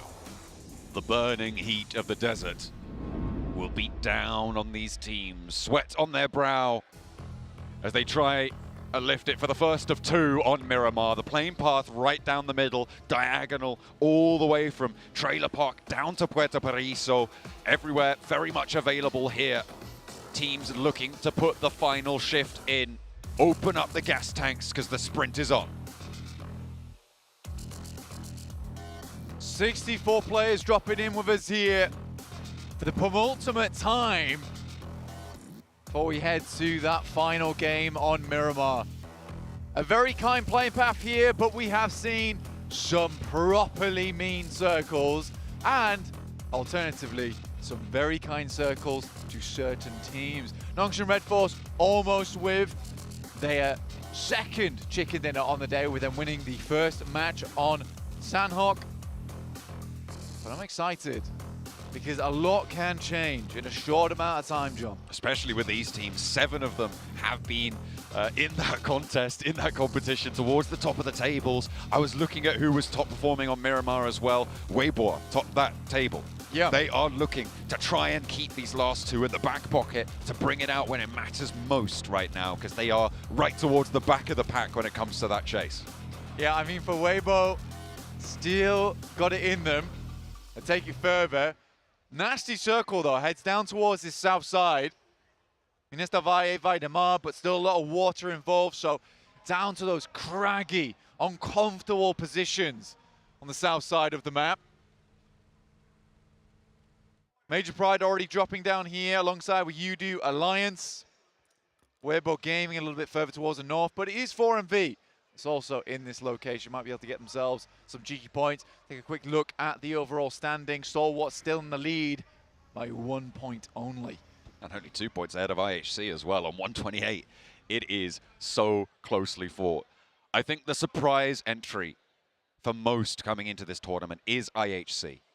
This is a team that, when you look at the Mongolian, well, to be fair, you look at the Mongolian region and most people just quake in terror at this point with the amount of presence they've had so far. But absolutely, IHC, a name that I don't think anyone would really have expected coming into the PMGC, certainly into the league stages, to be able to have this contest, be able to perform at the level they have done. Well, they've got to be proud of themselves. Certainly plenty of their fans are. IHC, brutal, very aggressive. That's really what's been characterizing their performance so far. Really very aggressive, very willing to take fights, and very willing to win them very, very frequently. Yeah, I think for IHC, it was their final match on Miramar as well that got them into the PMGC Grand Finals. Really down to the wire for them there. But potentially we see some kind of repeat going into our final match of the day. Here's the breakdown blank on the tiebreakers. At the moment, IHC, out of this chasing pack, sit on 1 chicken dinner, as do Weibo, which means that they are behind of everybody else on these tiebreakers should it come down to it. 2 chicken dinners for the rest of them, except for Stalwart. 3 chicken dinners on side there. And as close as the tables are, blank, I would not be surprised if the final moments come down to one of these tiebreakers. With how close it is, I mean, you do look at that top spot and you think to yourself 2 points between first place and third. It's not really anything that you would have expected at the end of the day. Usually we have a very clear winner in PMGC, but it has been giving and giving and giving. We can only be pleased by it, to be honest with you, and I bet all of you at home are very happy to see this be a little bit more a closer grand finals. Certainly exciting. Certainly a thrilling watch. I think that the quality of PUBG Mobile has been displayed from, I think, pretty much every team. I'm not going to say every team, and I'm not going to name which team I'm talking about, but I feel like you could probably guess. It has just been so incredible to see these teams fight through so strong as well on so many fronts. Different play styles coming into conflict, and it's been an incredible journey to watch these play styles come into conflict and sometimes triumph, sometimes fall by the wayside. I mean, 40 points between first place and 8th just seems silly to me at this point in time, where it really is so close on the leaderboards. You know, you kick that up a notch. It's 25 between 1st and 6th. And that's just one good game. 25 points, 15 limbs on a match, chicken dinner. Easily done. More easily done than most would think it would be. Nongshim Red Force were on for it last game. They're able to finish out versus 6-2-8. Not possible. Those final moments. Stalwart hasn't moved yet from Hacienda. Xavier also having to leave through La Cobradilla, but El Pozo left it open for Alpha 7 to go for a very quick rotate. And I have noticed this a fair few times with Alpha 7. When we get circles like this, they will just wide wrap far down towards the edge of the circle, furthest away from their starting point. It's a smart tactic. Sometimes just leave them out in the open in a scary position. We saw it there on our angle. They sent all the way over towards Yasnaya. However, still were able to do something with it. The nerves have to be ramping now into the final 2 matches. And this is the test of that mental improvement that we've seen from Alpha 7. Being able to do well when you're in the lead, great. A lot of teams can do that. It's when you're not in that leading spot that defines a champion. And a challenge now for Weibo and Nongshim Red Force. Right in the back of that chasing pack, 25 points behind for Weibo, and they've just put that first dent in it with the first elimination going their way. 3 players to face them from Nongshim. Weibo 103 points, goodness me.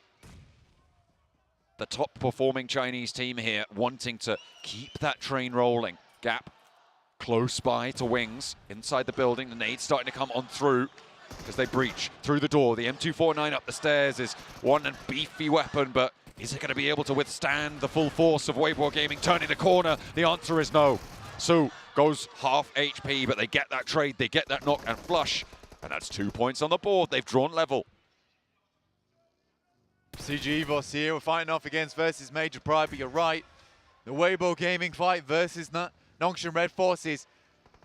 Pretty big deal, honestly. That was one hell of a nade over the top side.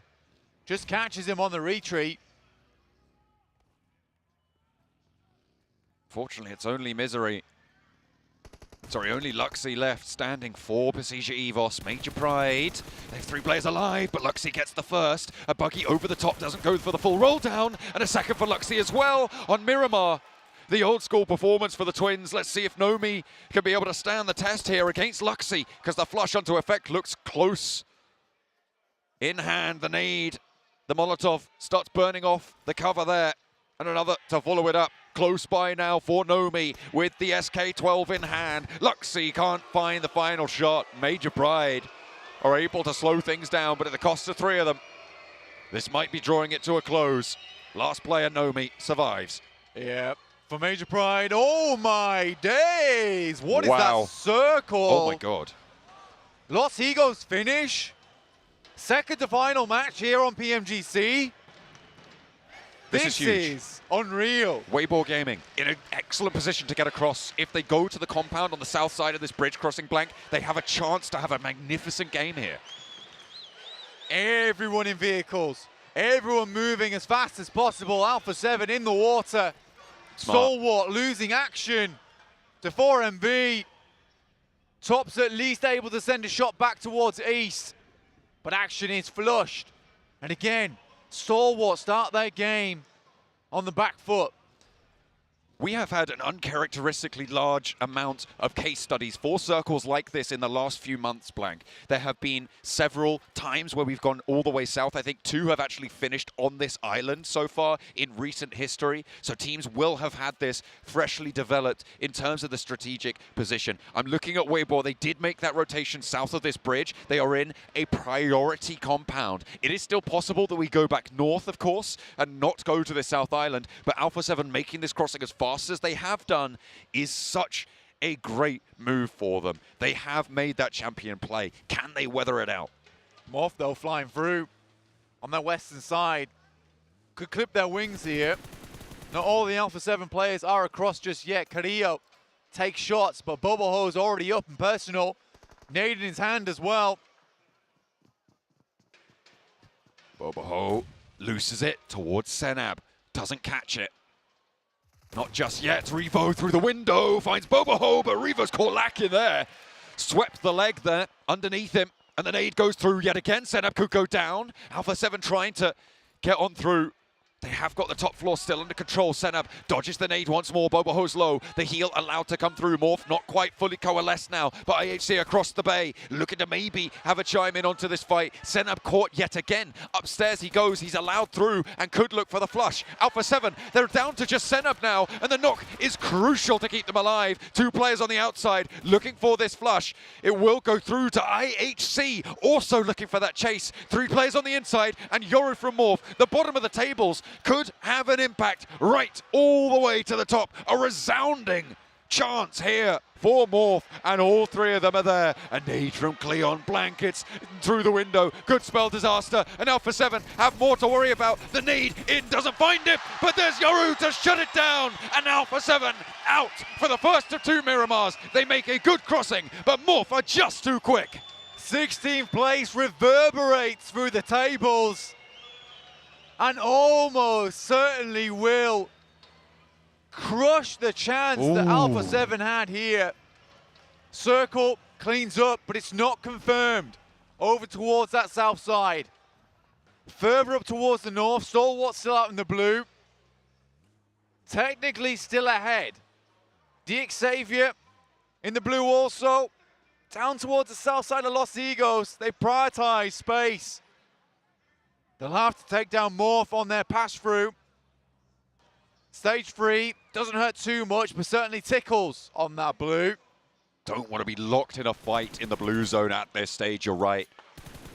You can get through it if you're clean on the rotation, but getting stuck in a fight when you're starting to take a bullet or 2, those clutch bandages just aren't there in time in phase 3.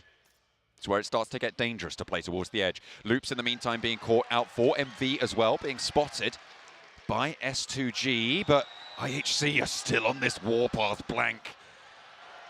They leave such a trail of devastation behind them. They're looking to put up that 100th elimination on the board, and I think they've just done it. They had 97 at the start of the game. Blank, not only that, they've just taken the top spot. IHC now first in the rankings. Doc, who did a huge amount of work for 4MV last time around, looking to have an equal amount of impact. But Stalwart, with their 3 players rocking up behind IHC at the moment, and IHC has to come off from their high ground. Loops removed by S2G with the help of 4MV. S2G starting to rack up a couple of eliminations in the final throws of this one, but a little bit too late there. Morph suffering. Xavier able to pepper the backlines. Remember, this is another team looking to chase. There's so many to keep your eyes on, but they are still there. 4 eliminations for 4MV as well now.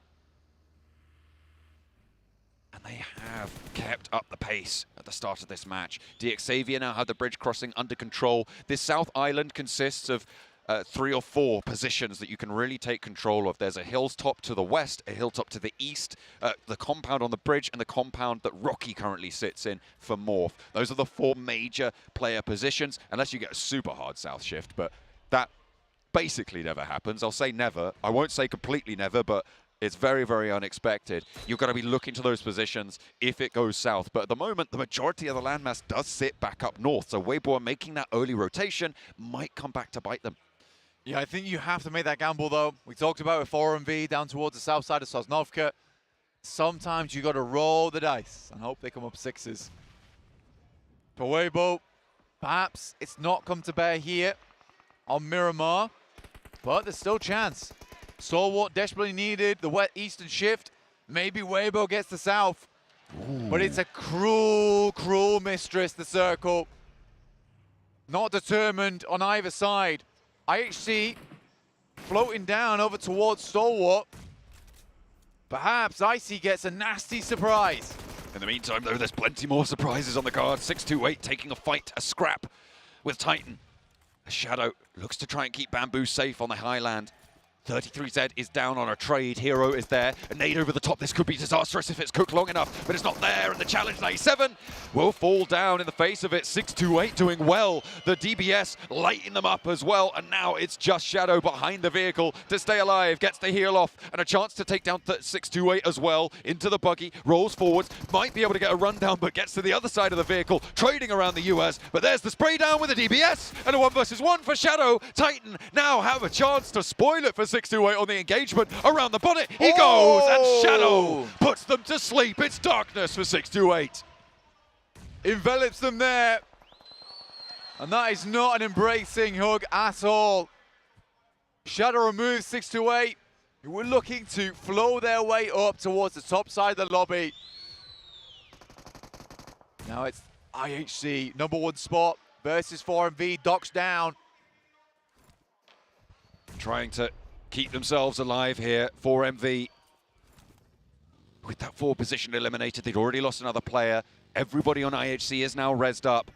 So they're facing 4v2 on this angle, but East is still here. And this guy's been a machine for the roster over the course of this tournament. But can you withstand the might of IHC? That's the question. Alex goes, but there's a trade. Baron now down the hill for 4MV to try and keep the third Mongolian team in the running. They're in 5th place, and they're the 3rd place team for Mongolia. It is absolutely insane what this region has brought out today. And IHC sat at the top, now has Stalwart to deal with. It is Mongolian madness on the northwest side. Another nade over the top from IC as Godless tries to fend it off, but he just can't weather it.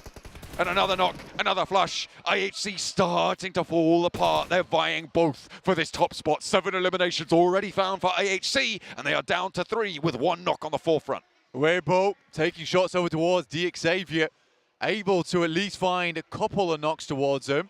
Here comes Silas. He knows the exact location. Ooh. Demo won't go down, but he'll step up with the UMP and put him down. And that's IHC out at the top.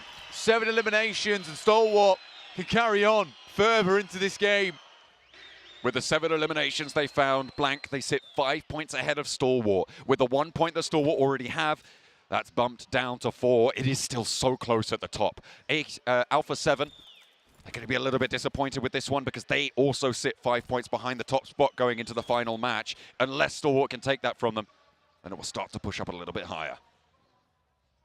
Honestly, an exciting match here for all the players involved. But it has just been the wildest PMGC we've had in a long, long time here. S2G, you're right, the 2 stands for 2, with Silas and Hamzy G to carry the baton. And next circle goes north for Stalwart. Here's the big money game.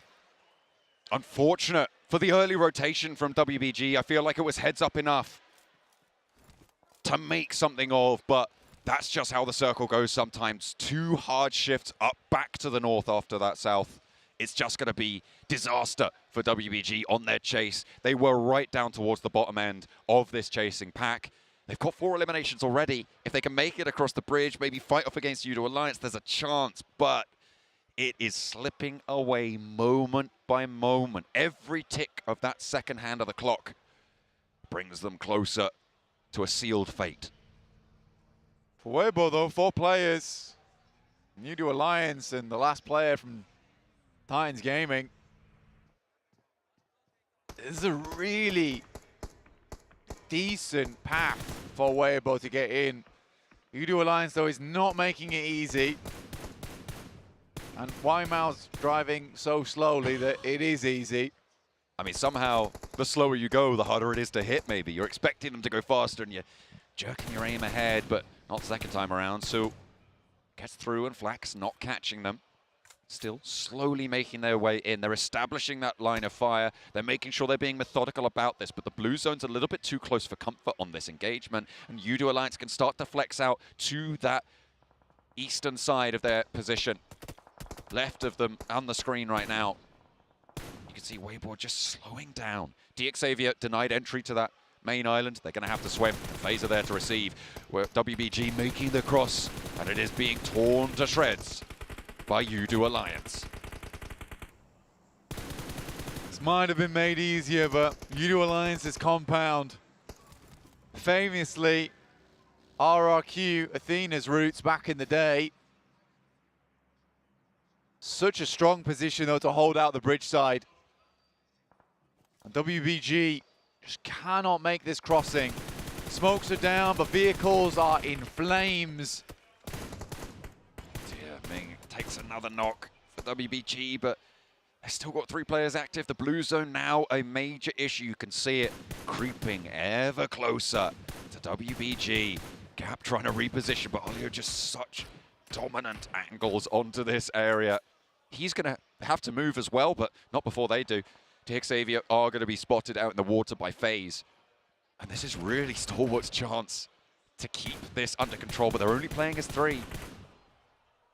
WBG caught Su trying to swim. Gap and Mao underneath the bridge can make a little bit of headway here. Yeah, there's a possibility to get in, right? And actually play from the circle side itself. FaZe might have angles. Levi's knocked now as well. The last player remaining for DXavier is Paragin, with Lamborghini and Levi's both knocked in the water. Mormon repositions to assist. Next circle coming on through. DXavier trying to lead the water. It's not going super well. They will be shut down. One last match for them to chase. It is still close. But they're a little bit further behind than they would have liked. We'll need a big game from DXavier, the team from Vietnam that you pinned as a 3rd place prospect, and I think rightly so, given their performance here, deserving of that accolade of being one of your predictions there. They're going to have a tough time of it. Not quite as tough as WBG in this circle, though.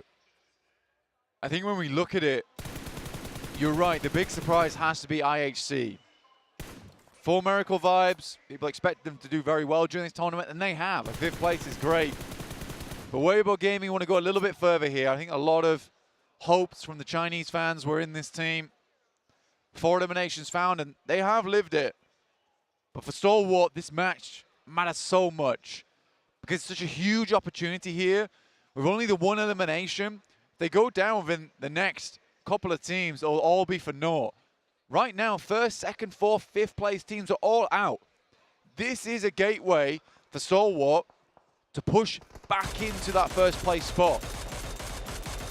Remember the tiebreakers as well. Stalwart currently 3 chicken dinners, the most of anyone in this tournament right now. They do win all tiebreakers with that extra chicken dinner. That is the 1st tiebreaker. The 2nd, placement points, which is bad news for IHC. So even if they get another chicken dinner on the back of this match, they could still lose out because of their focus on those eliminations. They've been able to rack up, Blank, over 100 eliminations on this tournament so far in 3 days of games and not even 18 matches. It's probably a record. Probably a record in terms of the placement points, 2 elimination points that will never be broken again. Unless IHC return. In which case, maybe. Stalwart here, this is what we're talking about. It had to be good. Nade explodes in the face of Mela. Has to retreat back down the hill, but for Stalwart, there's also S2G on the high ground. Icy understands the position though and can hold him off. Hamzy under pressure from Icy doesn't face off for too much longer. They're trying to break through. They've left Nurzid on the back lines for Stalwart. Top trying to face off against Mela. But it's just these smokes starting to fade. They're creeping their way across the mountains, across these slopes that feature so heavily on the south side of Miramar. FaZe have got one of the better spots here. Udo Alliance, I think, sitting opposite them, looking to try and keep control. FaZe I mean, what a resurgence today. This team has made a name for themselves as those last chance Andys. They have really come through in all these stages, but it's too little too late for the top spot. Nerzed, though, falls to the rifle. And Mela looks to find the main cohort, the duo up top. It is Icy and Top for Stalwart. I don't know if they're going to be able to get Nerzed back alive. For FaZe, they are just assaulting Stalwart right now. Circle moves, and FaZe want to clean up this fight quickly, so they're going to start to get a little bit more aggressive with this one, as they need to get further towards the eastern side right now. In comes Stalwart, though. They're just going to send across, and S2G have something to say about it. They will take down Top here, up to 3 eliminations now. Top just under cover. Actually, potential to crawl back. The timer is ticking away, and you don't have a lot of cover, but there is still a maybe there. There's a question mark on the flush onto Top. But being down to 2, still far from ideal. He manages to make the crawl, and Icy tags that res. FaZe not yet cresting the ridgeline towards the roadside. They're going to have to move further east as well. Somewhat worried about facing off versus S2G's position. Realistically, Stalwart can play from here, right? It forces S2G to play into their hands, and the question is, how much util does S2G have remaining? Do they have the nades to make this work? Hamzy G sends down, and this is where he could just get absolutely obliterated. Surely they know. 7 nades for Hamzy, though. The first is unleashed, and he moves forwards off the back of it. Icy under danger, but he stands tall. He holds his nerve, and Icy's cool as ice. We'll be able to find Hamzy. The spray down, and S2G are eliminated now. Stalwart have a decent position. A third party just too late, but Top is spotted. Udo Alliance stop his forwards push, and an aid from Mela over the back of the buggy should be the final thing that Icy sees, and that is Stalwart out in third, but they have kept up pace. 6 points they found. I think that keeps them right on this top spot blank, but only just. Going into the final match, it is still all to play for. Stalwart, necessary game there for them. Salvage at least something. Udo Alliance, FaZe, and Titans. Shadow has really come a long, long way. Remaining hidden and out of sight. Ventores, though, gets taken down by Flax. A nice spray. A good opener for Udo Alliance to find those lines. They have got the road to cover them. They can move forwards, but getting down to that roadside in the first place, really, really tough. You can see Cluck trying to enact that forward position, trying to get within that nade range. And as you say, you've always got to be worried about Shadow. He's always creeping around. He's always lingering. Cluck, nade in hand, over towards Ventores. Looks for Mela as well with it. Cluck not going to take a damage from the response as well. Mormon's close by, though, with that DBS. Might be able to find an angle, and he does. Able to take down Cluck. Doesn't get knocked in response. Gets back to safety, and Flax doesn't have the angle. That is a great shot with the DBS. Had a very limited window there to pick up the damage onto him. And the nade followed up with it. Seeing that they've got a lot of util still on board, Mormon nails it once again. Mela and Mormon. This combo is so deadly. Nading out the forward positions, trying to keep control. FaZe, with all 4 of their players alive, Onsense the anchor that's keeping them safe on this flank, but Shadow is still there for Titan. If this goes hayward, it could be an opportunity for Titan to sneak on in and claim something here, but would be a very outside possibility in a 3 versus 4. You've got to imagine they're going to have their wits about them. Onsense regroups. Olio, no nades available. Udo Alliance. Some good shots again from Flax, playing up on as high as possible. Circle will push him out eventually. Shadow still in. Kind of crazy. He's popped a smoke. Nice nade. Oh, huge nade. Olio goes down. It goes right into the tree. Banks off the Birkin. Shreds him down. The forward position isolated. The smokes downhill for Shadow were popped, so position might be more known now to the rest of this circle, to Udo Alliance, to FaZe, but they continue their march forwards. They've got 9 eliminations. They're looking to put up 10, 11, 12, and 13 with this final circle.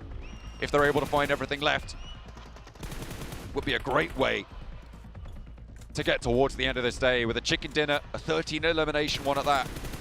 You would be happy for Thailand. We said they're representing proudly for them. Hunsen's though, tickled towards the backlines. Mormon and Miller dancing around one another, and 2 players from U2 Alliance are there. Olio flushed away, and 10 eliminations for FaZe. Massive game for them. You can hear the comms behind me as well, and they are shouting. Play zone. Took that one away. An 8 over the top though. Won't find Iftar for the play zone. Instead, Mela claims that. He's forwards. The Mischief Maker himself looks for the challenge on Flax with the DBS on the cliffside, and it will be good. The road rash is strong, and FaZe drag it to victory. 13 eliminations denied by the play zone. They'll take the 12 though, and a 22-point gain. For FaZe, it always is last minute for them. They've got Naruto on their back, and it seems like that is just their ninja way. Always at those final moments. And they'll bring things back into focus. That top side of the lobby though, that top side of the leaderboard, that is where things count. It is so tight at the top, tighter than a yoga store, and I'm honestly not entirely sure how this is going to pan out over on the last Miramar. Who's going to be able to pull out that FaZe jutsu and claim that final chicken dinner, a last-minute resurgence? Going into the final match, there is still one more to play, and I think we're still at about 4, 5, 6 teams that could claim this one. Blank, it is absolutely mental here in Turkey. We've really been placed now in one of those pivotal moments of PUBG Mobile history, where we've got 6 teams from different nationalities, all with a shot at getting into that first place to take the trophy home, take the pride and glory back for themselves. Talking about pride and glory though, Thailand must be pleased with FaZe and how they've represented them here. They're a team that really no one had their eyes set out for early on in the PMGC League stage. In fact, they looked quite bad at the start. Yet, with time, patience, and some real grit, they have evolved into what you see now. And they still give it large, even at the end. Final day of PMGC. And with that huge point-scoring match, Blank, they might also be within striking distance of this top spot. With the top of the tables performing as they have done over the last few matches, there is an opening for FaZe to maybe sneak it on through for Thailand, but it is going to be stiff competition. It is all down to the final Miramar. Can FaZe Clan become our new Hokages? Well, we'll find out as we only have that one match left to go. And as you heard John and Blank say, so many teams still in the running for that first place position, and right now none of us can call who's going to win. Giga unpredictable. No, it really is up to so many teams right now in the top of the rankings. Who's going to make it 7? I think that everyone is going to be supporting their home team or their favorite team right now, but I can tell you that the amount of pressure you're going to feel when it's so close between so many competitors at this level of play on the final game, on the final Miramar, on the final battleground. On the final day, on the final event of the year, it's the final countdown. On the final month of the year. No, but IHC, I feel like, has been one of those teams that has surprised me. Not only with the way that they've been able to frag out. Yes, they did end up finally getting a chicken dinner. I feel like they have definitely improved in regards to placement points. But I'm with you. I don't know who could actually win, considering we have had Alpha 7. I feel like I'm losing hope on Alpha 7 with the way they've been playing, especially on the last game. I did enjoy how quick the rotations were from Pozo going all the way west down. But then after that, it just kind of slowed down because he was in... They were kind of set up in a bridge, and I don't know if they were trying to figure out if they were going to bridge camp. They just weren't committed to one spot, and I wish there would have been a little bit more commitment. And then with Star Wars, I do enjoy the change that Star Wars has been able to do. We always were wondering, okay, this team needs to be able to get in the middle of the circle. This team needs to be able to get set up. Yeah.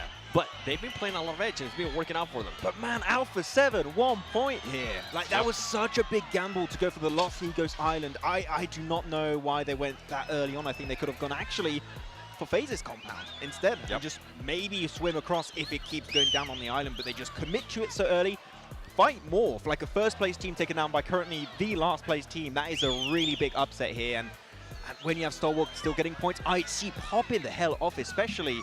That sets, again, a scary kind of situation for Alpha 7 in this final game. And then on top of that, you have our MRPAs crashing on them and being able to beat them. That was very unpredictable. And then on top of that, you have Sinab deciding to go into the smallest room and start healing when he should have been able to set up. I saw him trying to throw a Molotov, trying to defend it, but overall, I think it's the pressure's now starting to get to Alpha 7, and I don't know if they're going to be able to shake that off going into the last match. I don't know how you shake this off with the performance they've had today. Subpar, unfortunately for them. It doesn't really represent how well they played throughout this entire event and the changes they have made into their own gameplay. Carrillo stepping up, them being more respectful and not being so aggressive. But FaZe, 12 eliminations. I mean, it puts them in reach. We'll see our overalls in just a few moments here, but I want to know, did Stalwart do enough to pass IHC?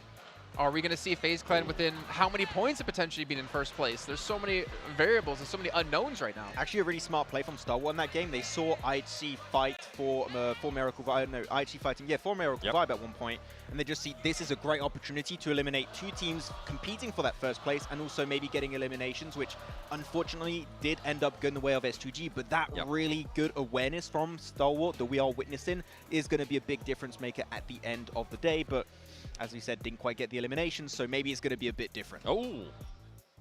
1 point. Going into the last match. Oh my word. Okay. I think what's also impressive here, IHC, they have almost more eliminations than our 8th place team has total points. That's ridiculous. 31 placements. I mean, if you were to look at placements alone, that put them on the second page, probably around 11th place. Like, this is an insane performance out of the Mongolians, but let's see. FaZe Clan, 112, so they need 24 points to catch up to Stalwart. Possible? Realistic? No. Not so much. Yeah, I don't see that happening for FaZe Clan. 4MV, I don't think they're going to be able to do now. With DAX, a big disappointing day, final day here for them. We expected a lot more out of them. And then IHC, I mean, have we ever seen anything like this where the placement points are just so much lower than either first place or any of the teams near them, but they're just being able to frag out so much? The last time we saw this was like an inverse when a chicken dinner was like 20 points. Yes. Yeah.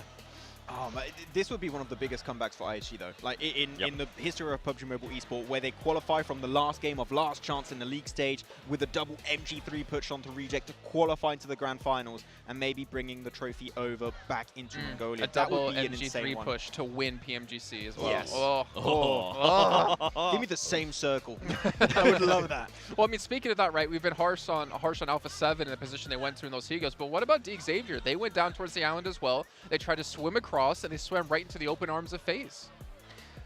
I kind of understand why you would want to commit to the island. Like, just for Alpha 7, I get it, because when you saw that phase 2 circle, you were kind of expected to go down, but it's such a big gamble, and it goes back up. You just got to swim through. FaZe were in such a strong position 7 that they're just going to gatekeep every single team trying to make their way through. So Xavier, just like Alpha 7, went for the gamble, and it did not pay out. The thing with Alpha 7, though, is that I don't even know, they were kind of questioning their own play, because you saw them go circle, but they still stay within the bridge. Very just hesitant. Waiting to see what was going to happen. There was no actual, okay, this is what we're going to do. They decided not to do any of that. And honestly, as much as I'm hating to say it, I think it's going to be between these two teams. Star Wars Esports has been really, really consistent when it comes down to Miramar. I feel like they are going to be a tough spot to be in IHC if they want to become the winners. It's going to come down to those placement points as well. I feel like if they are able to get those placement points and continue to frag out the way they've been, they might just have what it takes, but Star Wars just looks so strong right now. I'm trying to tell what people on the screen who are watching at home can actually see. Okay, you do get a little bit of it. You can see IHC currently sitting behind your boys of S2G. And they're looking cool, calm, collected right now. I mean, we actually even have a fan base section here over towards my right-hand side who were just chanting and screaming for IHC. They have Mongolian flags out as well, so I'm assuming they're here for all those teams. It's great to have that hometown support. I mean, not quite to the level of S2G at the moment, because that's kind of impossible when you're in Istanbul, but to play for them, to play for the pride of Mongolia as well, which we've been talking for years about how strong a region they are, and to have two teams, not just one, in contention for that first place finish is honestly fantastic to see. And for Miracle Vibe, that had also a really good run, right, for the entirety of this tournament. And I feel like a lot of people were supporting them in the chat, and we understood that they are a real threat in this kind of lobby.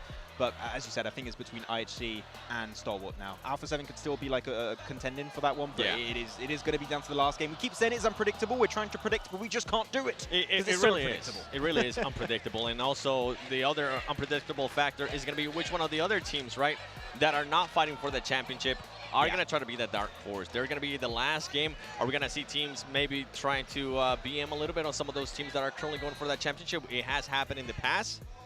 I wanted to bring it up, but I'm glad you did, and I didn't have to be the one to do so. It's very possible. Yep. Thing is, it's like it's a tough call, right? You want to be fair, but you do have the ability in a battle royale to hot drop teams if you want to. And you could ruin the surprise. We saw it a bit earlier with S2G trying to gatekeep Alpha 7. Alpha 7, yeah. So anything can happen here, and I feel like some of these teams are, you know what? S2G might want to put on a show for their fans. Yeah, and we did see also, we talked about Stalwart. S2G hot dropping Alpha 7. You heard it here first. we saw the previous game, Stalwart going for the third party on IHC versus Full Miracle Vibe. It really goes to show that the moment in the elimination feed, they see one of these big teams going out, they kind of change their approach. They kind of change the entire mental game because they're like, okay, these teams aren't here anymore. Let's slow things down. Focus on that late game stage. If we get the win, we might just become the new champions. And for IHC, for Alpha 7, for Stalwart, their main concern is going to be if they do get into fights, finish them quickly, because we have been seeing a lot of third party. That's true.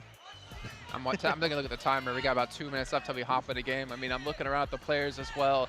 It is getting very intense in here, and hope for you guys at home as well. But it's time to find out who our champion at PMGC 2023 is going to be. Is it going to be Mongolia? Is it going to be Brazil? Let's find out. The final edition of Miramar, the final edition of matches here in Istanbul. Blank, we've made it all the way. Match 18 of 18. Divide them together and you get one hell of a tournament. It has been incredible to see these teams take each other on so far, and I don't think it's going to stop there.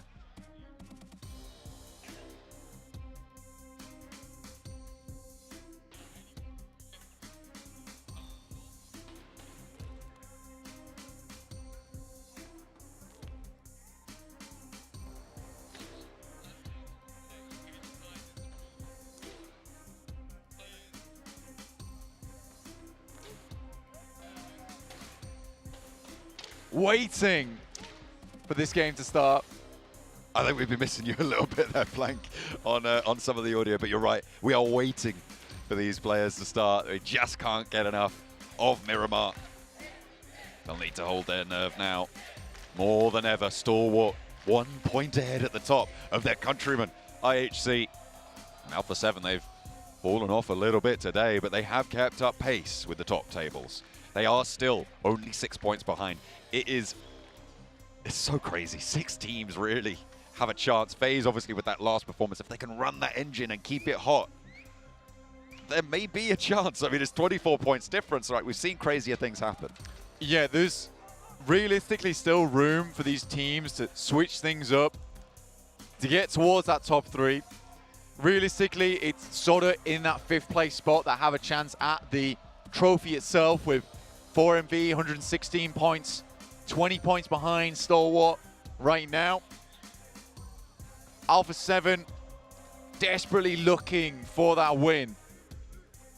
They've been so close multiple times, yet never quite there. But this is the year for Brazil. Blank. There's only 6 steps up to that trophy. But those are 6 steps that Stalwart have yet to be able to make. Miramar, the final hurdle, the final barrier to maintaining this top spot. That's all they need to do. Take a look at these tiebreakers as well. 3 chicken dinners for Stalwart. They win out against anyone. I brought it up last match. It's even more prescient now because they do win those tiebreakers. IHC, even if they win here, they still lose out on that tiebreaker against Stalwart.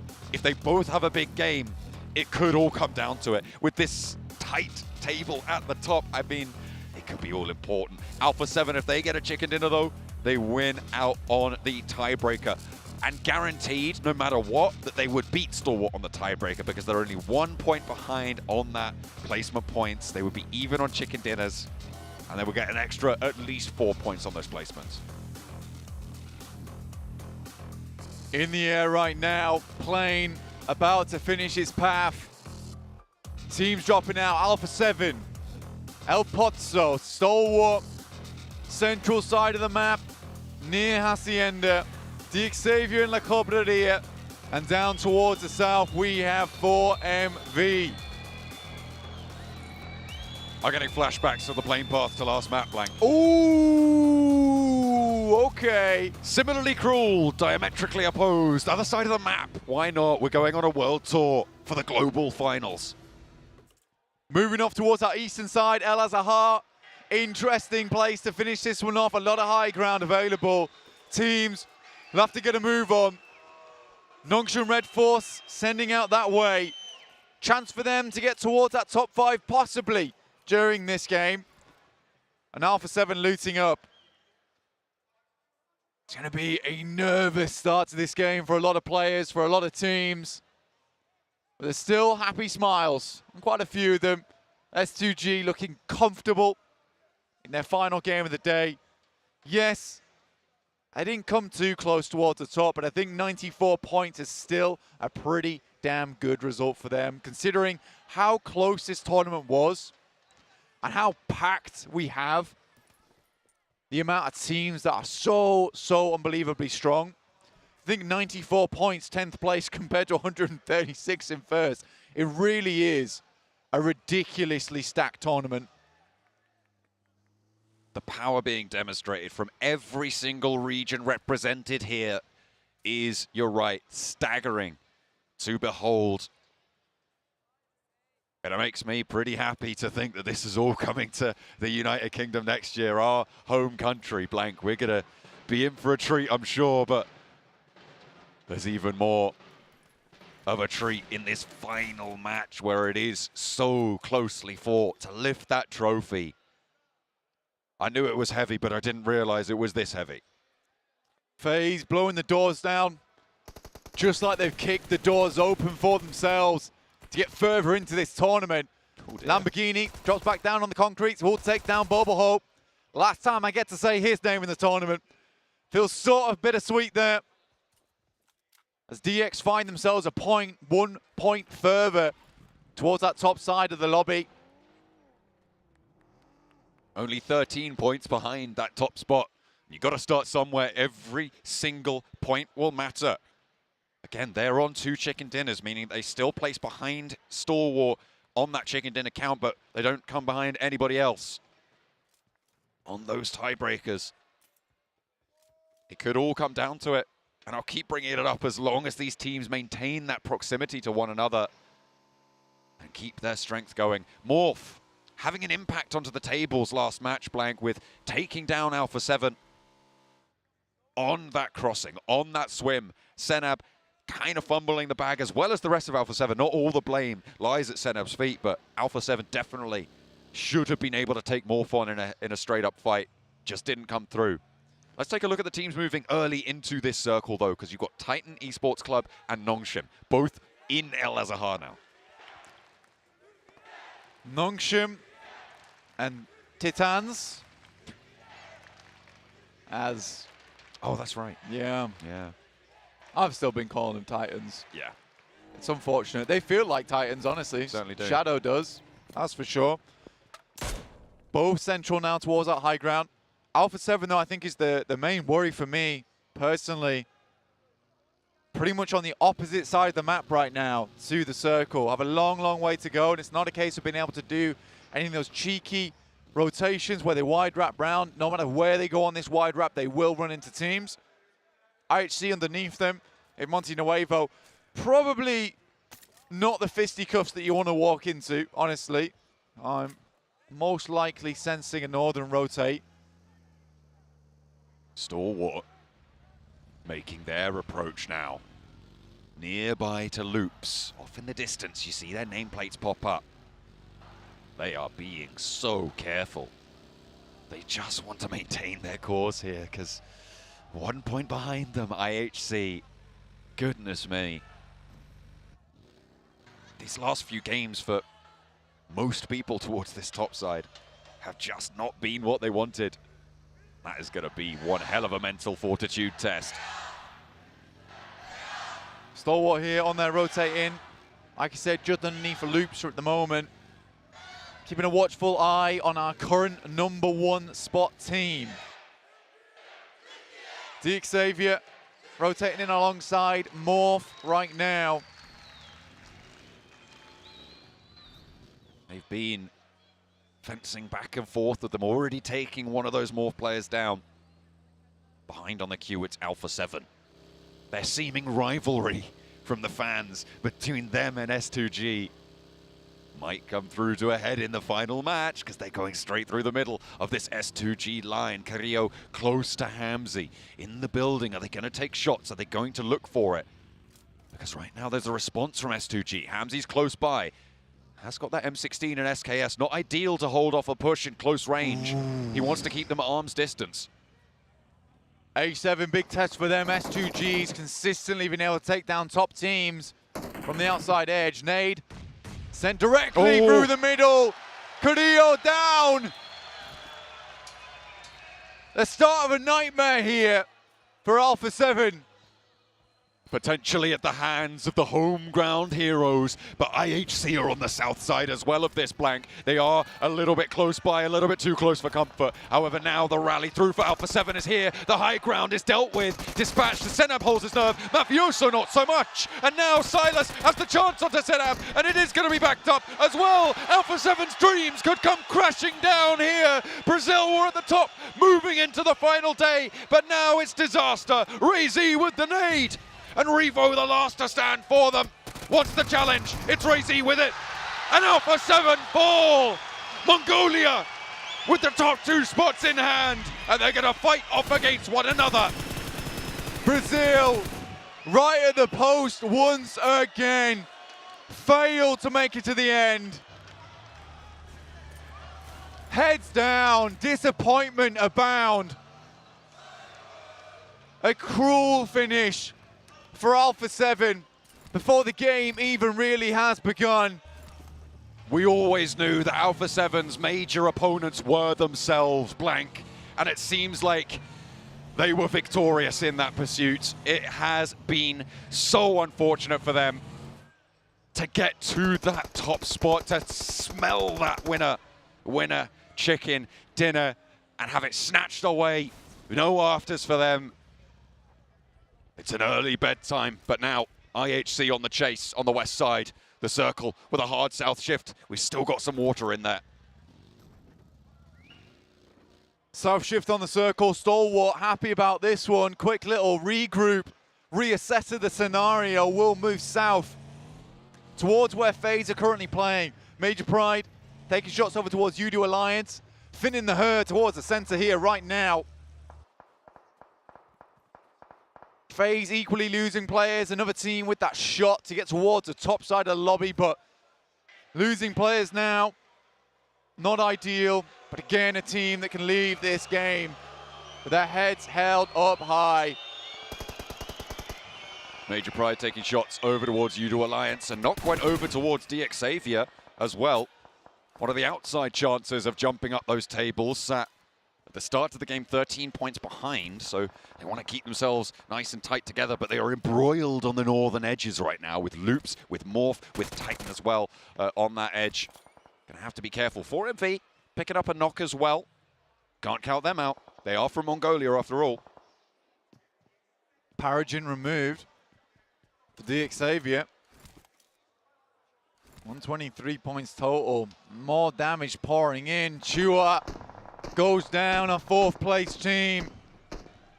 Goes down to just 2 with Levi's left low and alone. His teammate far away in the distance in the Lamborghini. But no matter the result here, Blank, Vietnam and Xavier can hold their heads high for the run that they've had. The impressive displays that they've given us so far in this tournament. Can they pull something else out of the bag? It would be miraculous. I'm not expecting it, but there is always that outside opportunity. especially when Levi's is involved, but unfortunately he's pulled straight out of the buggy. It seems like more have started to decide that, no, we're going to have an impact on the top of the tables today. Taking down Alpha 7 last match, now starting to impact the Xavier as well. It has been rough being at the top. Lamborghini needs 7 points if he wants to ladder into third. 4MV losing players equally. But here are your top dogs. IHC, the legends that have changed PUBG Mobile itself. Eliminations is where it's at for them. Truly deadly. Speed, violence, momentum. IHC's tenets here. On the west side of this Miramar, the circle again to the water. S2G. Day ruiners, year ruiners for Alpha 7. Now turn their attention to the other contender at the top of the table. What a way to play for the crowd. In the final moments, they challenge two teams who looked terrifying and looked to topple them off. S2G making enemies of multiple countries right now. If we can't win it, no one can. That seems to be the mantra. IHC still carrying on though. They had a long journey themselves, just like Alpha 7. Circle moves far down towards the southeast and cuts into the water as well. It's a grim place to finish the tournament. But when hasn't it been today with the circles that have been on display? Spray from Yoru. And Morph just keep it ticking over. Yoru's on 3 eliminations, taking down some crucial picks as well. Great stuff from this team. The Indonesians did need a little bit of something given over their way because this tournament has not been their friend. The grand finals here at the PMGC leaves Indonesia at the bottom of the tables. They still have a chance to ladder up somewhat, but it's really not going to be that far, I don't imagine. IHC, in the meantime, with that 1 point difference between them and Stalwart, creeping down on the western edge, close to 4MV. Mongolia has had such an unreal run this tournament. Quite confidently the strongest region in the world right now. Morph, Yoru goes down. Morph has just been on a warpath at the moment, causing problems all over. And Alpha 7 on a map that they do so well on. There's the equalizer. Taken down, it's depressing. Stalwart, IHC, neck and neck now. But remember the tiebreakers, blank. 3 chicken dinners. For Stalwart, IHC will not conquer that tiebreaker. They need more than a tie here. There is no chance for them to jump up to 3. They only have 1 chicken dinner because of that elimination heavy focus. So they'll need more than just that tie, and they're looking for it. Over towards Weibo Gaming on that northwest edge, but S2G are there. They're waiting in the wings, ready to strike. While the iron's hot on that northwest edge, looking for a third party. It's worse for Weibo Gaming in this position, though, for it.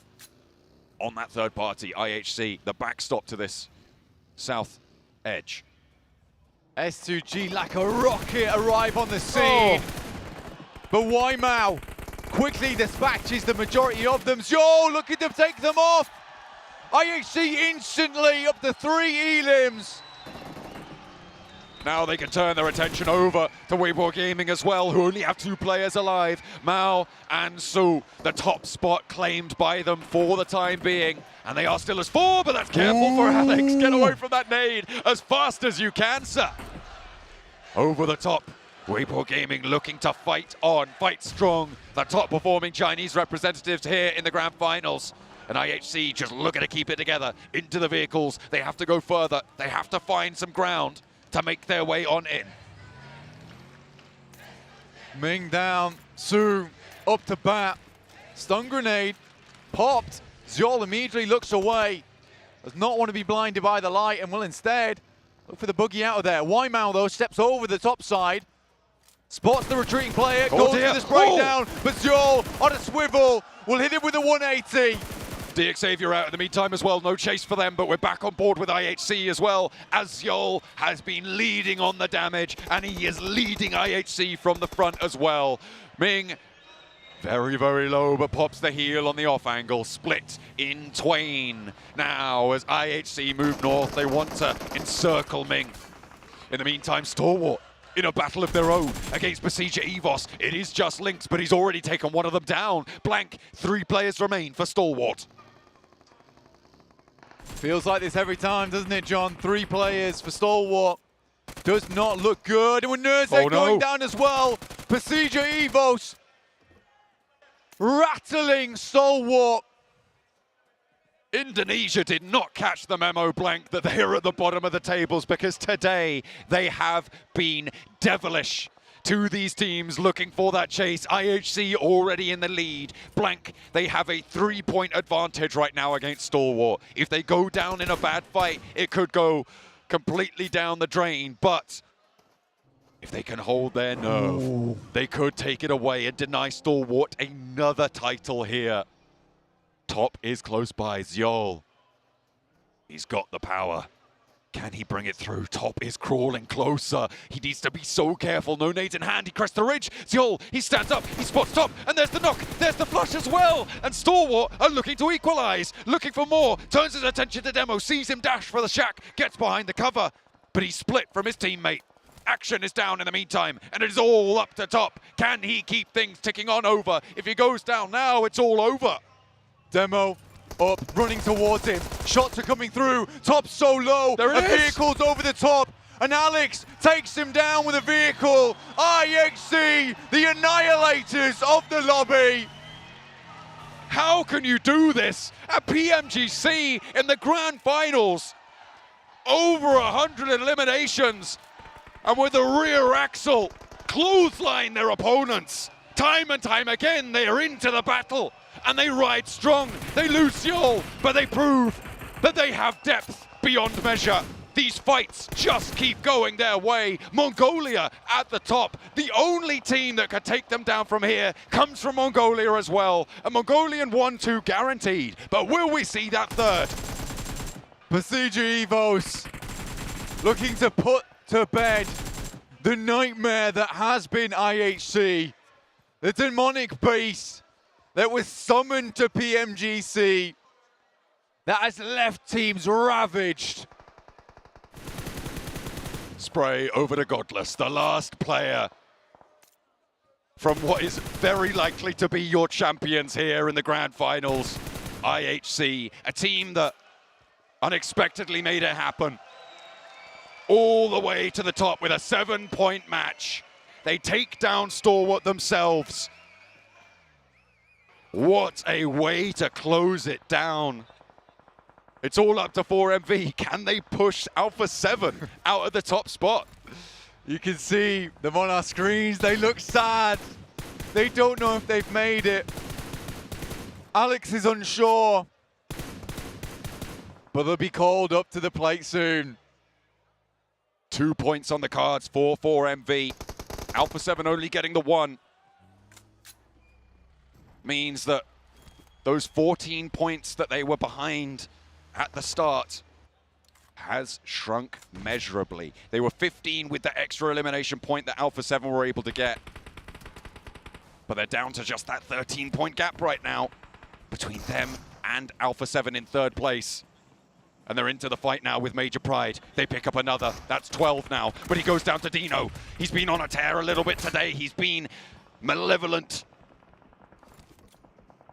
in these tables, in these totals. And you can see 4MV just want to find these reses. A banked nade, but Dino's in the stairwell. Puts it in through the other window. And there's a res onto East. The backstop is there. Dino with a DBS. Sees the window side and he goes down.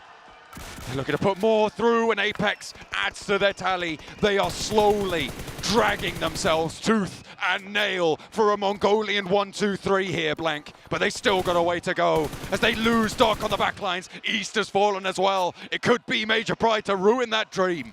Effect out in the open here. East needs to be brought back up. Doc, the main man, removed.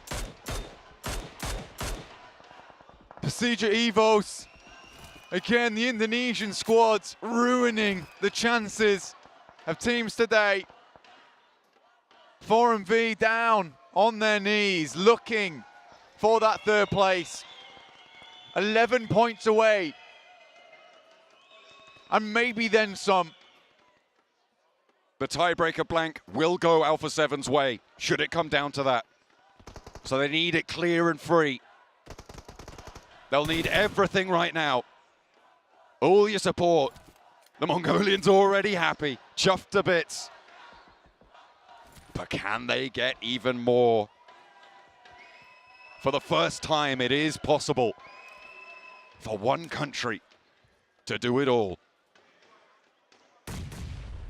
The three-piece would be an unbelievable story. All the fans in the crowd from Mongolia are all stood up, chanting their name. They've gone from the stalwart chant to the IHC chant, now to the 4MV chant. They need to deal with effect. Into the smoke, out breaks through the smoke, and he will fall down in the face of 4MV, a fifth elimination. And the crawl continues. Bloody, dirty, streaking their approach. But it is there. Still doable for 4MV.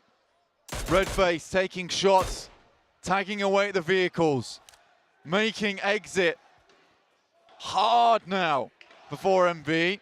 But his face, out of nowhere. From on the low ground, and Lynx is completely out of position. Procedure Evos is going to have to regroup with them to help him, but Mormon spots him out and will take him down. The final match coming to a close now for all but 5 of our teams. Mormon and Mela. Rightly so. The last 2 for FaZe. They've really gone for it. East up on high ground. Has an angle now into 628. They've made their move up and into this circle, but Baron's down. A nade trying to answer it with a flush, and it will be there. Apex is out, and it's all up to East, really. Apex might be able to get the heal on, actually, if he can maintain. But East on the high ground, spots 33Z, keeps them alive for a little bit longer. They just don't go down without a fight. East on the high ground, split from his teammate Apex, who gets that first aid off. Redface behind the tree, peeks out. It's dangerous. It's a full face. He needs that tick. He needs that last shot to come on through. Up on the top, it's Redface still taking the shots with the Mini 14. I can't quite land it. East too fancy. Apex finishes off 33Z. A spray from East. Just pre-firing onto Redface's position. Tags him hard. One more shot would do it, and he'd be so out of position, able to get down, dodging and diving out of the way. Finally, does fall. And 4MV down to 1. Redface might have been looking for an opening there, and the spray down onto Redface from Sunan keeps Apex in the running. I don't know if there's enough points left in this lobby for them to make it blank, but by God, is it close. With only 2 players on FaZe, 3 on 628, and 1 over towards Procedure Evos. They can certainly try ladder, but they would need eliminations here to make it happen. Sunan goes down to Misery. And it is going to be between FaZe and 628. The hero spotting out, Sunan down. Should just be down to 2 players. There's a possibility that we're in a very limited count of players remaining, but Apex still has to move forward. 4MV have the outside chance, but FaZe also there with the 3rd place potential for Thailand. A little bit further away. Procedure Evos, 7 eliminations, all down to Misery. Maximum of 2 players. Apex has to move under the purview of Misery, but that high ground is going to get pushed off slightly earlier. For Procedure Evos, and Apex can hold for a little while longer to make his approach. Apex moving through now. Procedure Evos, Misery, healing up with the bandages. Apex is in. He's made the crossing. FaZe only on 2 eliminations. I don't think there's enough points in this lobby for them to make it. 8 eliminations for 628. We're down to just the top 3 now. It could be there. 131 blank is the point mark that Alpha 7 sits at in 3rd place. They need a chicken dinner, essentially. I don't know, man. 4 MV were 15 points behind with that extra point. They had 6 points. 6 points from the elims. A chicken dinner. They'd need 1 point after that, so they would need the final elim and the chicken dinner to make it. Oh, it's so close. It's too close to call, blank. If they're able to get all the way. It is all up to Apex here for a Mongolian 1-2-3 that I don't think anybody would have seen coming. But he has to get past FaZe. He has to get past 628. And they all know that there's a player still on this side of the road. They certainly should do. 5 nades in hand for Apex. We'll continue crawling forward. 0 here for FaZe, 6 for 628. Technically, Apex has all the bells and whistles to get him through to the end game. It's just getting there. And with 628, with such an awesome compound, really hard to deal with this. If FaZe bring the aggression over to their side, Apex has an opening. This valley might give him a little bit of cover for the time being to crawl forwards, but as soon as you turn around it, look at the openness that sits in front of you. That window that Shin currently sits near, very daunting. Needs to be careful, but it seems like he's managed to escape the first volley, but position now completely known.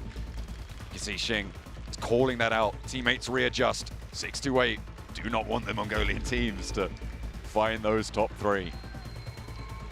Apex not quite in yet. Hero's pushing out. Yeah, pushing out with a nade. He gets on target with the end of Apex. Goes far. Too far. Goes for the peak. Apex spotted. And that's it. 4 MV down and out. Not able to achieve that gap, but they've put on one hell of a show. FaZe, I don't think there's enough left for them to make that top 3. As the final moments close, blank, we see IHC rising to the top. The best team in the world, redefining what it means to play PUBG Mobile.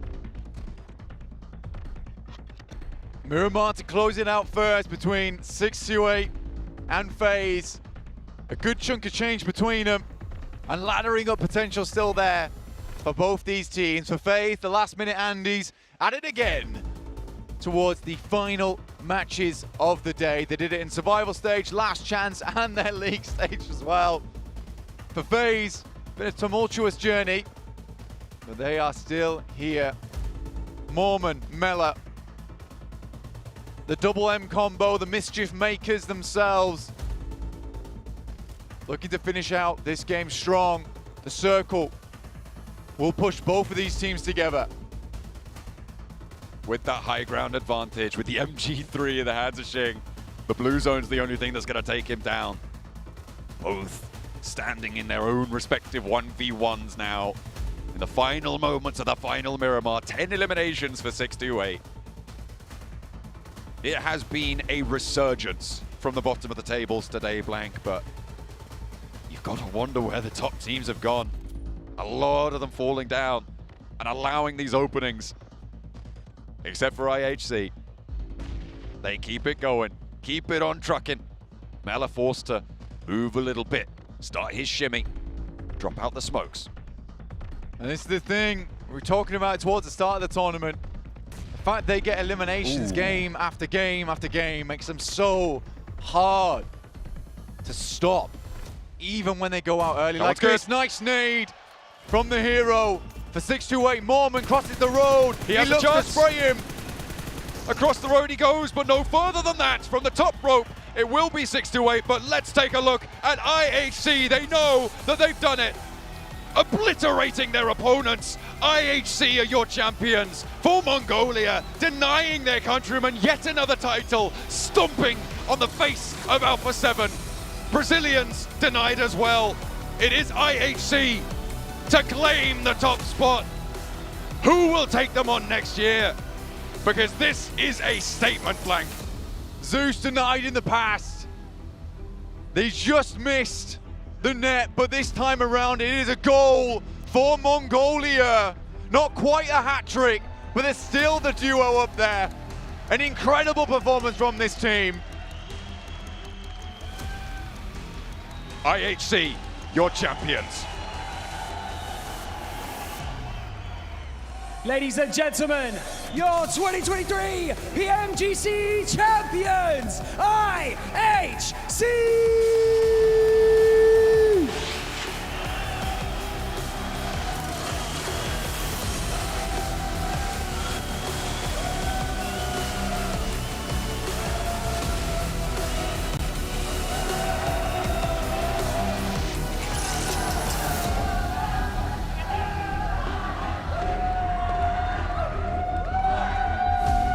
Gentlemen, gentlemen, gentlemen, come over here. Step with me at the front of the stage right here. Congratulations, what an incredible performance throughout this day, and what an incredible performance throughout the entire weekend.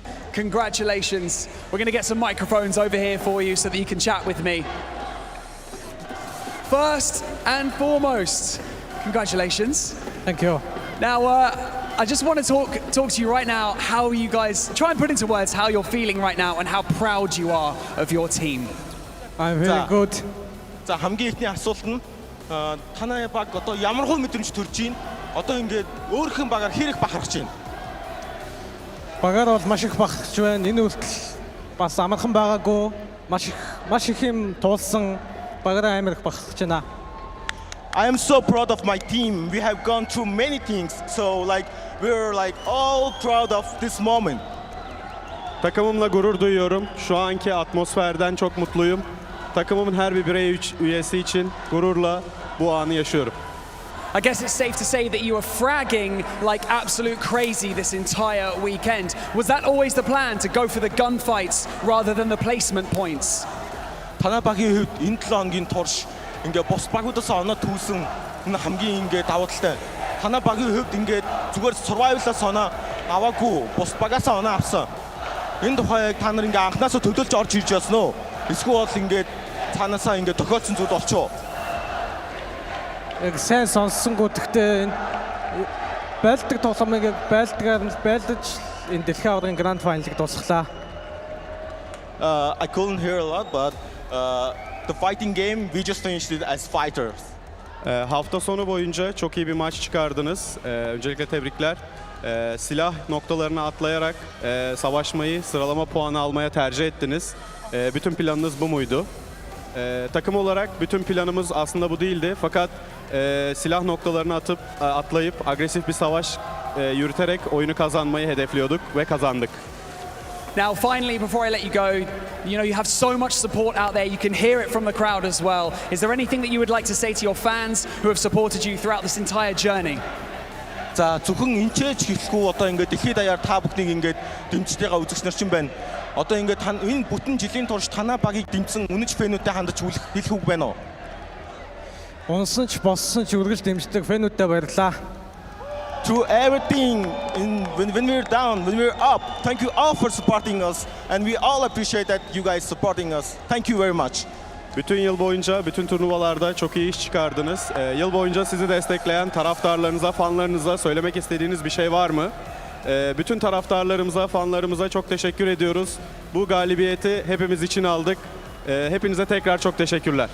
Well, gentlemen, thank you so much for joining me in this post-match interview. Congratulations once again. Give it up one more time, Istanbul, for IHC. And with that being said, we're going to head back over to the desk so they can break down the final moments of the PMGC Grand Finals.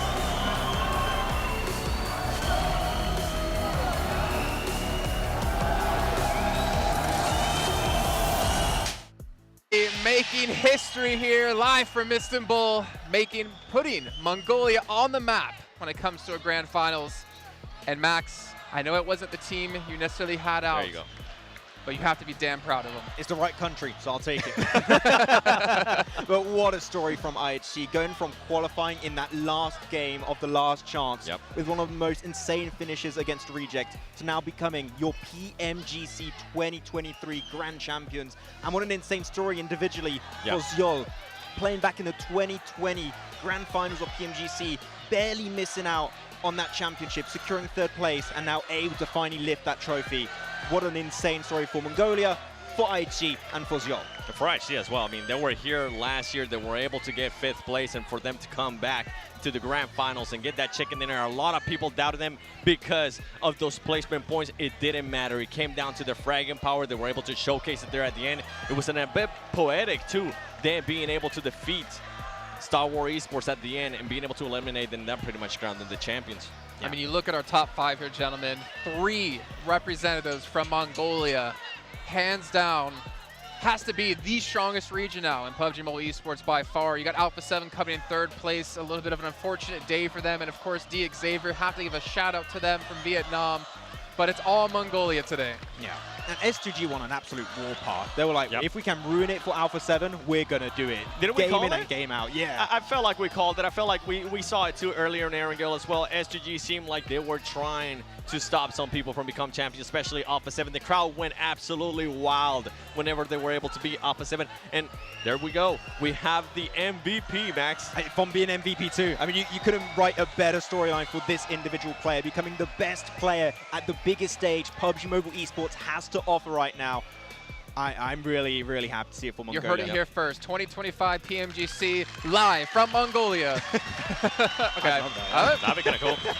Hey, though, looking at Star Wars, 7th, 4th, 2nd, maybe. Could happen, man. This has been a wild ride for them as well, just considering how IHC has played this out differently than every other team out there. They have placed the placement points day 1. What was it? 7, 8? It was abysmal. Yep. 110 eliminations to end off this entire event. They looked for blood, they found blood, and they came home with the trophy. It's something that we were talking about yesterday with IRC. They needed to get at least 1 win today. They needed some placement points. They were able to get that check mark, and after that, they were able to continue with those eliminations. And then you were talking about Star Wars being able to improve, right, throughout the years at the Grand Finals. We have some individual awards there for the Grenade Masters. For Alpha 7, I feel like it's such a disappointment. You could see it on their face of the players as well. This team has been the only team that's been able to attend to 4 Grand Finals of PMGC. They got 9th place, 4th place, and now 3rd place. It's just such a disappointment, especially with how they were acting. They were so confident. But the big question mark for Alpha 7 always comes down to the last day. They seem to just not be able to get it together. They seem to become a completely different Alpha 7. To be fair, though, at the end, that circle was absolutely crazy. But I don't know, it's just a completely different They were Alpha out 7. for blood. They were out for revenge, and they found it in the form of Alpha 7 and eliminating their chances to take home the title. Yeah, Alpha 7 were just very desperate. You could see it. They understood how much was on the line for every single one of these matches. And not only them trying to play their own game 7, as S2G were just trying to ruin it. Xavier were hyper aware of how they were going to rotate in these games, trying to ruin their drop spots, trying to ruin their rotations. Alpha 7 had everything stacked against them, and unfortunately, they were not able to prevail at the end. From the beginning of the day, whenever we saw Sandhawk wasn't going to go their way, and then after that, Erangel, it started being a little bit sketchy. They were being able to get those elimination points, but they weren't able to get it together in regards to the placement points. And then S2G decided to put a target on their back and say, you know what, we're going to make it so you don't become the champions. If we can't become the champions, you are not going to become the champions in our home country. For Alpha 7, though, I will say this. I am so happy to see the change in their play style, the change in the mentality and the approach to the game here. I hope for them that they maintain that kind of level and maintain that kind of form going into next year, because I could easily see them lifting the trophy over in the UK. I'm with you. I'm hoping it continues on. We saw some great changes. We saw how they were able to pace it back too. Max? Yeah, I'm excited for PMGO2 to see how Alpha 7 might be able to do that if they go to PMGO. If you guys at home could obviously hear all the fans here through our microphones, Brazil is on a whole nother level. They are the loudest fans in esports in the world. Oh, wow, what a great finals. You guys at home are watching. We do have our play party now open. We have a chance to win up to 6,000 UC with top 500 getting a chunk of the 154,000. Just head over to Face It there. You can see at the bottom of the link, and that will, of course, start up right when we're done here with the show for you guys at home. You know what? I mean, I kind of want to go play it, actually. I feel like, you know, IHC, they just won. Can they go back into that? They don't even need the UC. You know what? Take all the money they just won. They can have all the UC in the world. But, I mean, that again, for them, that's life-changing money. Yeah. We talk about Vampire all the time with PMWI, but to win here at PMGC, like... Yeah, and having money like that, you're going to be a lot more comfortable engaging yourselves in the 2024 format. Also, you're just going to know you've got that little bit of blanket of comfort. You can just keep improving in your regional tournaments now in PMSL for them. And I would love to see them maybe make it to PMWI too. Yeah, and you guys at home, of course, a big congratulations to IHC. You can redeem your in-game skins here with the code CHAMPION. So make sure you guys go do that right now. Not yet, 7. Again, we're not eligible. Can you let me borrow that phone so I can log into my account? Let you borrow my phone? But it's been a fantastic show, and it just kind of shows that if you're pre-qualified, doesn't matter. Going through that gauntlet that IHC had to do to get there was phenomenal. Coming down to the last game, like you said, Max, it could not have been a better story for IHC. I think you have to go through the league stage. You just have to. It's just so, it really forces you to adapt as much as possible. I feel like without that last game of the last chance, IHC might have not been able to have what it takes to. I love the fragging power that we saw out of them. Yeah. Well, gentlemen, thank you so much for joining me here on the desk. Of course, Blank and John as well, and all of you viewers at home for participating and watching PUBG Mobile Esports. But let's go crown our champions. Ladies and gentlemen, what an incredible journey it has been throughout the 2023 PMGC Grand Finals. Now it is time to honor and to celebrate the outstanding achievements of our top performing teams and individuals. Değerli konuklar, sevgili izleyenler, sıra geldi bu başarılı süreci başarılı bir şekilde tamamlayanları ödüllendirmeye. Hazırsanız başlıyoruz. Let's begin our award ceremony by recognizing our third place team. Please welcome Alpha 7 to receive their well-deserved award. Accompanying them, we have the General Manager of PUBG Mobile Publishing, Emerging Markets Publishing, and Global Esports at Tencent Games, Herman Zhao. Üçüncü olan takımımız Alpha 7'ı sahneye davet ediyoruz. Ödülü almak için, ödülleri vermek için ise PUBG Mobile Genel Yayın Müdürü Herman Zhao'yu sahneye davet ettik. Kendisi de geldi, ödülleri de veriyor.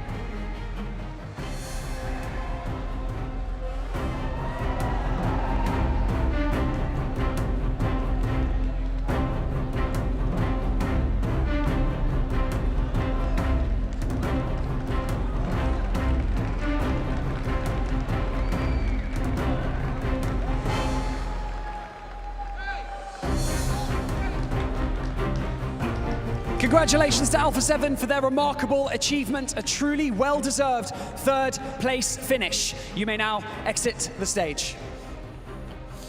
Tebrikler Brezilya temsilcisi Alpha 7. Güzel bir oyun ortaya koydular, istediler. Bu süreçlere de kolay gelmediler. Bir kez daha tebrik ediyoruz onları.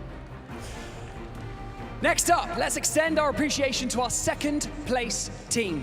Please put your hands together and welcome Stalwart Esports to the stage. And to present their award, we have the producer of PUBG Mobile and Deputy General Manager of Lightspeed Studios at Tencent Games, Rick Lee. Sıra geldi turnuvanın ikincisine. Stalwart'u ödülü almak üzere sahneye davet ediyoruz. Ödüllerini ise PUBG Mobile yapımcısı Rick Lee veriyor.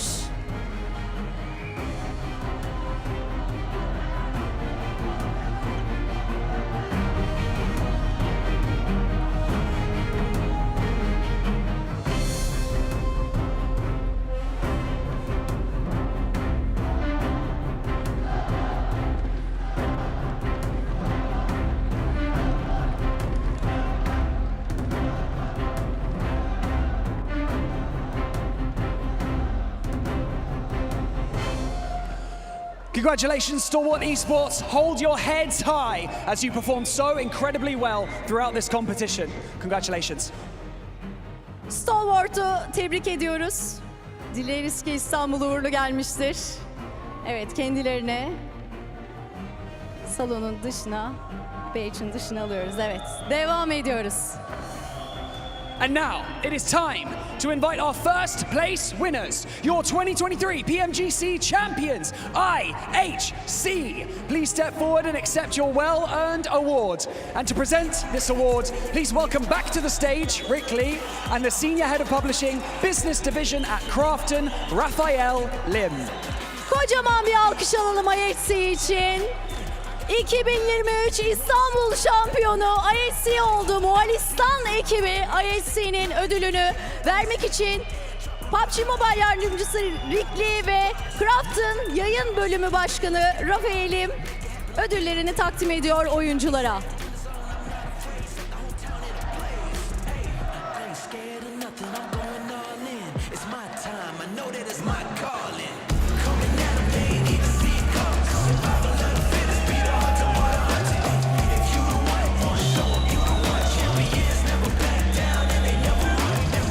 Congratulations, IHC. Your consistency was unmatched. A well-deserved victory. You may now leave the stage. Thank you so much. Çok teşekkür ediyoruz IHC ekibine. Gerçekten renk kattılar. İstanbul, Moğolistan ekibi IHC'ye ayrı bir şans getirdi. Kocaman bir alkış alalım mı onlara? You may now leave the stage and we will continue. Thank you so much. Thank you, thank you. You may now leave the stage, but wait there. We will see you very soon. Wait there.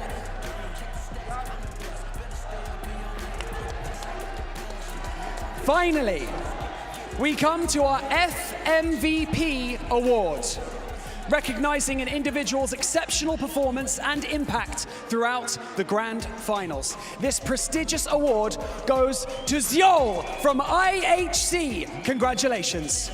Sıra geldi turnuvanın en değerli oyuncusunu seçmeye hazır mıyız? Zyol geliyor IHC takımından.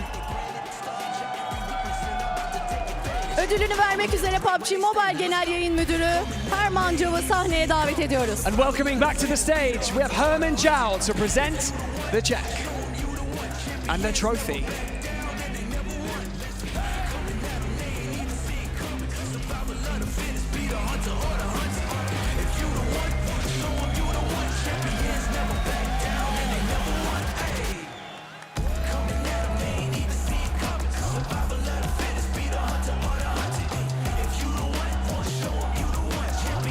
Congratulations to all of the winners and the teams who participated. Your passion and dedication have made this tournament a truly unforgettable experience. Congratulations. Zyol'u tebrik ediyoruz. Sadece takımının değil, aynı zamanda turnuvanın da muhteşem bir oyuncusu, en değerli oyuncusu oldu. Tebrikler Zyol.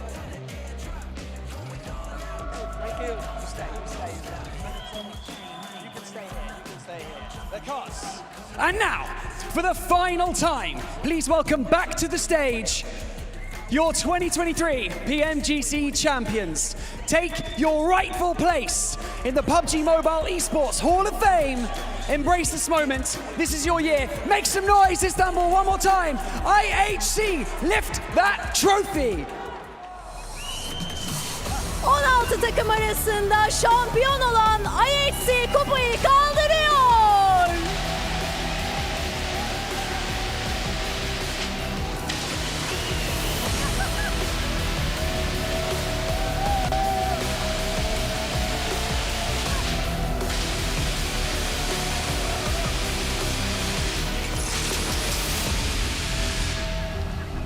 Ladies and gentlemen, what an incredible journey it's been throughout the 2023 PMGC Grand Finals. We've witnessed astounding displays of skill, teamwork and sportsmanship from all the participating teams. I'd like to extend our heartfelt gratitude to all of the teams, the players, the sponsors, the organizers, and of course, our dedicated audience. So, for now, my name is Barney, and this is Denise, and we will see you very soon. Good night. Değerli misafirlerimiz, sevgili izleyiciler, 2023 büyük finallerinin bu muhteşem maçlarla, bu muhteşem şampiyonuyla sona gelmiş bulunuyoruz. Sponsorlarımıza, sizlere, izleyenlerimize çok teşekkür ediyorum. Başta bana her daim yardımcı olan Barney olmak üzere herkese çok teşekkürler. Yeni turnuvada görüşmek üzere, hoşça kalın.